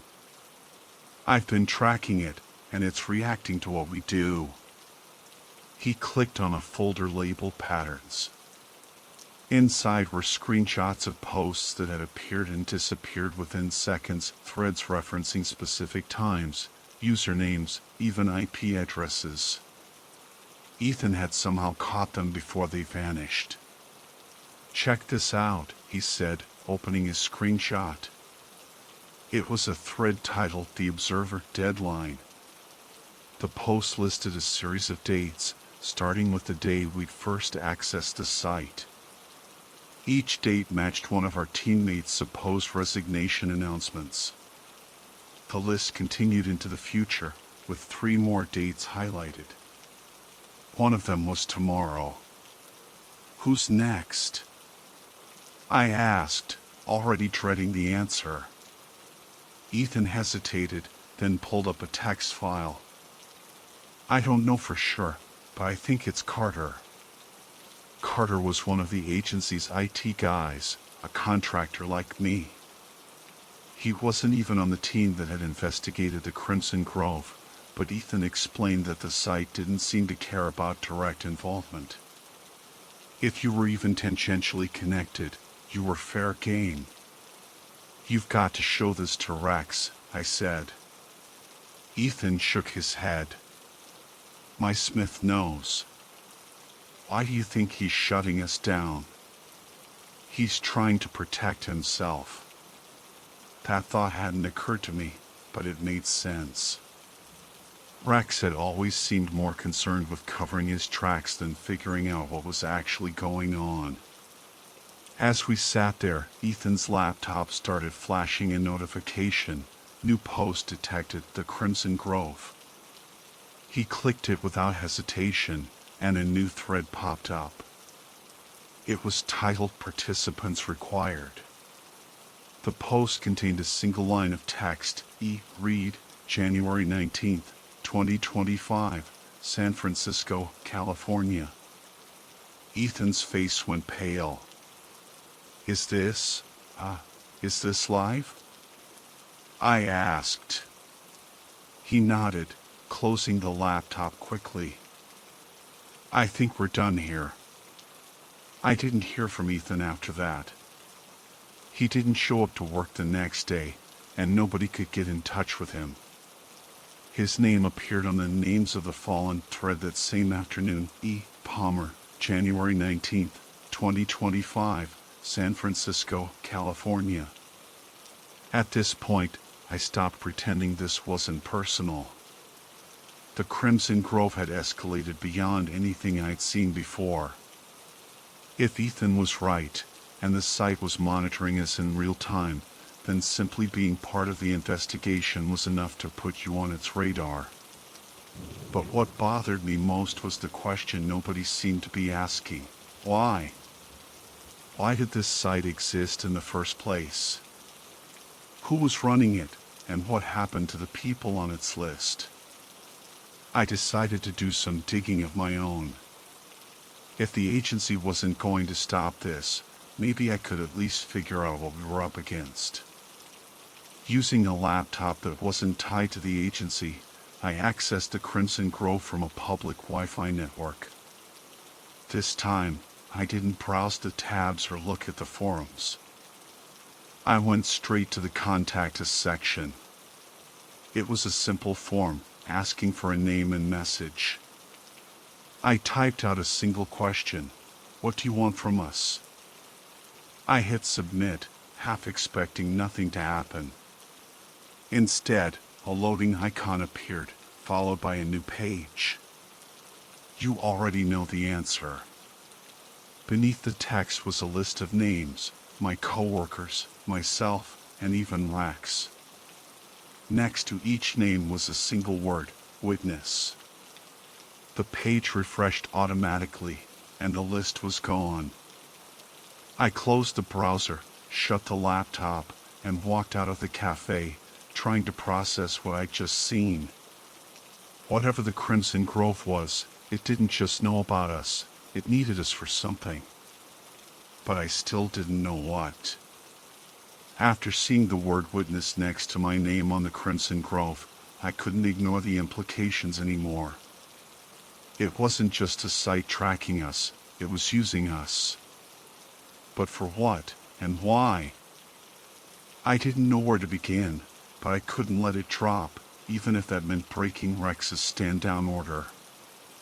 That night, I went over everything I had: screenshots, logs, anything I'd quietly backed up before Rex ordered the wipe. I wasn't looking for answers anymore, I was looking for patterns. If Ethan had been right about the dates and names lining up, then there had to be more. The first thing I noticed was the timestamps. Every name that appeared on the Names of the Fallen thread coincided with a specific time of day, almost down to the second. I cross-referenced this with the dates and realized they matched up to news reports of disappearances, not just our coworkers, but random people who'd been listed on the site before we'd even accessed it. What stood out was the precision. It was as if the site knew exactly when and where these people would disappear. How was that possible?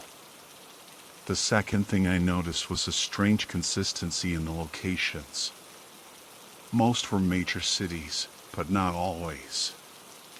A few coordinates pointed to places in the middle of nowhere: forests, abandoned industrial sites, even the middle of the ocean. I wasn't sure if the locations were symbolic or literal, but the randomness made it harder to pin down a motive. I shared my findings with one of the only remaining team members I trusted, a data analyst named Sarah. She wasn't directly involved in the original investigation, but she had a reputation for being level-headed and meticulous. "This feels deliberate," she said after reviewing the data. "Like someone, or something, is choosing these people for a reason." "But what's the criteria?" "That's what I can't figure out," I admitted. "It's not just people who access the site. Look at the older names. Some of these people probably never even touched the dark web."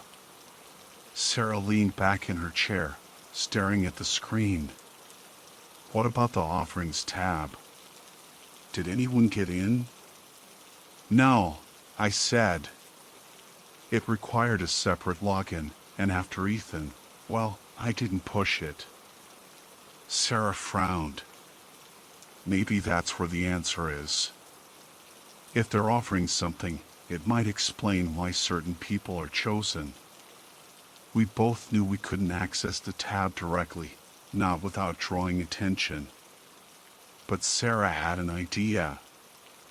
Using a reverse engineering tool, she began combing through the site's source code. It was risky, and if the site was truly monitoring us, it wouldn't go unnoticed. Still, Sarah was confident she could extract something useful without triggering a response. Hours passed, and nothing happened. I was starting to think the site didn't care about us poking around, but then Sarah's laptop screen froze. "It's locked me out," she said, her voice calm but tense. Before I could respond, the lights in the office dimmed for a split second. Then Sarah's monitor turned black, replaced by a single line of text, "Participants are watching." We both stared at the screen, unsure of what to do. Sarah reached for her phone, but before she could make a call, her computer shut off completely. "Okay, I'm done," she said, standing up and grabbing her bag. I don't know what that was, but I'm not sticking around to find out. I couldn't blame her. After she left, I sat there for a while, trying to decide if I should follow her lead. But something about that message stuck with me. Participants are watching. It sounded like a warning, but also like a clue. Against my better judgment, I decided to check the site one more time. Using a secure VPN, I accessed the link from an old, offline laptop. The site was still up, unchanged, except for one thing. A new thread on the community tab. The title read, "Final Witness." The post contained a list of names of every remaining member of the task force, including mine. Next to each name was a countdown. Mine had less than 48 hours left. I sat there, staring at the screen, trying to make sense of what this meant. Why a countdown? What was supposed to happen when it hit 0? Then I noticed something I'd overlooked before. At the bottom of the thread, in tiny text, was a hyperlink labeled Terms of Witness. I clicked it, and a new page loaded. It wasn't what I expected. Instead of some cryptic message or disturbing image, it was a contract, a literal, legal-looking document outlining the role of a witness. The terms were vague, but one line stood out: by observing, you are complicit. By remaining, you are bound. Beneath the contract was a single button labeled Accept. I didn't click it. I closed the laptop, unplugged it, and sat in silence, trying to process what I'd just seen. The site wasn't just tracking us, it was binding us to something. But what would happen if I didn't accept? I didn't have an answer, but I had less than 2 days to figure it out. I spent the next 48 hours doing everything I could think of to make sense of what was happening. I combed through old data, reread every name and date on the names of the fallen thread, and tried piecing together any possible connection. But no matter how much I analyzed, nothing added up. By the time the countdown on my name hit its final hours, I felt like I was waiting for something inevitable, though I didn't know what. I wasn't scared, exactly. It was more like being caught in the current of a river. You couldn't fight it, but you could try to understand where it was taking you. With about 2 hours left on the clock, I received an unexpected email. It came from a secure, encrypted address, and the subject line simply read, "This ends tonight." The email contained a single sentence, "Come alone." Coordinates were attached. The coordinates pointed to a location just outside the city, a field about an hour away. There were no instructions, no explanation, just the implication that this was where I was supposed to be when the timer hit 0. I thought about ignoring it, but I knew deep down that wasn't an option. If the Crimson Grove had already infiltrated everything from our work systems to our personal devices, there wasn't much point in running. So, I went. The field was as empty as it looked on Google Maps, just a stretch of open land bordered by a few sparse trees. No buildings, no signs, no indication of why this place mattered. I parked my car on the dirt path and walked toward the coordinates, clutching the flashlight I'd brought as my only source of comfort. When I reached the exact spot, there was nothing there. Just grass and dirt. But as I stood there, a soft humming sound filled the air. It was low and steady, like the faint vibration of a distant generator. I turned in every direction, trying to find the source, but there was nothing. Then my phone buzzed. It was another email, this time with no subject line. The body of the message simply read, "Observe." Before I could process it, the flashlight flickered for a brief moment. The beam illuminated something in the distance, a faint shape, standing still at the edge of the field. I aimed the light toward it, but by the time the beam steadied, the shape was gone.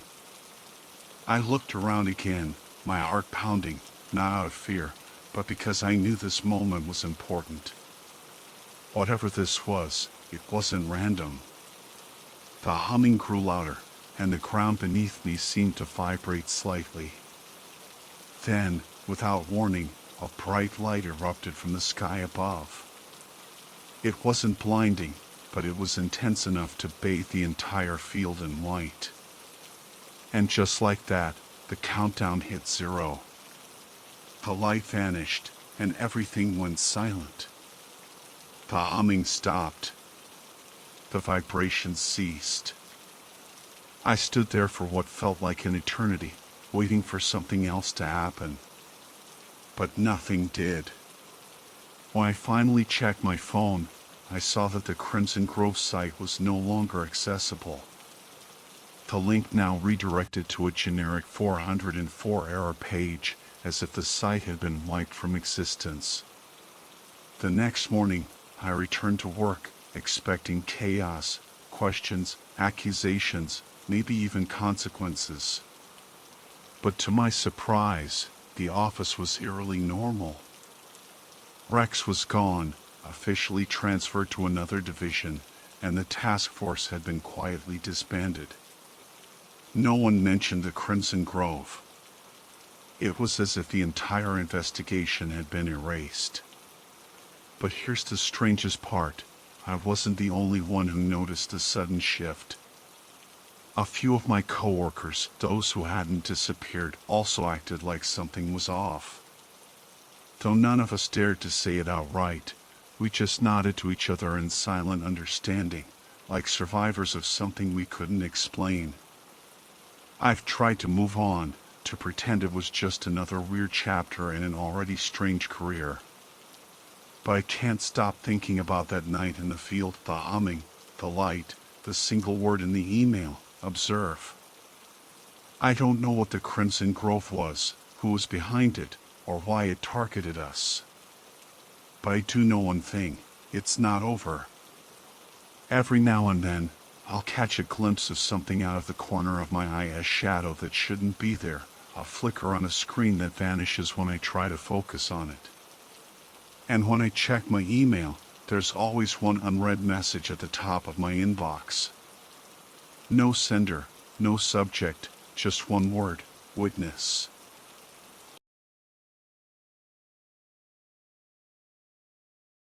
Alright, so here's this crazy story that's been stuck in my head for months now. I wasn't even sure if I'd ever tell anyone, but the more I think about it, the more I feel like I gotta get it out there. I'm not exactly proud of what happened. If anything, it was one of the dumbest things I've ever done. But hey, hindsight's 20/20. right? Anyway, I figure if you're reading this, maybe it'll save you from making the same stupid mistake I did. I guess I should start by saying I've always been one of those people who's, like, way too curious for my own good. You know the type? Late night Reddit scrolling, falling down YouTube rabbit holes, random deep dives into things I probably have no business looking into. It's not like I'm into anything illegal or super weird. I just like knowing stuff. So, naturally, when I first heard about the dark web, I had to check it out. Before you freak out, I didn't just dive in head first or anything. I did my research.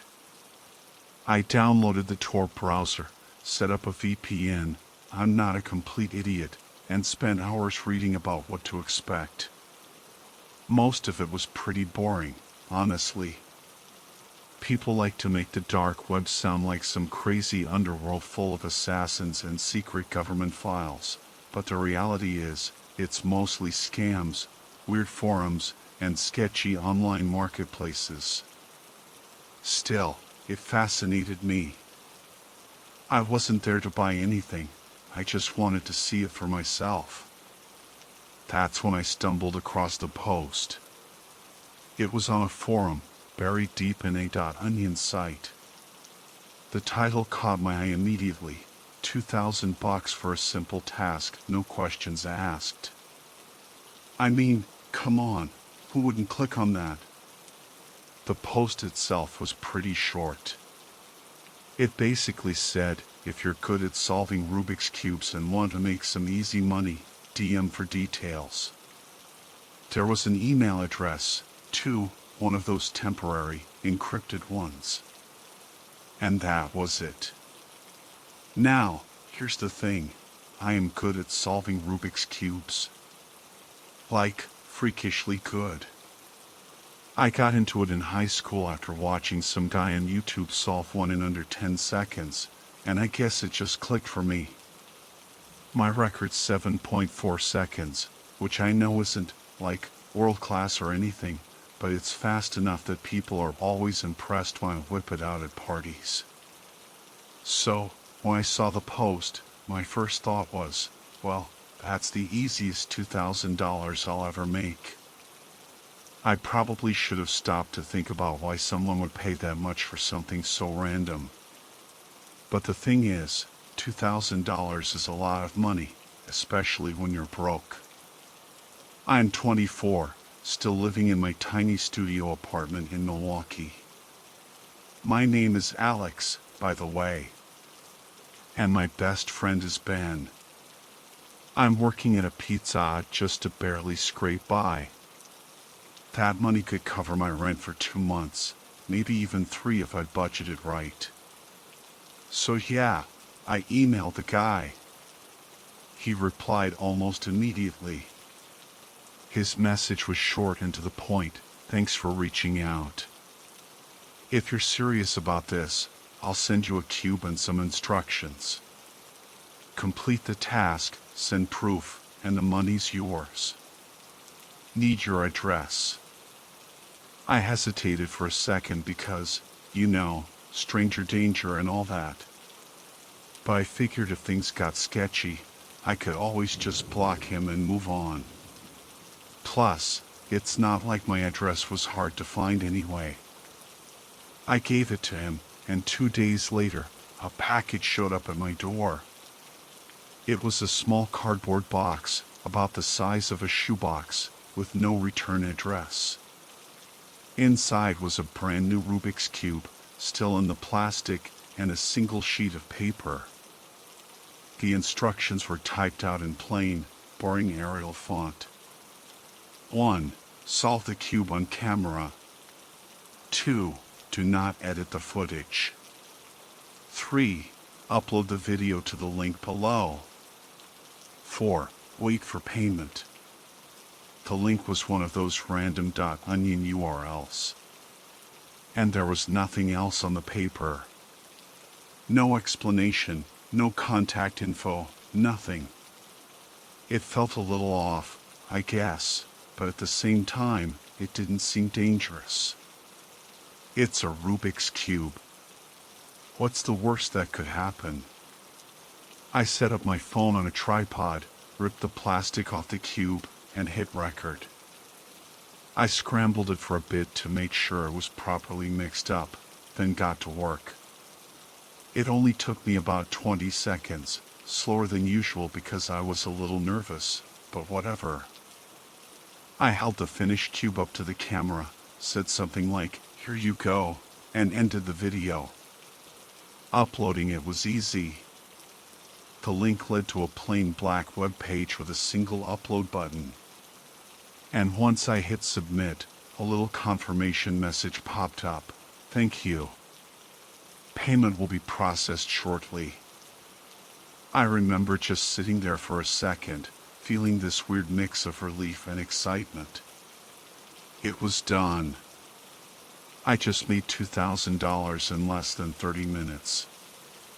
Well, almost.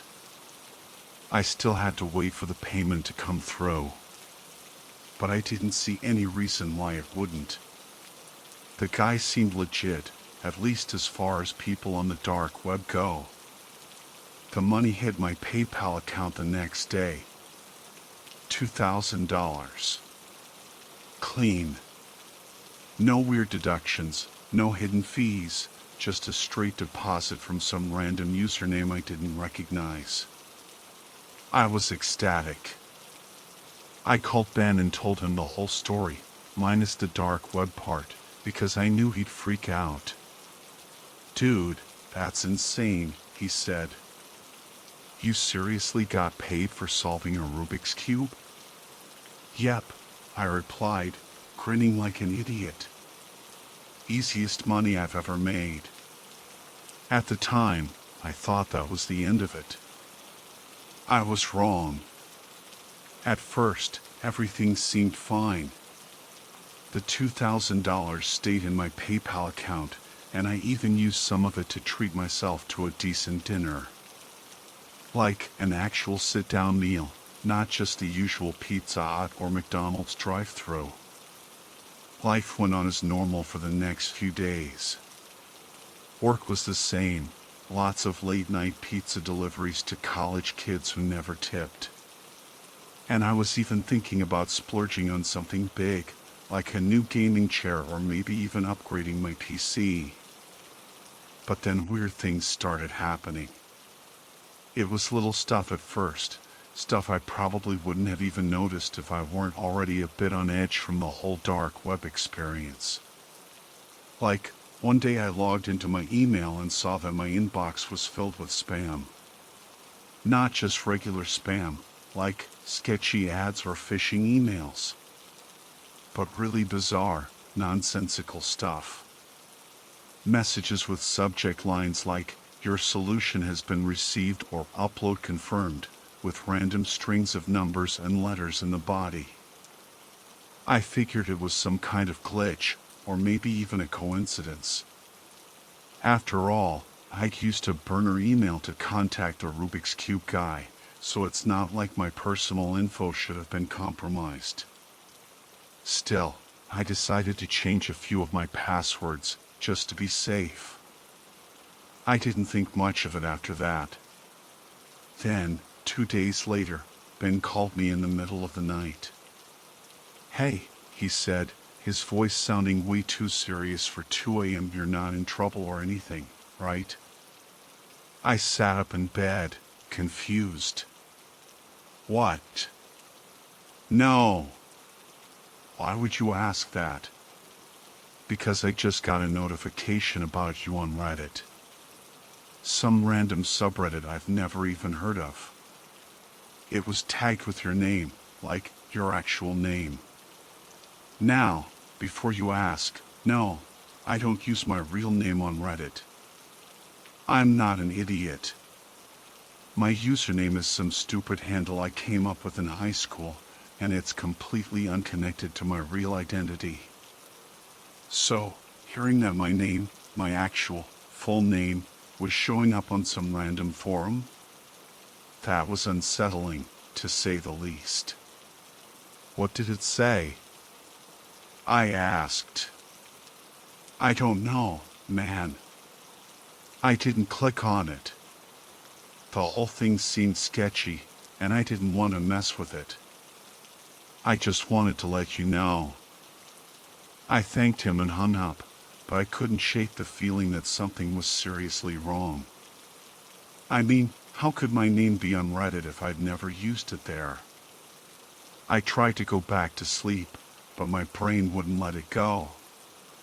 After tossing and turning for what felt like forever, I finally grabbed my laptop and decided to check it out myself. It didn't take long to find the post. Ben was right. It was buried in some obscure subreddit I'd never even heard of, something like r/obscure mysteries or r/weird events. The title was vague, "Have you seen this person?" And sure enough, when I clicked on it, there was my name, spelled out perfectly in big, bold letters. Underneath the post, someone had uploaded a screenshot of the Rubik's Cube video I'd recorded. Not the whole video, just a single frame where I was holding up the solved cube and looking straight into the camera. I froze. This wasn't some anonymous forum post. This was me. My face, my name, all out there for random strangers to see. And worse, the post didn't include any context. No explanation, no comments from the original poster, nothing. It was just there, like an open invitation for people to start digging into my life. I did what any sane person would do. I deleted my entire Reddit account. Every comment, every upvote, everything. I figured if someone was trying to mess with me, I wasn't going to make it any easier for them. For a while, I thought that would be the end of it. It wasn't. The next day, I got an email from my landlord. "Hey Alex, just a heads up, someone called the office this morning asking for information about you." I didn't give them anything, but I thought you should know. I stared at the email for a long time, trying to process what he was saying. Who would call my landlord? And why? My rent was paid, and I didn't have any issues with the building, so there was no reason for anyone to be digging into my personal life. I replied, thanking him for the heads up, but deep down, I was starting to freak out. I hadn't done anything wrong, at least, nothing illegal. Sure, I'd used the dark web, but that was just out of curiosity. It's not like solving a Rubik's Cube was a crime, right? But then I started thinking about the guy who'd posted the job. I didn't know anything about him. No name, no contact info, nothing. And while the task itself seemed harmless, I realized I'd never actually considered what he wanted the video for. Why would someone pay $2,000 for a solved Rubik's Cube video? What could he possibly do with it? That question kept me up all night. The following morning, I decided to dig a little deeper. I fired up the Tor browser again, not because I wanted to get involved in anything shady, but because I wanted answers. I thought maybe if I could find that original forum post, I could track down the guy who hired me and figure out what his deal was. But when I tried to visit the site, it was gone. I don't mean the post was deleted, I mean the entire site had disappeared. The URL just led to a blank page, like it had never existed in the first place. That's when it hit me. Whoever this guy was, he wasn't some random hobbyist with too much money. He'd planned this. All of it. The post, the payment, the Rubik's Cube, everything. And now, I was somehow caught up in whatever he was doing. I told myself I was overthinking it. Maybe the site went down for maintenance, or maybe I just typed in the URL wrong. But deep down, I knew something was off. This wasn't just a simple job. I didn't realize how bad it was until the police showed up at my door. When the knock came, it wasn't dramatic. No loud banging or frantic shouts, just a firm, steady knock, knock, knock. I was in the middle of reheating some leftover pizza hut, half paying attention to a Twitch stream on my phone, when I heard it. I wasn't expecting anyone, so I figured it was probably a delivery driver at the wrong door or maybe one of my neighbors needing to borrow something again. I opened the door, and there they were. 2 police officers standing on my doorstep. Now, I know what you're thinking. This is the part where I panic, right? But honestly, my first thought was that they were canvassing the neighborhood for some routine thing. A missing person, maybe, or some local crime they were investigating. I mean, what could they possibly want with me? "Hi, can I help you?" I asked, doing my best to sound casual. The officer in front, a guy who looked like he'd seen it all, gave me a polite but serious nod. "Are you Alex Miller?" Okay, that threw me off a bit. I mean, sure, I wasn't hiding my identity or anything, but it's still jarring when someone you've never met uses your full name. I nodded slowly. "That's me," I said. "What's this about?" "We just need to ask you a few questions," the second officer said. She was younger, probably mid-30s, and her tone was calm but firm. "Can we come in?" Now, here's the thing. I'm not one of those people who knows all the rules about what to do when the police show up.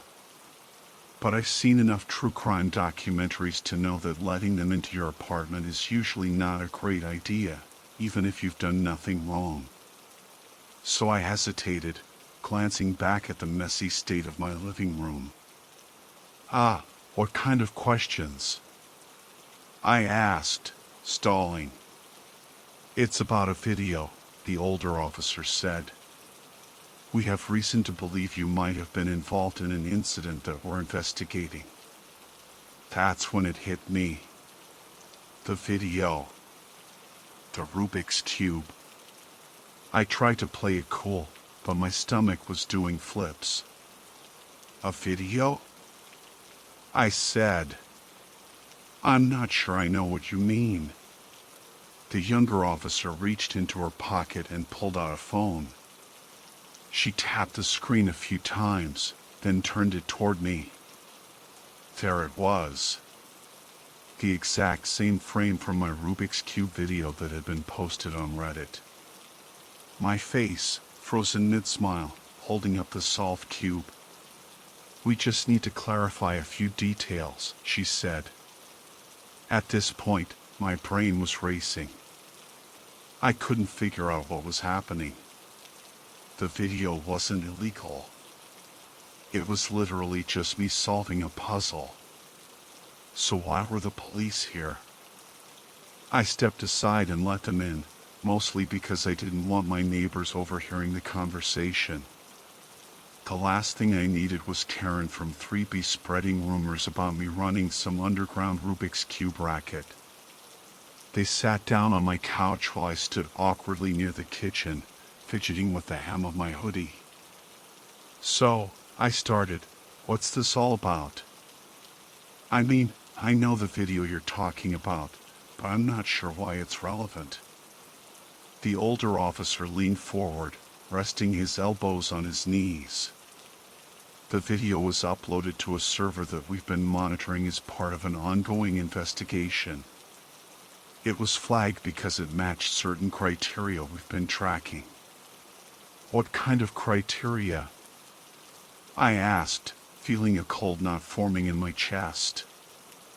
"I'm afraid we can't disclose that," the younger officer said. "But we do need to know who asked you to make the video." This was the moment I'd been dreading. I couldn't exactly lie. I'd left a digital paper trail, and if they really wanted to, they could probably trace my burner email and figure out where I'd found the job. So I decided to come clean. Look, I said, I know this is going to sound weird, but it was just a random job I found online. Someone was offering $2,000 to solve a Rubik's Cube on camera, so I did it. That's all. I don't know the guy's name or anything about him. He paid me through PayPal, and I haven't heard from him since. The officers exchanged a glance. Not a dramatic one, just a quick, subtle look, like they'd heard this kind of story before. You said he paid you? The older officer asked. Yeah, $2,000. It's still in my PayPal account if you need proof. And you never asked what the video was for? No, I said, starting to feel defensive. It was just a puzzle. I figured maybe he was some kind of collector, or had a YouTube channel or something. I didn't think it was a big deal. The younger officer nodded, jotting something down in a small notebook. Do you still have the packaging the cube came in? I froze. The box. It was still sitting in my closet, buried under a pile of old jackets. I hadn't thought about it since the day it arrived. Yeah, I think so, I said. Why? What's going on? The older officer stood up, his expression unreadable. If you don't mind, we'd like to take it with us. It might help us with the investigation. Okay, I said, feeling completely out of my depth. But can you at least tell me what this is about? Am I in trouble? You're not under arrest, the younger officer said. We just need to figure out how you're connected to this. Connected to what? They weren't giving me any answers, and the more they talked, the more it felt like I'd been dragged into something way bigger than a simple Rubik's Cube video. I retrieved the box from my closet and handed it over. They thanked me, gave me their contact info, and left without explaining anything else. I stood there for a long time after they were gone, staring at the empty spot on my couch where they'd been sitting. Whatever was happening, it wasn't over.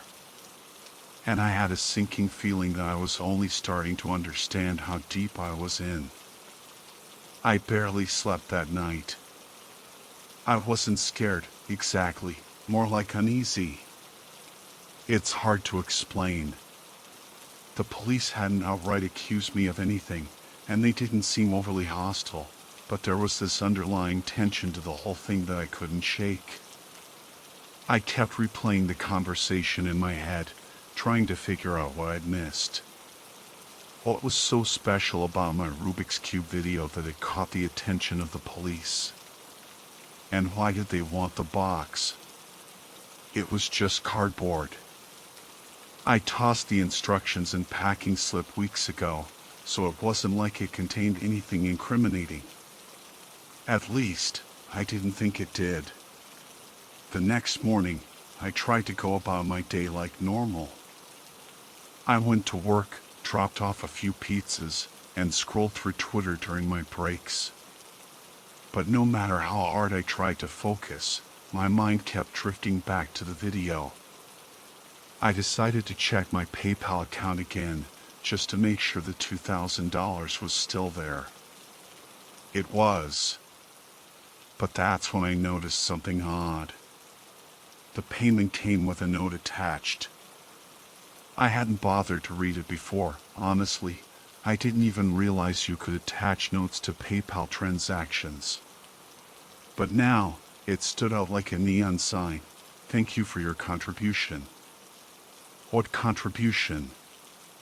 I clicked on the sender's username, hoping it would give me some clue about who this guy was. But the profile was completely empty.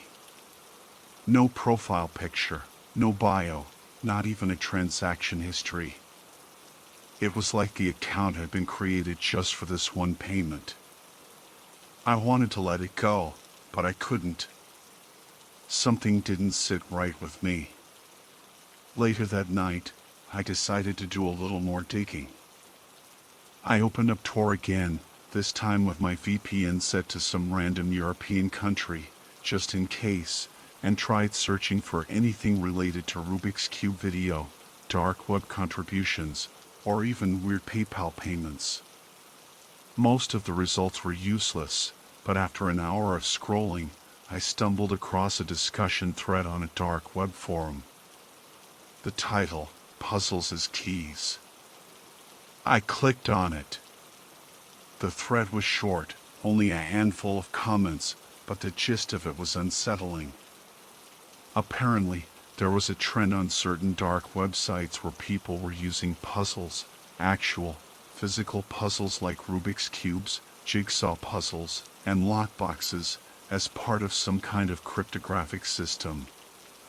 The idea was that each puzzle contained a hidden code, and solving it unlocked access to something. Files, money, or maybe even more sensitive things.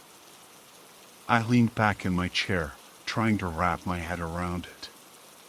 Could that be what this was about? Had my Rubik's Cube been some kind of key for something? Something I didn't understand? The thought made my skin crawl.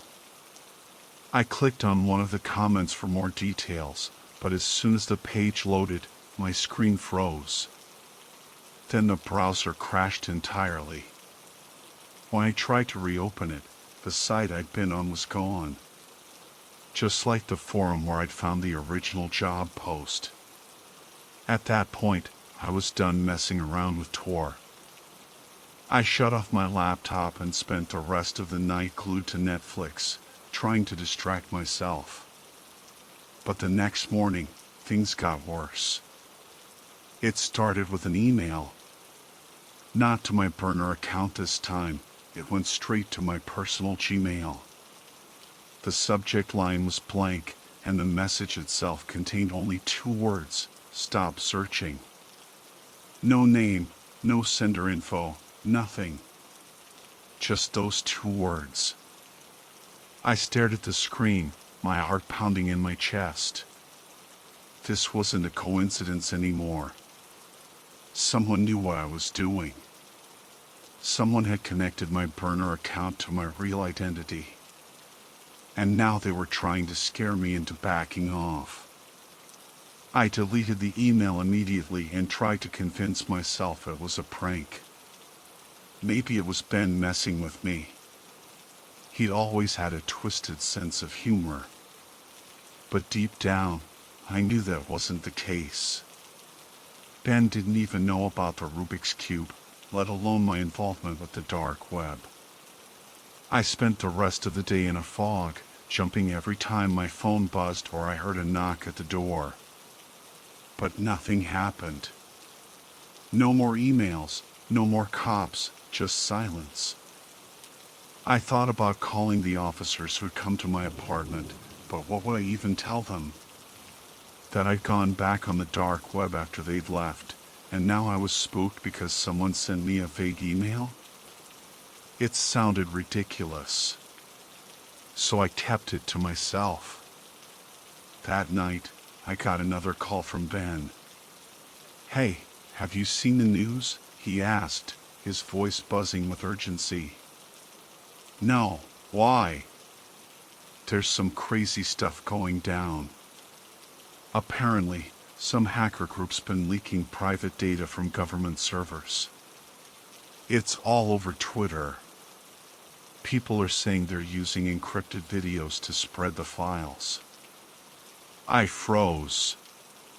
"What do you mean, encrypted videos?"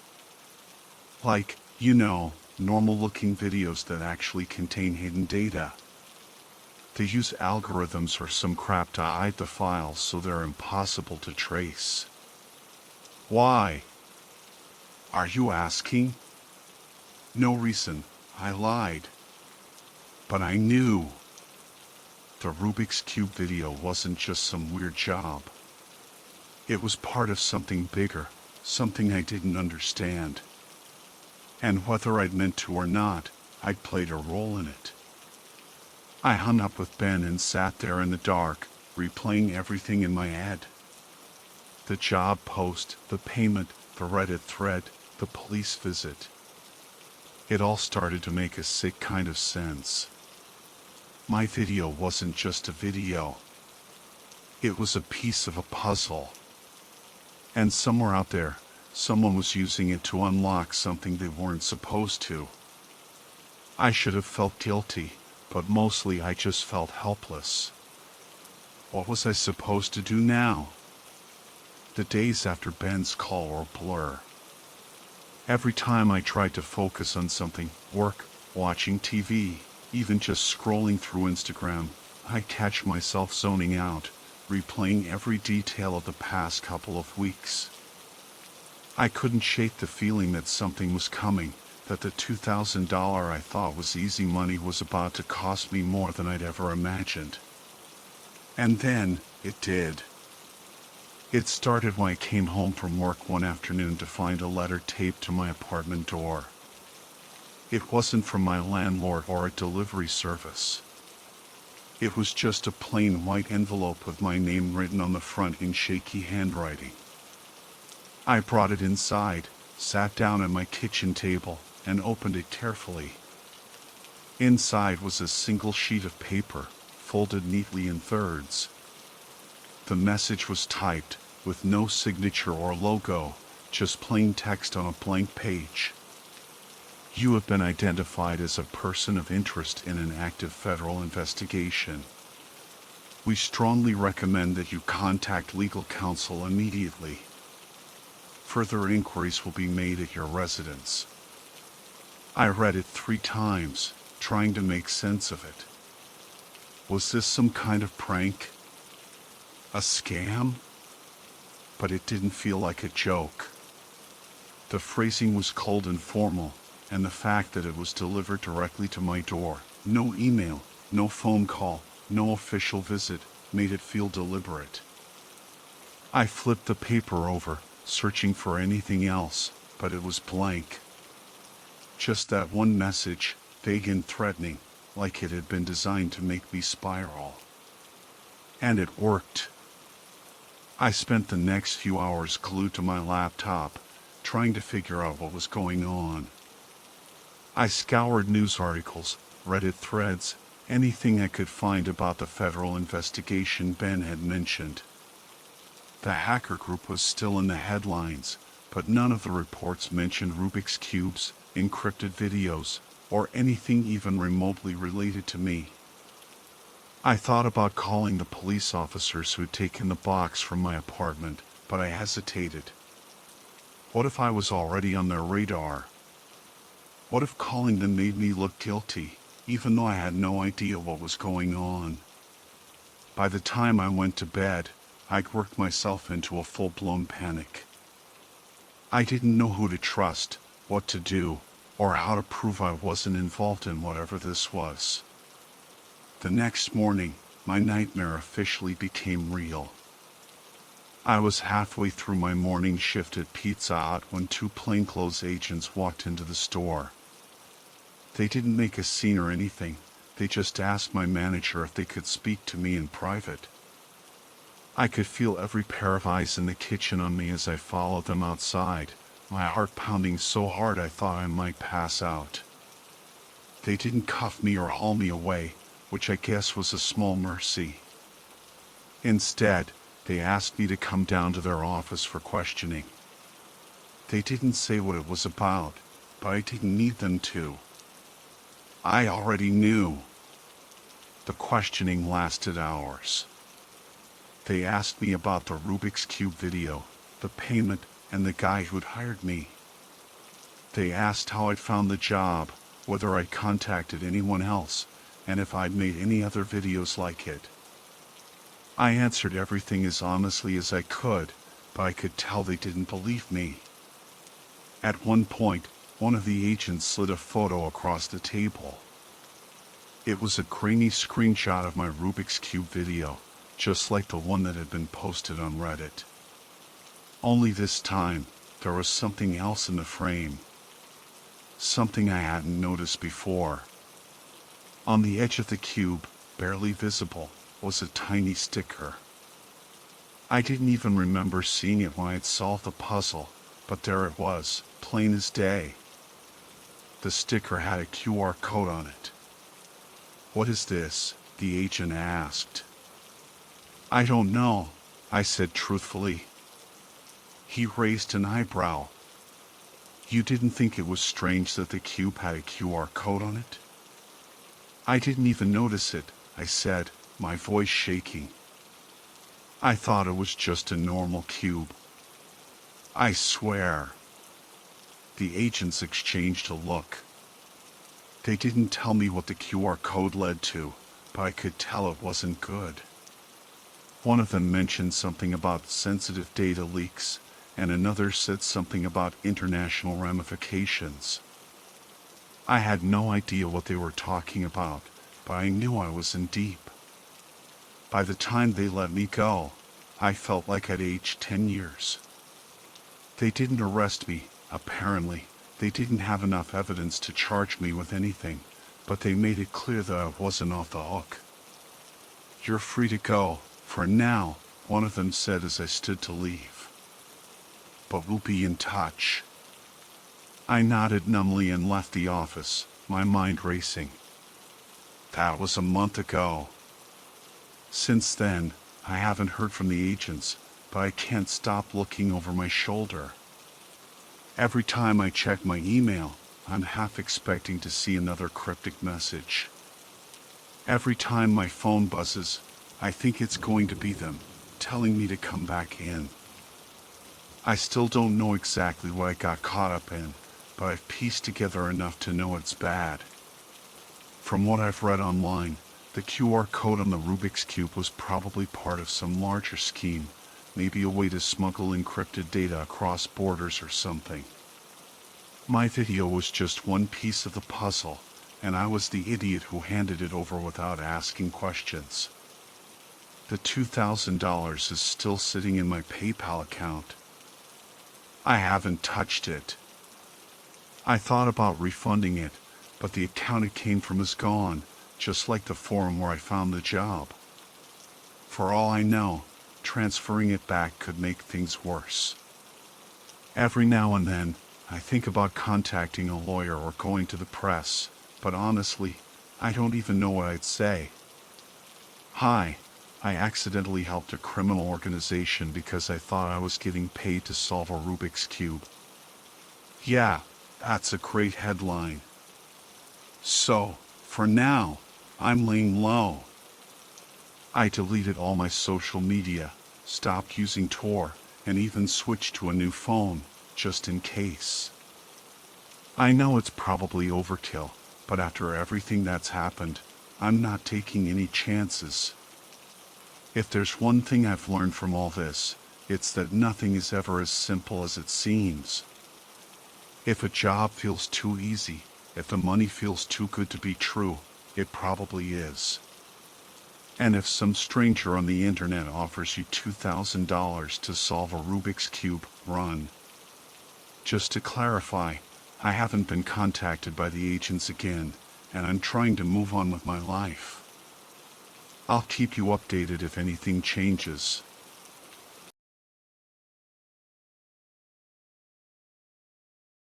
When I signed up for the army, I knew I wasn't going to be living the high life. I wasn't delusional about the whole serving your country thing either. Don't get me wrong, I'm proud to serve, but I didn't have any fantasies about being the hero in some feel-good war flick.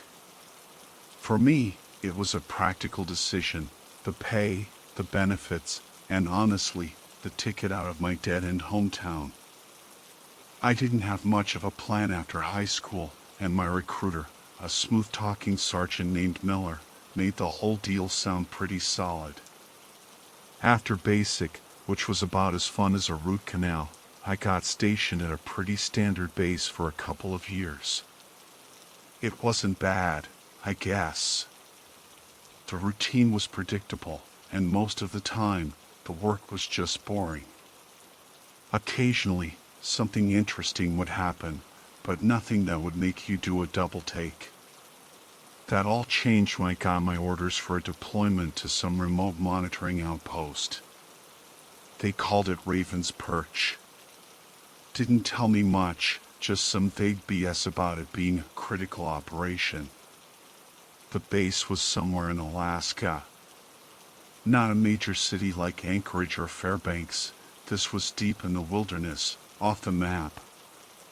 The kind of place you'd never know existed unless you were specifically looking for it. When I checked the map, there wasn't even a damn road leading to it. Supplies were flown in by helicopter, and people didn't leave unless they were getting reassigned or retiring. I figured it was some kind of early warning system, keeping an eye on Russian military activity or whatever. Made sense, I guess. Alaska's close enough to Russia that it seemed plausible. I flew into Anchorage first. The connecting flight to the tiny airstrip near Raven's Perch was delayed because of bad weather, so I had a few hours to kill at the airport. I scrolled through Reddit, browsed Instagram, and grabbed a coffee at Starbucks. Everything felt normal, like any other day. I even texted my mom to let her know I was on my way to my new assignment. She sent back the usual, "Be safe, love you." The flight to the airstrip was in a cramped, noisy plane that felt like it was going to rattle apart at any second. The other passengers were mostly military, but nobody was in the mood to chat. We were all bundled up in our cold weather gear, and the drone of the engines drowned out any chance of conversation. When we finally landed, I expected someone to be waiting to brief me or at least give me a ride to the base. Instead, there was just one guy in a parka leaning against a military-grade truck, scrolling on his phone. His name was Corporal Jones, and he looked like he'd rather be anywhere else. "You the new guy?" he asked without looking up. "Yeah, private first class, Ben Williams," I said. "Cool," he said, shoving his phone into his pocket. "Hop in." The ride to the base took about an hour, but it felt way longer. The landscape was barren and eerie, with nothing but snow, ice, and the occasional scraggly tree. Jones didn't talk much, but when he did, it wasn't exactly comforting. "You'll see pretty quick, this place is different," he said, keeping his eyes on the road. "Different how?" I asked. He just shrugged. "You'll see." The base itself was nothing special from the outside. It looked like a cluster of concrete buildings surrounded by fences and guard towers. The whole place had a kind of utilitarian vibe, like it was designed to be as functional as possible and nothing more. When we pulled up, I noticed something strange. There weren't many people around. A few soldiers were walking between buildings, but it was quieter than any base I'd ever been on. Jones dropped me off at the barracks and told me to report to the commanding officer once I'd settled in. Inside, the barracks were basic but clean. There were about a dozen bunks, but only 4 of them were occupied. A guy sitting on one of the bunks looked up when I walked in. "New guy?" he asked. "Yeah," I said, dropping my bag on an empty bunk. He nodded. "Name's Alex." "You'll like it here, or not?" "Depends." "Depends on what?" I asked. "On how much you like being told not to ask questions," he said with a smirk. I wasn't sure if he was joking or not, but before I could ask anything else, another guy walked in and said it was time for chow. The mess hall was just as quiet as the rest of the base. There were maybe 20 people there in total, and most of them were keeping to themselves. The food was standard military fare, edible, but barely. As I sat down with my tray, I noticed a group of guys in the corner whispering to each other. Every once in a while, one of them would glance over their shoulder, like they were worried about being overheard. Alex sat down across from me and saw where I was looking. "They're on the night shift," he said. "That's why they're all paranoid." "What do they do?" I asked. He shrugged. "Something classified. I don't know. Nobody really talks about it." I didn't press the issue.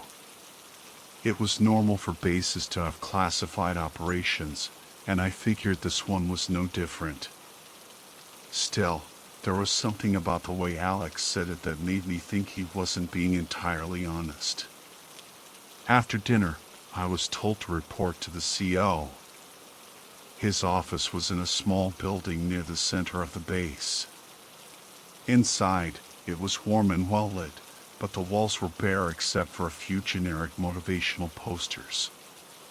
The CO, Captain Miller, was a middle-aged guy with a no-nonsense attitude. "Private Williams," he said, gesturing for me to sit down. "Welcome to Raven's Perch. This is a high-priority assignment, so I expect you to follow orders without question. Is that clear?" "Yes, sir," I responded. "Good. Your primary duties will involve routine maintenance and monitoring. You'll receive a full briefing tomorrow. For now, get some rest." I saluted and left, but something about the way he said "without question" stuck with me. It wasn't unusual for officers to emphasize discipline, but this felt different. Back at the barracks, I tried to settle in. The guys were friendly enough, but no one really talked about what they did here. It was all small talk, sports, music, stuff like that. After lights out, I lay in my bunk, staring at the ceiling, trying to ignore the feeling that something about this place didn't add up. The next day, I was assigned to a routine patrol around the perimeter of the base. It was uneventful, just like every other patrol I had ever done, until I noticed a building I hadn't seen before. It was smaller than the others, almost like a bunker, with no windows and a single, reinforced door.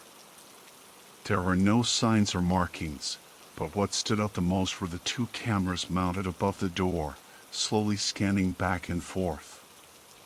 When I got back, I asked Alex about it. "Oh, that's the lab," he said, like it was no big deal. "Don't bother asking what goes on in there. Nobody knows." "You're telling me no one's curious?" I asked. Alex laughed. "Of course we're curious. But like I said, this place is different. People who ask too many questions usually don't stick around long." I didn't know what he meant by that, and honestly, I wasn't sure I wanted to.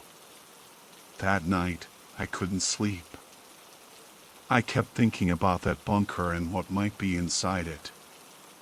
It wasn't just the cameras or the secrecy. It was the fact that no one seemed to know anything about it. On most bases, rumors would be flying around like crazy, but here, it was like everyone had collectively decided not to talk about it. I decided to do some digging. I had a laptop with me, and after making sure the Wi-Fi was secure, I logged onto the Tor browser. It wasn't my first time on the dark web. I'd used it before out of curiosity, mostly to browse weird forums and look at conspiracy theories.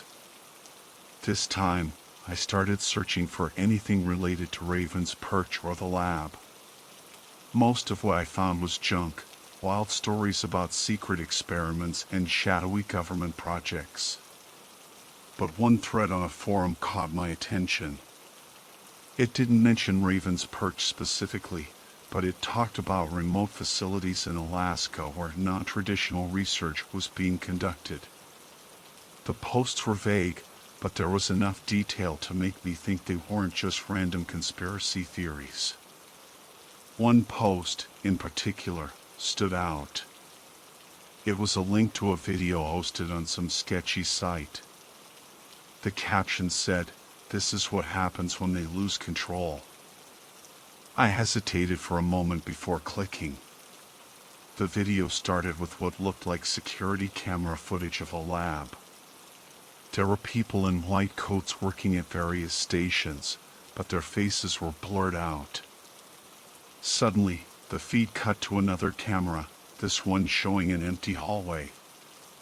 For a moment, nothing happened. Then the lights started flickering, and a shadow appeared at the end of the hallway. Before I could make out what it was, the video ended. I closed my laptop and sat there in the dark, wondering what the hell I'd just seen.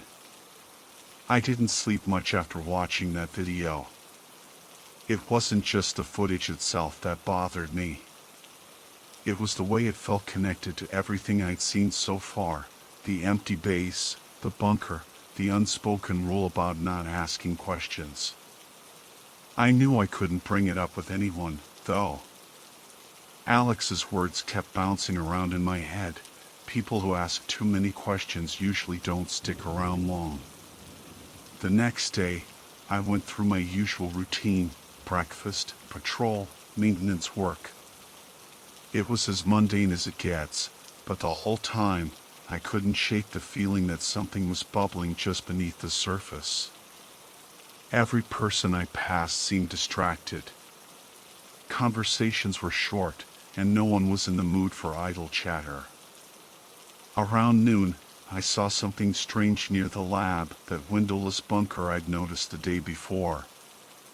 A small group of soldiers in hazmat suits was unloading equipment from a truck. I couldn't tell what they were carrying.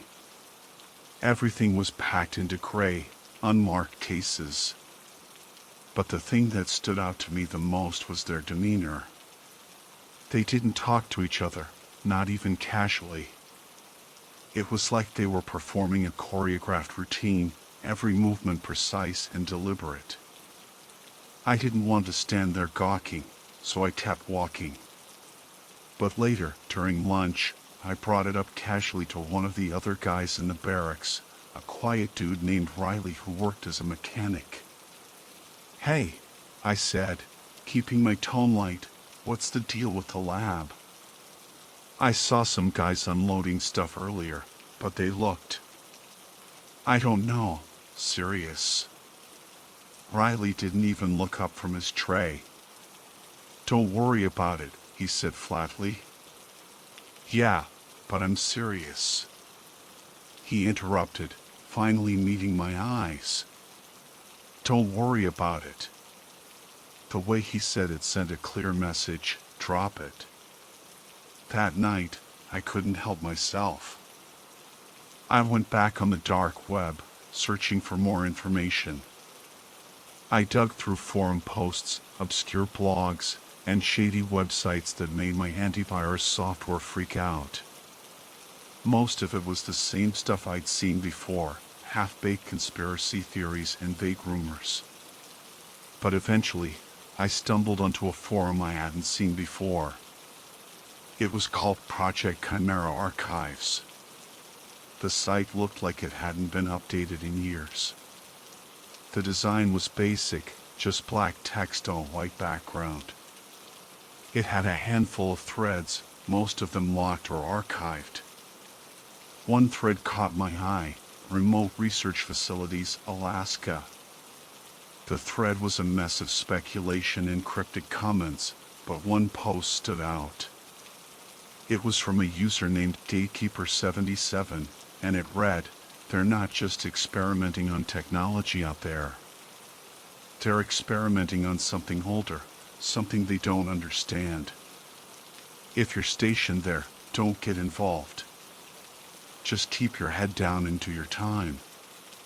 And whatever you do, don't trust the systems. What the hell did "don't trust the systems" mean? I saved a screenshot of the post and closed the browser. My laptop was starting to heat up anyway, and I didn't want to push my luck. The next morning, I was assigned to a new duty, assisting with equipment checks in the comms building. It was a small, stuffy room packed with monitors, servers, and enough tables to trip you up if you weren't careful. The guy in charge was Sergeant Baker, a gruff but approachable guy in his early 40s. "All right, Williams," he said, handing me a clipboard. "We're doing a routine systems check. Power grid, network connections, emergency backups. Easy stuff. Just follow my lead." For the first hour, everything seemed normal. Baker showed me how to run diagnostics on the equipment, and I made notes on the clipboard like a good soldier. But then we got to one of the older systems, a standalone terminal in the corner of the room. "This one's a little different," Baker said, hesitating for a moment before powering it on. The terminal booted up with a low hum, and a black screen with green text appeared. It looked like something out of the 80s. No logos, no interface, just a blinking cursor. "Is this thing even connected to the network?" I asked. Baker shook his head. "Nope. It's isolated. Always has been." "Then what's it for?" I asked. "Don't ask," he said, his tone sharper than I'd expected. I didn't push it. Baker typed in a long string of commands, and the screen filled with what looked like diagnostic data. At least, that's what I assumed it was. Half of it didn't make any sense to me, random strings of numbers, strange symbols, and words in languages I couldn't recognize. "Everything looks good," Baker muttered, closing out of the program. "Let's move on." But as he turned to leave, I noticed something on the screen, something that wasn't there before. In the corner, barely visible, was a line of text. "Do you see it?" I froze. "Williams, you coming?" Baker called from the doorway. "Yeah, sorry," I said, quickly following him out. I didn't mention the text. I figured it was some kind of glitch or maybe a prank someone had programmed into the system. But as the day went on, I couldn't stop thinking about it. That night, I pulled up the screenshot of the post from Gatekeeper 77. The words "don't trust the systems" jumped out at me again. What did they mean? Before I could think too much about it, there was a knock at the door. Alex stuck his head in, looking annoyed. "Hey, we're heading to the mess hall. You coming, or are you just going to sit there all night?" "Yeah, I'll be there in a sec," I said, closing my laptop. The mess hall was livelier than usual, probably because it was pizza night. I sat with Alex and a couple of other guys, trying to act normal, but the whole time, my mind was elsewhere. I kept replaying the events of the day, piecing everything together in my head: the lab, the strange systems, the cryptic messages online. It was all connected. I just didn't know how. As I headed back to the barracks, I noticed something strange. The lights around the base were flickering, not all at once, just in random patterns. No one else seemed to notice, so I didn't say anything. But as I passed the lab, I heard a low humming sound, almost like a generator. I didn't stop, I didn't look, but I couldn't shake the feeling that I was standing too close to something I wasn't supposed to understand. The next morning started like any other, but there was a noticeable tension hanging over the base. It wasn't anything overt, no alarms or emergency meetings, but you could feel it in the way people moved. Conversations were shorter than usual, and most people avoided eye contact. Even Alex, who usually had a sarcastic comment for everything, seemed quieter. I tried to act normal, going through my assigned tasks without drawing attention to myself. For most of the day, I was helping clean and inspect equipment in one of the storage hangars. It was tedious work, but it gave me time to think. What stuck with me the most was that line from the terminal, "Do you see it?" I couldn't figure out if it was a message, a coincidence, or some kind of glitch. But the more I thought about it, the more I felt like it wasn't random. It felt deliberate, like someone or something wanted me to notice it. After dinner, I decided to do some more digging online. I waited until the barracks were quiet, then pulled out my laptop and opened the Tor browser. This time, I wasn't just searching for vague information. I wanted something concrete. I started with Project Chimera archives, combing through old threads for anything useful. Most of it was the same as before, rumors about secret experiments, cryptic warnings, and links to broken or offline sites. But one comment caught my eye. It was from a user named Watcher99, and it read, "The truth isn't in the files, it's in the signals. You have to decode the patterns." Signals. Patterns. I had no idea what they were talking about, but it reminded me of something I'd seen earlier that day. During my patrol, I passed one of the base's communication towers and noticed something odd. There was a faint beeping sound coming from the equipment, too faint for most people to notice, but distinct if you were paying attention.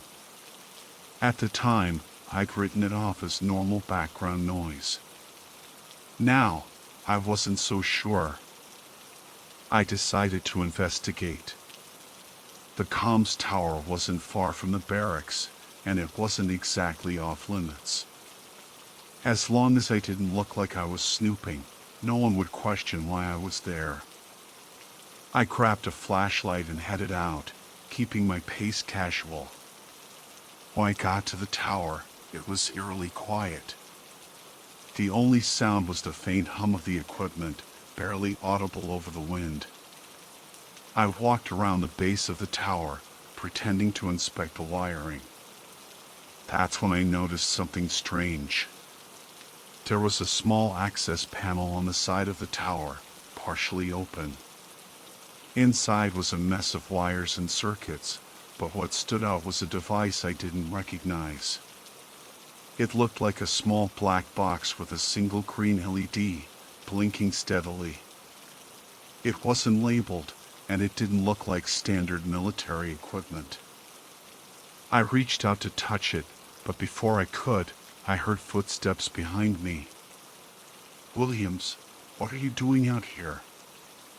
I turned to see Sergeant Baker standing a few feet away, his face unreadable.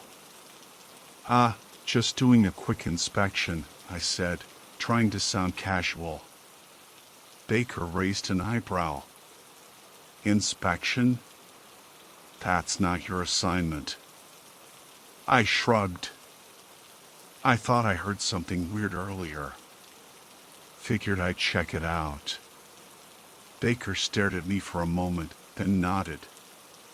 "All right, but don't mess with the equipment. You're not cleared for that." "Got it," I said, stepping away from the panel. Baker waited until I started walking back to the barracks before heading toward the tower himself. I glanced over my shoulder and saw him closing the access panel and securing it with a padlock. Back in the barracks, I couldn't stop thinking about that black box. What was it, and why was Baker so quick to lock it up? I knew I couldn't ask anyone about it, Not directly anyway. But I had a feeling it was connected to the signals Watcher 99 had mentioned. Later that night, I searched online for anything related to signal patterns or decoding frequencies. Most of what I found was technical jargon I didn't understand, stuff about radio frequencies, spectrograms, and signal modulation. But eventually, I stumbled onto a thread on a ham radio forum. The user claimed to have intercepted strange transmissions from remote areas, describing them as structured but nonsensical. One comment stood out: they're testing something that shouldn't be tested. The signals are just a byproduct. The post didn't specify who they were or what was being tested, but it matched the pattern of everything else I'd found: cryptic warnings, vague clues, and just enough detail to keep me hooked. The next day, I decided to keep a low profile. I didn't want to attract any more attention after my encounter with Sergeant Baker, so I stuck to my assigned tasks and avoided the comms tower altogether. But that evening, something happened that made it impossible to ignore what was going on. It was just after dinner when the lights started flickering again. At first, I thought it was just another power fluctuation. Those weren't uncommon here. But then I noticed something strange. The flicker wasn't random. It was rhythmic, almost like it was following a pattern. I watched the lights for a minute, trying to make sense of it. Then I realized the rhythm was identical to the blinking LED on the black box I'd seen. That couldn't be a coincidence. I wanted to tell someone, but who? Alex would probably just tell me to drop it. Baker clearly wasn't going to give me any answers. And Captain Miller? I didn't trust him, not one bit. Instead, I decided to document everything. I wrote down the pattern of the lights, sketched out what I remembered of the black box, and made notes about everything I'd seen so far. I didn't know what I was dealing with, but I knew it wasn't normal. That night, I had trouble falling asleep, not because I was scared, but because I couldn't stop my brain from going in circles. Every clue I'd found seemed connected, but I couldn't figure out how it all fit together: the laboratory, the signals, the black box, the flickering lights. And then there was that message: "Do you see it?" I didn't have an answer yet, but I was starting to think that whatever was happening here, it was bigger than I'd imagined. By this point, I knew I was out of my depth. Whatever was going on at Raven's Perch, it wasn't just about monitoring or routine military operations. There was a bigger picture here, and the more I tried to piece it together, the more questions I had. The morning after the lights flickered in that rhythmic pattern, I went through my routine like normal: maintenance, patrols, equipment checks. It was all the same mind-numbing tasks I'd been doing since I arrived. But now, I was hyper-aware of everything around me, every piece of equipment, every glance from my fellow soldiers, even the faint hum of the generators.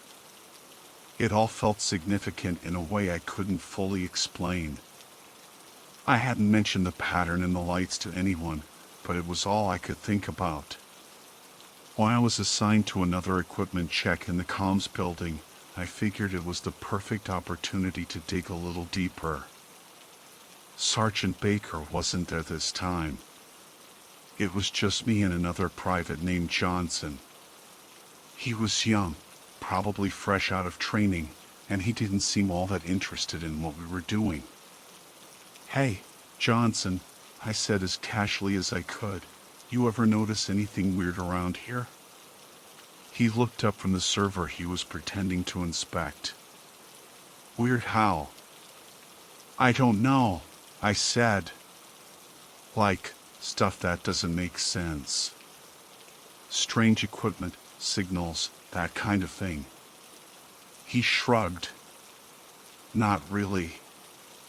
but I heard some of the night shift guys talking about how the lab's been busier than usual. Something about extra shipments coming in late at night. Extra shipments? I asked. Yeah. I don't know what's in them, though. Probably classified. That was the first concrete lead I'd gotten in days. If the lab was busier than usual, it meant something was happening, and I needed to find out what. When I finished my shift, I decided to head back to the comms tower. I didn't have a plan, but I figured I could at least take another look at the black box I'd seen. Maybe it had something to do with the signals Watcher 99 had mentioned. The tower was deserted when I got there. The padlock Baker had put on the access panel was still in place, but it wasn't as secure as he probably thought. With a bit of effort, I managed to pop it open and look inside. The black box was still there, its green LED blinking steadily. I took out my phone and recorded a short video of the device, making sure to capture the blinking pattern. Then I closed the panel and walked away, trying to look as inconspicuous as possible. Back in the barracks, I uploaded the video to my laptop and compared the blinking pattern to the notes I'd made about the lights. They were identical. That couldn't be a coincidence. I spent the rest of the night researching signal patterns and decoding methods. Most of what I found was way over my head, stuff about radio frequencies, spectrograms, and signal modulation. But eventually, I stumbled onto a tool that let you input patterns and analyze them for hidden messages. I hesitated for a moment, then uploaded the video I'd taken of the black box. The tool processed it for a few minutes before spitting out a result. Transmission received. Status unstable. I stared at the screen, trying to make sense of it. Transmission unstable? What was the black box transmitting, and to where? I was so focused on the results that I didn't hear Alex come in. "What are you working on?" he asked, leaning over my shoulder. I quickly closed my laptop. "Nothing, just messing around online." Alex raised an eyebrow but didn't press the issue. "Well, don't stay up too late. You're on patrol tomorrow." "Got it," I said, forcing a smile. As soon as Alex left, I reopened the laptop and went back to the analysis. I tried inputting the pattern into a few other tools, but none of them gave me anything useful. Eventually, I gave up and went to bed, my mind racing with possibilities. The next day, during my patrol, I noticed something strange near the lab. A group of soldiers was unloading another shipment from a truck, but this time, they weren't in hazmat suits. They were wearing regular uniforms, and they looked tense. One of the crates they were carrying slipped out of someone's hands and hit the ground with a dull thud. The soldier who dropped it froze, his face pale. He glanced nervously at the others, and for a moment, no one moved. Then one of them barked something I couldn't hear, and they quickly picked up the crate and carried it into the lab. I didn't stick around to watch. Something about the way they reacted told me that whatever was in those crates, it wasn't supposed to be handled carelessly. That night, I went back on the dark web and posted a question on Project Canary archives. I didn't give too many details, just enough to see if anyone else had noticed the same things I had. Within an hour, I got a reply from Gatekeeper 77, "They're pushing it too far. The instability is spreading. Get out while you still can." I stared at the message, trying to process what it meant. Instability spreading? What was spreading? Before I could reply, The thread was deleted. I leaned back in my chair, my head spinning. Whoever Gatekeeper 77 was, they clearly knew more than they were letting on. But if they were right, then things at Raven's Perch were worse than I thought. I didn't know what the lab was experimenting on, but I had a feeling it wasn't just technology. The tension on the base was becoming impossible to ignore. It wasn't just me noticing it anymore. Everyone seemed to be walking on eggshells. Orders were coming down faster than usual, and the people stationed here looked more stressed with each passing day. Even Alex, who normally shrugged off everything, had started keeping his voice down when he talked, like he was worried someone might overhear.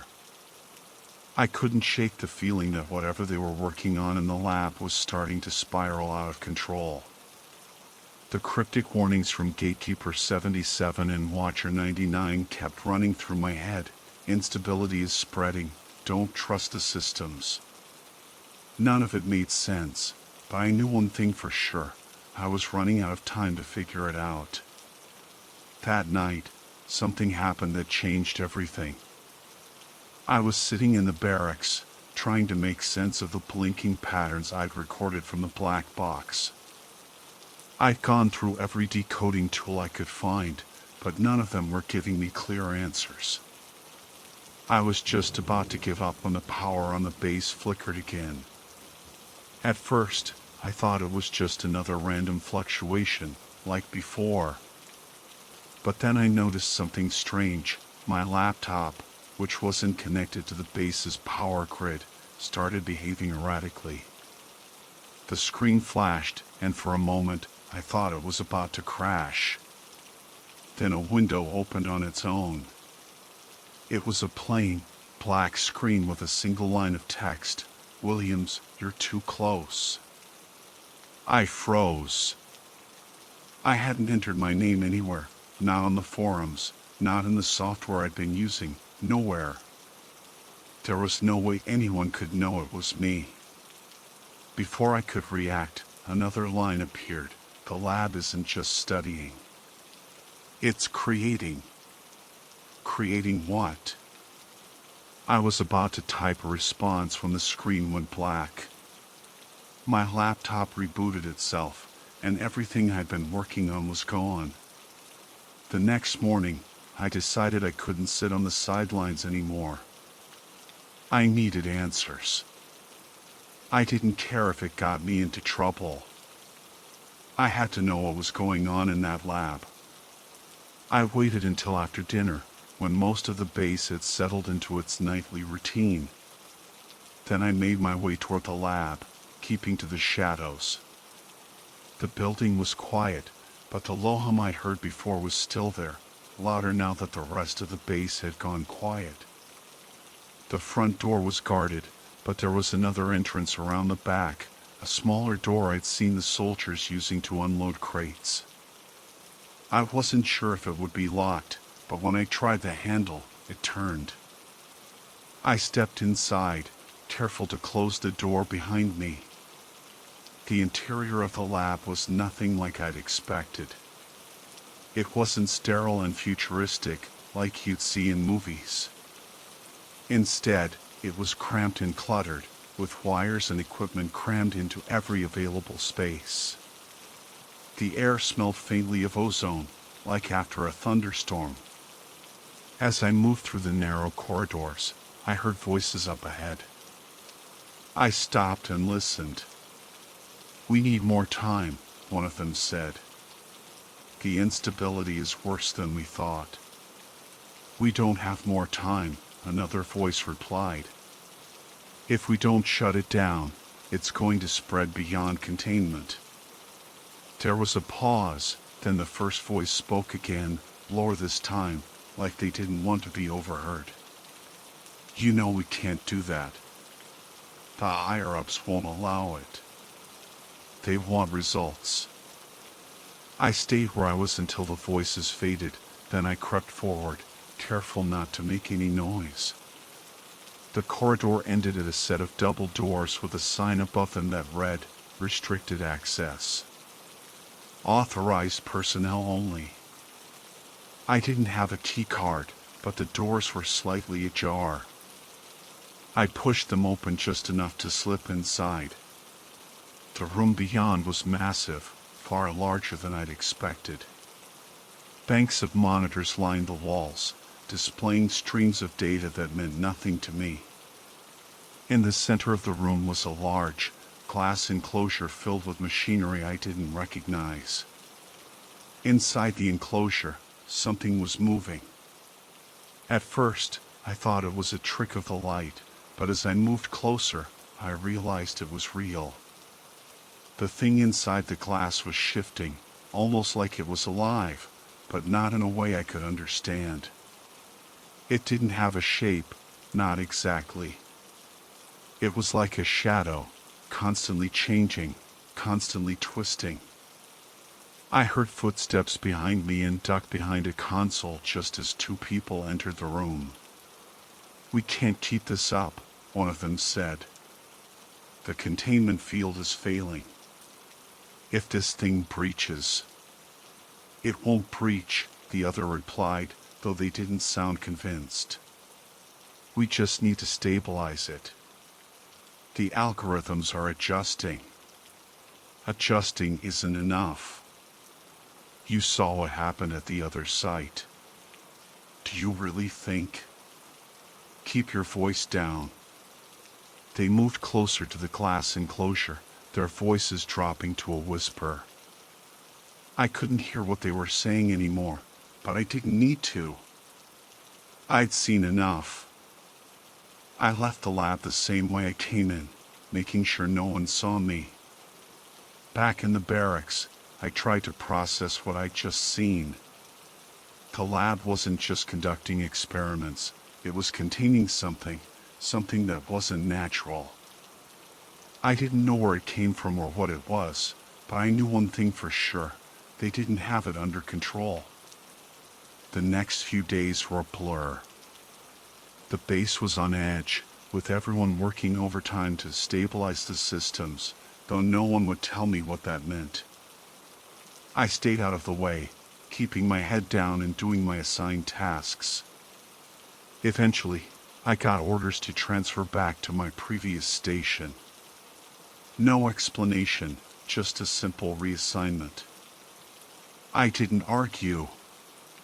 As I packed my things, Alex stopped by my bunk. "Guess you're getting out of here, huh?" he said. "Yeah," I replied. "Looks like it." He hesitated, then lowered his voice. "Listen, whatever you think you know about this place, just forget it. Trust me." I didn't say anything. On my last night at Raven's Perch, I stayed up late, staring at my laptop. I thought about going back on the dark web, posting everything I'd seen, but in the end, I decided against it. Whatever was happening out there, it wasn't something I could stop. The next morning, I boarded a plane back to Anchorage. No one said goodbye. As I stared out the window, watching the base disappear into the distance, one thought kept running through my mind: some things are better left alone.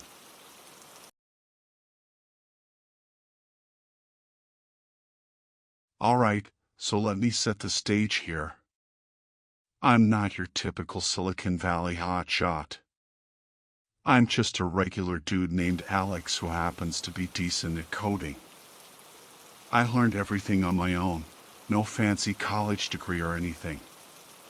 But hey, if you can write clean code and meet deadlines, most folks don't give a damn about a diploma. I've been freelancing for a few years, scraping by doing mostly boring stuff: data scraping, building chatbots for small businesses, automating mind-numbing tasks. Nothing to brag about, but it paid the rent. A few months back, I was in that classic freelancer slump. You know the one: too many small, low-paying gigs, not enough sleep, and a constant feeling of being behind. Every client thinks their project is top priority, of course. My inbox was overflowing, my fridge was empty, and my brain was fried. I was basically a walking zombie fueled by caffeine and instant ramen. That's probably why I ignored all the warning signs when that email came in. It landed in my inbox at 2:38 a.m., which should have been my first clue that something was off. The subject line just said, "Freelance opportunity, $10,000, fast turnaround needed." 10 grand? For one job? That's like winning the lottery in my world. But at 2:38 a.m., with 2 empty ramen cups in my trash and rent overdue, my judgment was, shall we say, impaired. The email itself was short and to the point. We are looking for someone with experience in Python and data analysis to develop a program for us. Details will follow if you accept. Pay is $10,000 upon completion. Reply if interested. No name, no company, no real project description. Just a Gmail address that looked like it was created 5 minutes ago. Seriously, who uses a Gmail address for a 10K job? Every instinct I had screamed scam.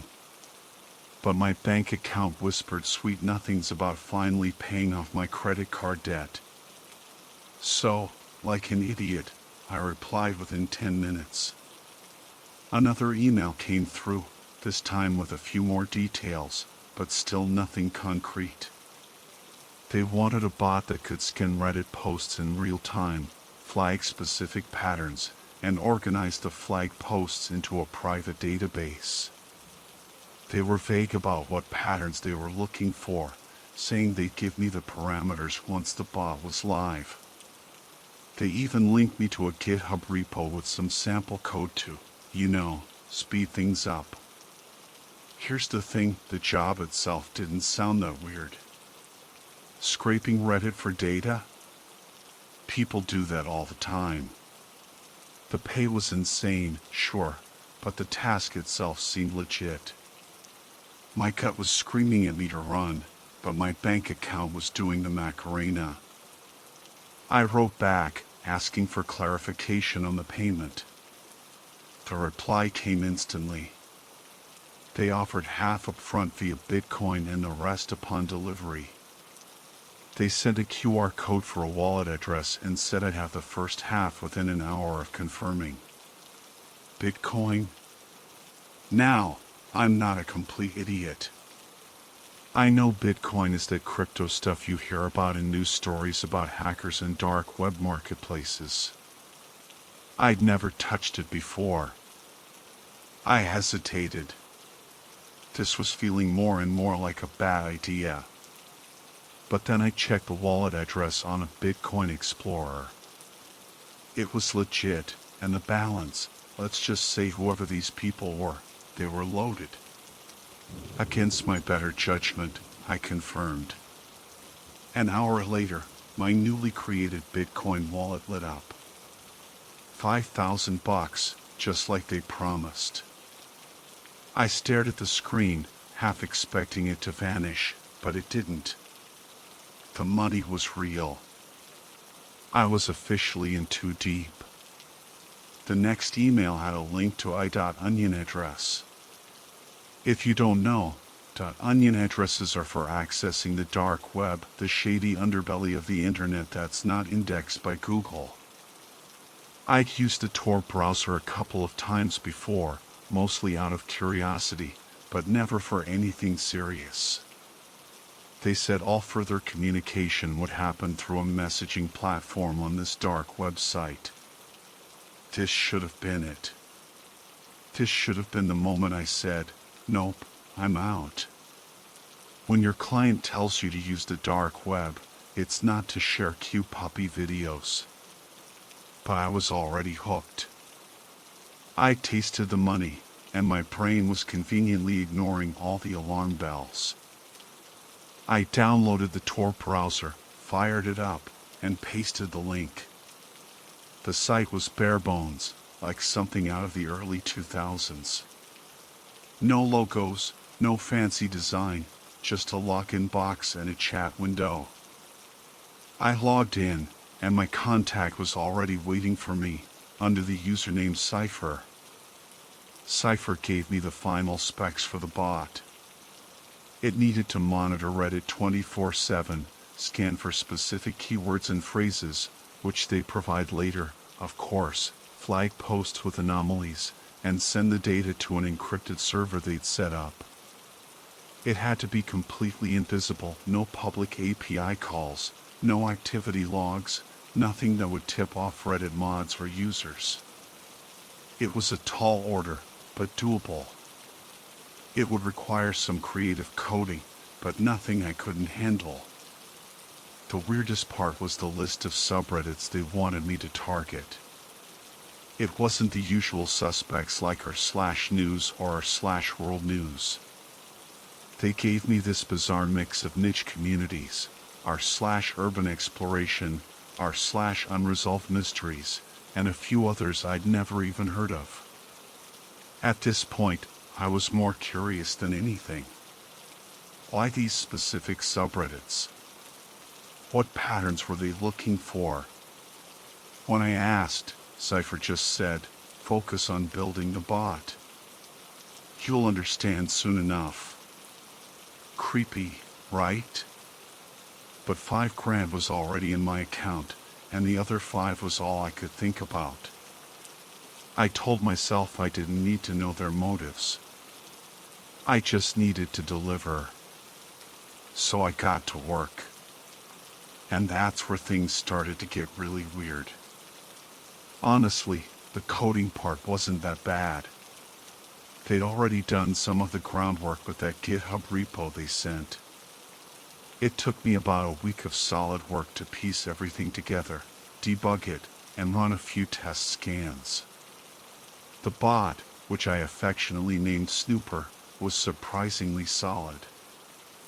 I even felt a little proud of my creation, which in hindsight is pretty messed up. The final step was connecting Snooper to their server.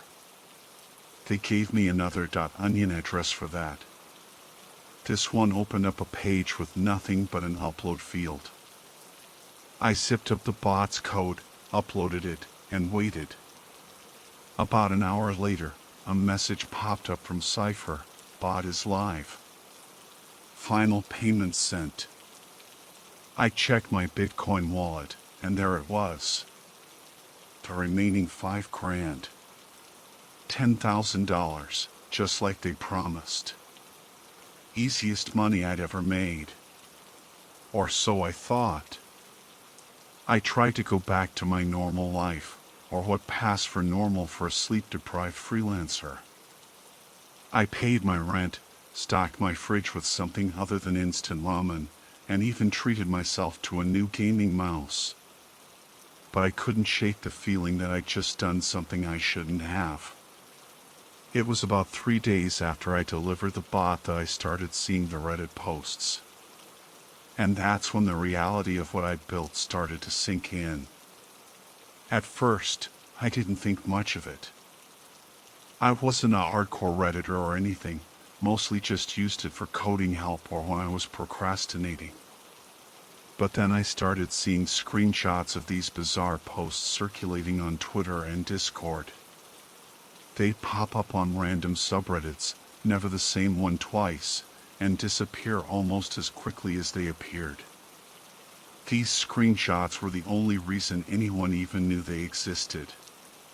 The posts themselves weren't offensive or violent. They were just weird. Each one followed the same format, a block of cryptic text, a set of coordinates, and a list of names. The text was always strange, almost poetic, but it didn't make any sense. Stuff like, where shadows meet the edge of time, silence echoes. North 48.86, East 2.35. Witnessed by Emily, Thomas, Olivia. Sometimes the coordinates pointed to real places, parks, abandoned buildings, even just random street corners. Other times, they led to the middle of nowhere. And then there were the names. These weren't usernames or handles. They were full, real names. The posts would stay live on Reddit for less than a minute before vanishing. If you clicked on them, you'd just get the usual "this post has been removed" message. It wasn't clear if the mods were taking them down or if the person who posted them was deleting them. At first, I thought it was some elaborate ARG and alternate reality game. Reddit's full of that kind of stuff. But as more screenshots surfaced, people started noticing something unsettling. Some of the names listed in the posts were real people. A few amateur sleuths on Reddit started digging. They found that some of the names matched recent missing persons reports. Others belonged to people who'd been in the news for strange reasons, unsolved crimes, bizarre accidents, or mysterious deaths. One of the names even belonged to a college student who'd gone missing the same day their name appeared in a post. That's when I started to panic. The day after I saw the first screenshot, I got a new message from Cypher on the dark web chat: "Do not discuss the project. Do not investigate the results. Your contract is complete." That was it. No thanks for the work, no follow-up, nothing. Just a message that felt more like a threat than anything else. I tried to brush it off. I'd done my job, gotten paid, and that was that. But it was hard to ignore how closely these posts mirrored what my bot was designed to do: real-time scanning, pattern recognition, and data logging. It was exactly what they'd asked for. Against my better judgment, I started digging into the posts myself.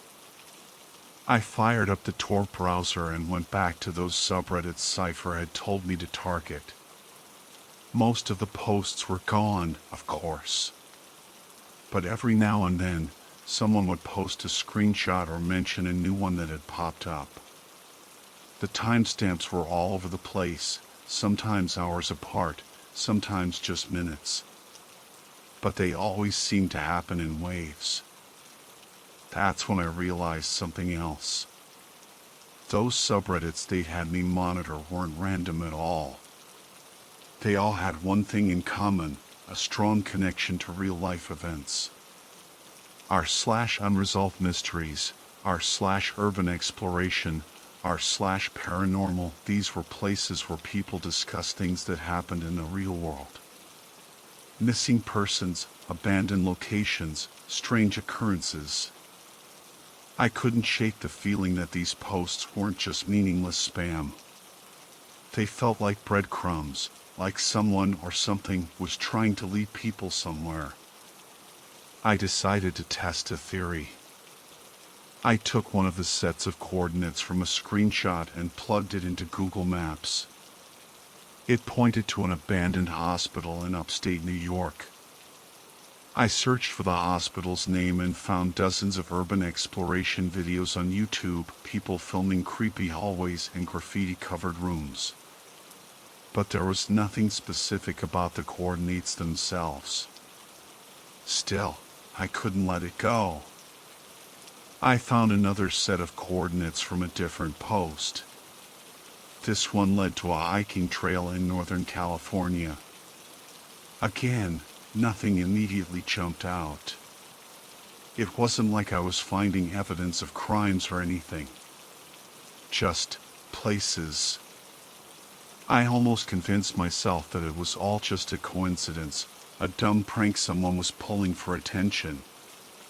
But then something happened that I couldn't explain away. It was a Friday night. I was scrolling through Reddit, half watching some streamer play Valorant on my second monitor, when a new post appeared on r/unresolved mysteries. The title was just a set of numbers, coordinates. The post itself had the same cryptic tone as the others. When the lines converge, only silence remains. 40.712 degrees north, 74.0060 degrees west. Witnessed by Sarah, Lisa, Alex. I froze. Those coordinates were for New York City, specifically Times Square. I stared at the post for a few seconds before it vanished, just like all the others. I refreshed the page, but it was gone. No comments, no trace of it in the subreddit's history. What freaked me out wasn't just the location. It was the names. The first two didn't mean anything to me. But the third one was mine. Seeing my own name in that post hit me like a punch to the gut. My heart was pounding in my chest. Alex. My name. Listed right there, along with those cryptic phrases and coordinates. At first, I tried to rationalize it. Maybe it was a coincidence, a common name. Maybe someone was trolling me, playing some sick joke. But deep down, I knew the odds of that were astronomical. I hadn't told anyone about the job, and the only person who knew about the bot was Cypher. I sat there, staring at the blank screen where the post had been, trying to make sense of it all. The post was gone, just like all the others. But it was burned into my memory. My name. Those coordinates. That same eerie format. For the first time since this whole thing started, I genuinely regretted taking that job. 10 grand suddenly didn't feel worth it. Not if it came with this kind of gut-wrenching paranoia. I closed my laptop and tried to distract myself. I paced around my apartment, watched some mindless TV, anything to get my mind off of it. But the harder I tried, the worse it got. Every creak of the floorboards, every passing siren, every shadow in the corner of my eye felt amplified, menacing. It felt like the walls were closing in. The next morning, I decided I needed answers. I knew it was probably a stupid idea, maybe even dangerous, but I couldn't just ignore what was happening. I decided to go back to that GitHub repo they'd sent me. I'd cloned it when I started the project, but I'd only focused on the code I needed for the bot. I never really looked at the other files. This time, I opened everything. Most of the files were what I expected, snippets of sample code, notes about API calls, that sort of thing. But buried in one of the subfolders, I found a text file named parameters.txt. I hadn't noticed it before, and when I opened it, I instantly understood why they hadn't shared it with me directly.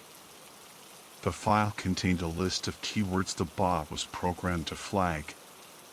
It was a weird mix of phrases like missing, disappeared, and coordinates, along with other, more esoteric terms I didn't recognize. There were also dozens of subreddit names, way more than what they'd initially told me. But the creepiest part was a section labeled behavioral tracking. Apparently, Snooper wasn't just scanning Reddit posts.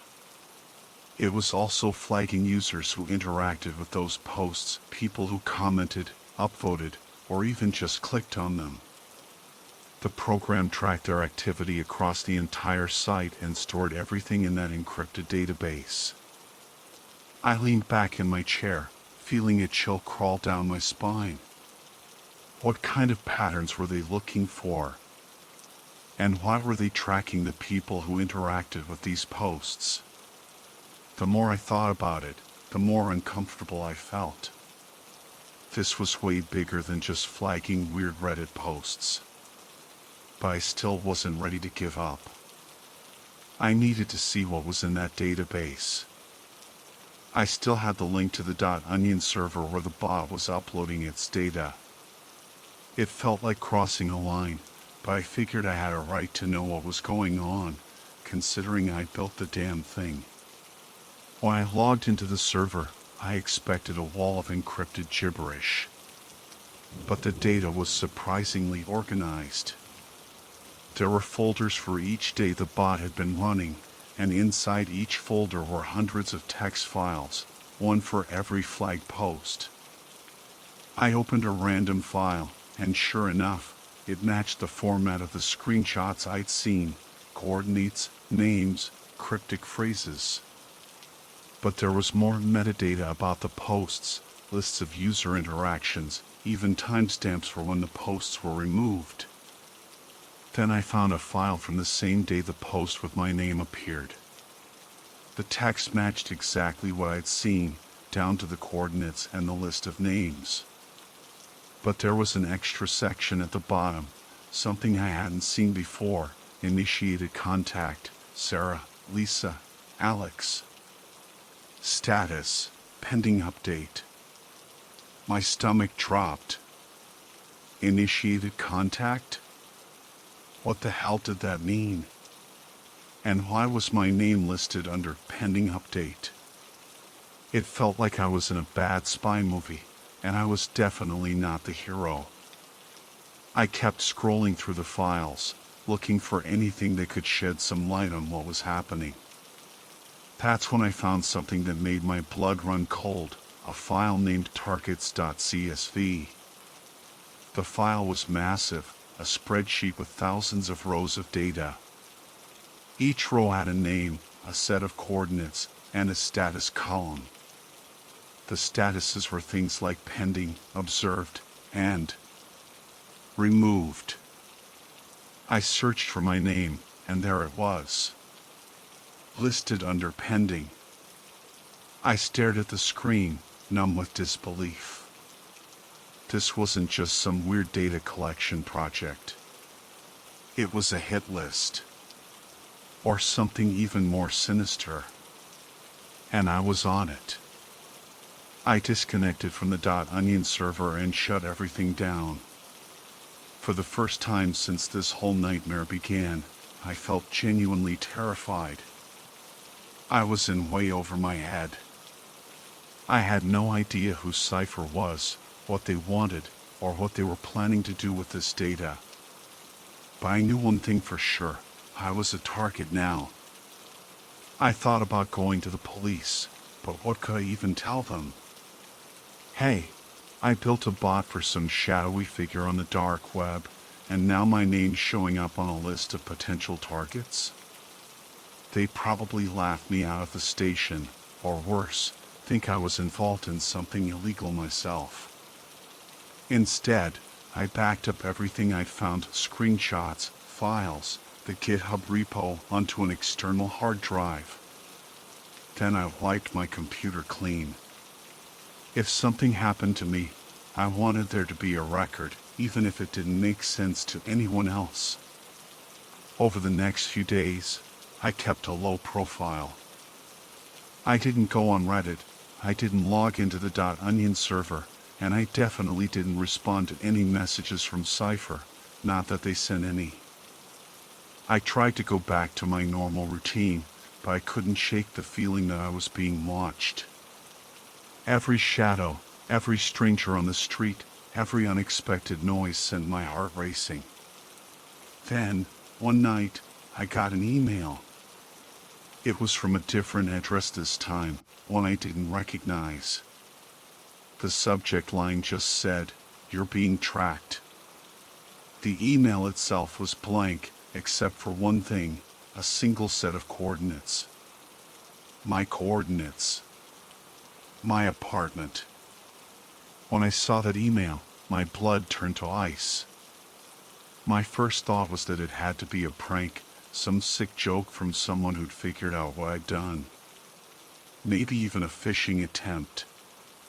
But when I read the coordinates again and checked them on Google Maps, it confirmed what I already knew in my gut. The numbers pointed directly to my apartment building. I stared at the email, my mind racing. Who sent this? How did they know where I lived? And why were they telling me I was being tracked? Was it a threat? A warning? I had no idea. Half expecting another message to pop up, explaining everything, but nothing came. Just the blank email and those chilling coordinates. I checked the sender's email address, hoping for some kind of clue. It was another throwaway Gmail account, just like the one Cypher had used. I hovered over the reply button, debating whether or not to write back. But what was I supposed to say? Hi, who are you, and why do you know my address? Yeah, that felt like a great way to escalate the situation. Instead, I powered down my laptop, locked all the doors, and tried to push the thought out of my head. Easier said than done. I barely slept that night. Every creak of the building, every gust of wind rattling the windows, every distant siren, it all felt amplified, like it was trying to tell me something I didn't want to hear. The next morning, I decided to do something I probably should have done from the start. I went back to that .onion server, the one where Snooper's data was stored. I needed to see if there were any new files, anything that might explain what was going on. When I logged in, everything looked the same at first. Same folders, same structure. But as I clicked through the files, I realized something was off. Some of the newer files had timestamps from just hours earlier, even though I hadn't touched the bot since delivering it. It was still running. Still scanning Reddit. Still flagging posts. I opened the most recent file, and my chest tightened. The file was short, just a single line of text, observation complete. Proceed with next phase. No coordinates, no names, nothing else. Just that. Observation complete. What did that even mean? And next phase? That sounded ominous as hell. It felt like I'd just crossed some invisible finish line, some deadline I didn't even know existed. That's when I noticed something else. A new folder had appeared on the server, one I hadn't seen before. It was titled Pending 1. The same word that had been next to my name in the targets file. I clicked on it, and my stomach churned. Inside were photos. Photos of me. They weren't professional surveillance photos or anything. Most of them looked like they'd been taken from a distance, through windows or across the street. There was one of me leaving my apartment, another of me sitting in a coffee shop with my laptop, and another of me walking through the parking lot of a grocery store. The timestamps on the photos were recent, within the past 2 weeks. I felt like the air had been sucked out of the room. Someone had been following me, watching me, and I hadn't even noticed. I was so caught up in the digital world, in the bot and the data, that I completely missed what was happening in the real world, right outside my window. There was a text file in the folder, too. Against my better judgment, I opened it. Pending target, Alexer identified. Monitoring complete. Action required. That was it. No context, no explanation. Just another cryptic message that felt more like a command than anything else. I slammed my laptop shut and pushed it away, as if physical distance could somehow undo what I'd seen. I needed to get help, real help. This was way bigger than some coding project gone wrong. I grabbed my phone and started Googling private investigators in my area. I figured I needed someone who knew what they were doing, someone who could make sense of all this, someone who wouldn't think I was crazy. But before I could make the call, my phone buzzed. It was a text from an unknown number. Don't involve anyone else. You're being watched. My hands were shaking as I stared at the message. I hadn't told anyone about this. Not a soul. And yet, somehow, whoever was behind all this already knew what I was planning to do. For the first time, I felt completely and utterly helpless. I was trapped in a game I didn't understand, with rules I didn't know, and players who were always one step ahead. I deleted the draft of the email I was about to send to the PI, powered down my phone, and just sat there in the silence, trying to figure out my next move. Running seemed like the only option, but where would I go? And how could I be sure they wouldn't find me? That night, I made a decision. I couldn't stay in my apartment, not knowing who might be watching me. I packed a small bag with essentials, just enough for a few days, and booked a last-minute motel room in a different part of town. As I drove to the motel, I tried to think rationally. Maybe this was all just a scare tactic. Maybe Cypher, or whoever was behind this, just wanted me to freak out so I wouldn't dig any deeper. I kept telling myself that, over and over, but it didn't help. Before I went to bed, I did one last search online. I looked up the coordinates from the very first Reddit post Cypher had used as an example, the one that started this whole mess. They pointed to a warehouse in an industrial park, not far from the city. I didn't know why, but something about that location stuck in my mind. It felt important, like it was tied to everything that was happening. I told myself I wouldn't go there. It was too risky. I didn't want to make things worse. But deep down, I already knew. I was going to that warehouse. The drive to the warehouse the next morning felt like an eternity. The warehouse was in one of those desolate industrial parks that always feel forgotten by time, the kind of place where weeds grow through cracks in the pavement and the only sound is the wind whistling through broken windows. Rows of corrugated metal buildings sat in silence, baking under the morning sun. The coordinates pointed to a particular building near the end of the lot, a large, gray, windowless structure with no signs or markings. It looked utterly nondescript, like it could be storing anything from old furniture to hazardous waste. I parked a block away and walked the rest of the distance, my heart pounding a steady rhythm against my ribs. What was I even expecting to find? Answers? Confrontation? I told myself I was just there to take a look, that I'd turn around the second anything seemed off. But deep down, I knew I was in too deep to back out now. I had to see this through, even if it was the last thing I did. As I approached the warehouse, I noticed a faint hum, like the sound of a generator running somewhere inside. The place didn't look completely abandoned. The massive metal roll-up door was shut tight, but there was a smaller side door with a keypad lock. I wasn't about to try my luck with that, so I circled the building, keeping my distance and trying to stay out of sight. On the far side, I saw something that made me stop.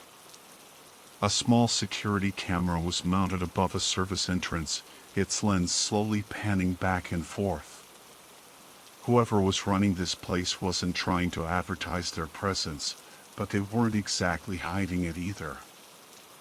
I crouched low and kept moving, skirting the edge of the building until I found a window. It was high up, and the glass was grimy with dirt and dust, but I figured it was worth a shot. I stood on a broken cinder block to get a better view. What I saw inside didn't make any sense. The main floor was filled with rows upon rows of computer servers, their lights blinking rhythmically in the dim light. It looked like a data center, but a makeshift one. Cables snaked across the floor in tangled heaps, and random pieces of equipment were stacked haphazardly on metal racks. There were a few desks scattered around, each with multiple monitors. And on one of those screens, I saw something that made my stomach clench. It was the interface for the bot I built. Snooper. It was running, live, right there in front of me. On another monitor, I saw Reddit posts scrolling by, the same ones I'd seen screenshots of online. The bot was flagging them, just like I designed it to do. The screen next to it was displaying a map, a global heat map with hundreds of glowing dots scattered across its surface. Some of the dots were blinking, while others remained a steady, ominous red. As I squinted to get a better look, movement caught my eye. Two people walked into view, both wearing plain clothes and carrying tablets. They didn't look like tech workers. They looked more like security guards, or maybe even military. They moved with a quiet efficiency, checking the screens, tapping on their tablets, and then disappearing deeper into the warehouse. I was so focused on watching them that I didn't hear the footsteps behind me until it was too late. Looking for something? I spun around, nearly losing my balance on the cinder block. A man stood a few feet away, wearing a nondescript black jacket and a blank expression. He wasn't much older than me, maybe in his early 30s, but there was something in his stance, in the way he held himself, that made him seem incredibly intimidating. I think I'm lost, I stammered, trying to play it cool, but my voice cracked, betraying my fear. He didn't say anything, just stared at me for a long, unnerving moment. Then, without a word, he reached into his pocket. I braced myself, thinking he was going to pull out a weapon, a gun, a knife, something. But instead, he took out a phone and tapped the screen a few times. My own phone buzzed in my pocket. I froze. There was no way he could have known my number. No way. Slowly, I pulled out my phone and looked at the screen. It was a text from the same unknown number that had been sending me messages. You've seen enough. Go home.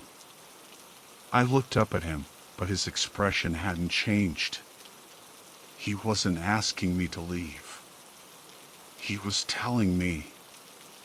I thought about arguing, asking questions, demanding answers. But one look into his cold, empty eyes told me that would be a mistake. This wasn't a negotiation. It was a dismissal. Without another word, I turned and walked away, feeling his gaze burning into my back the entire time. I didn't stop walking until I reached my car. I got in, started the engine, and drove. I didn't care where I was going, as long as it was away from that warehouse, away from that man, away from all this. When I finally got back to my apartment later that night, there was an envelope taped to my door. No name, no address, nothing. Just plain white paper. I took it inside and opened it cautiously, half expecting it to be another threat, another warning.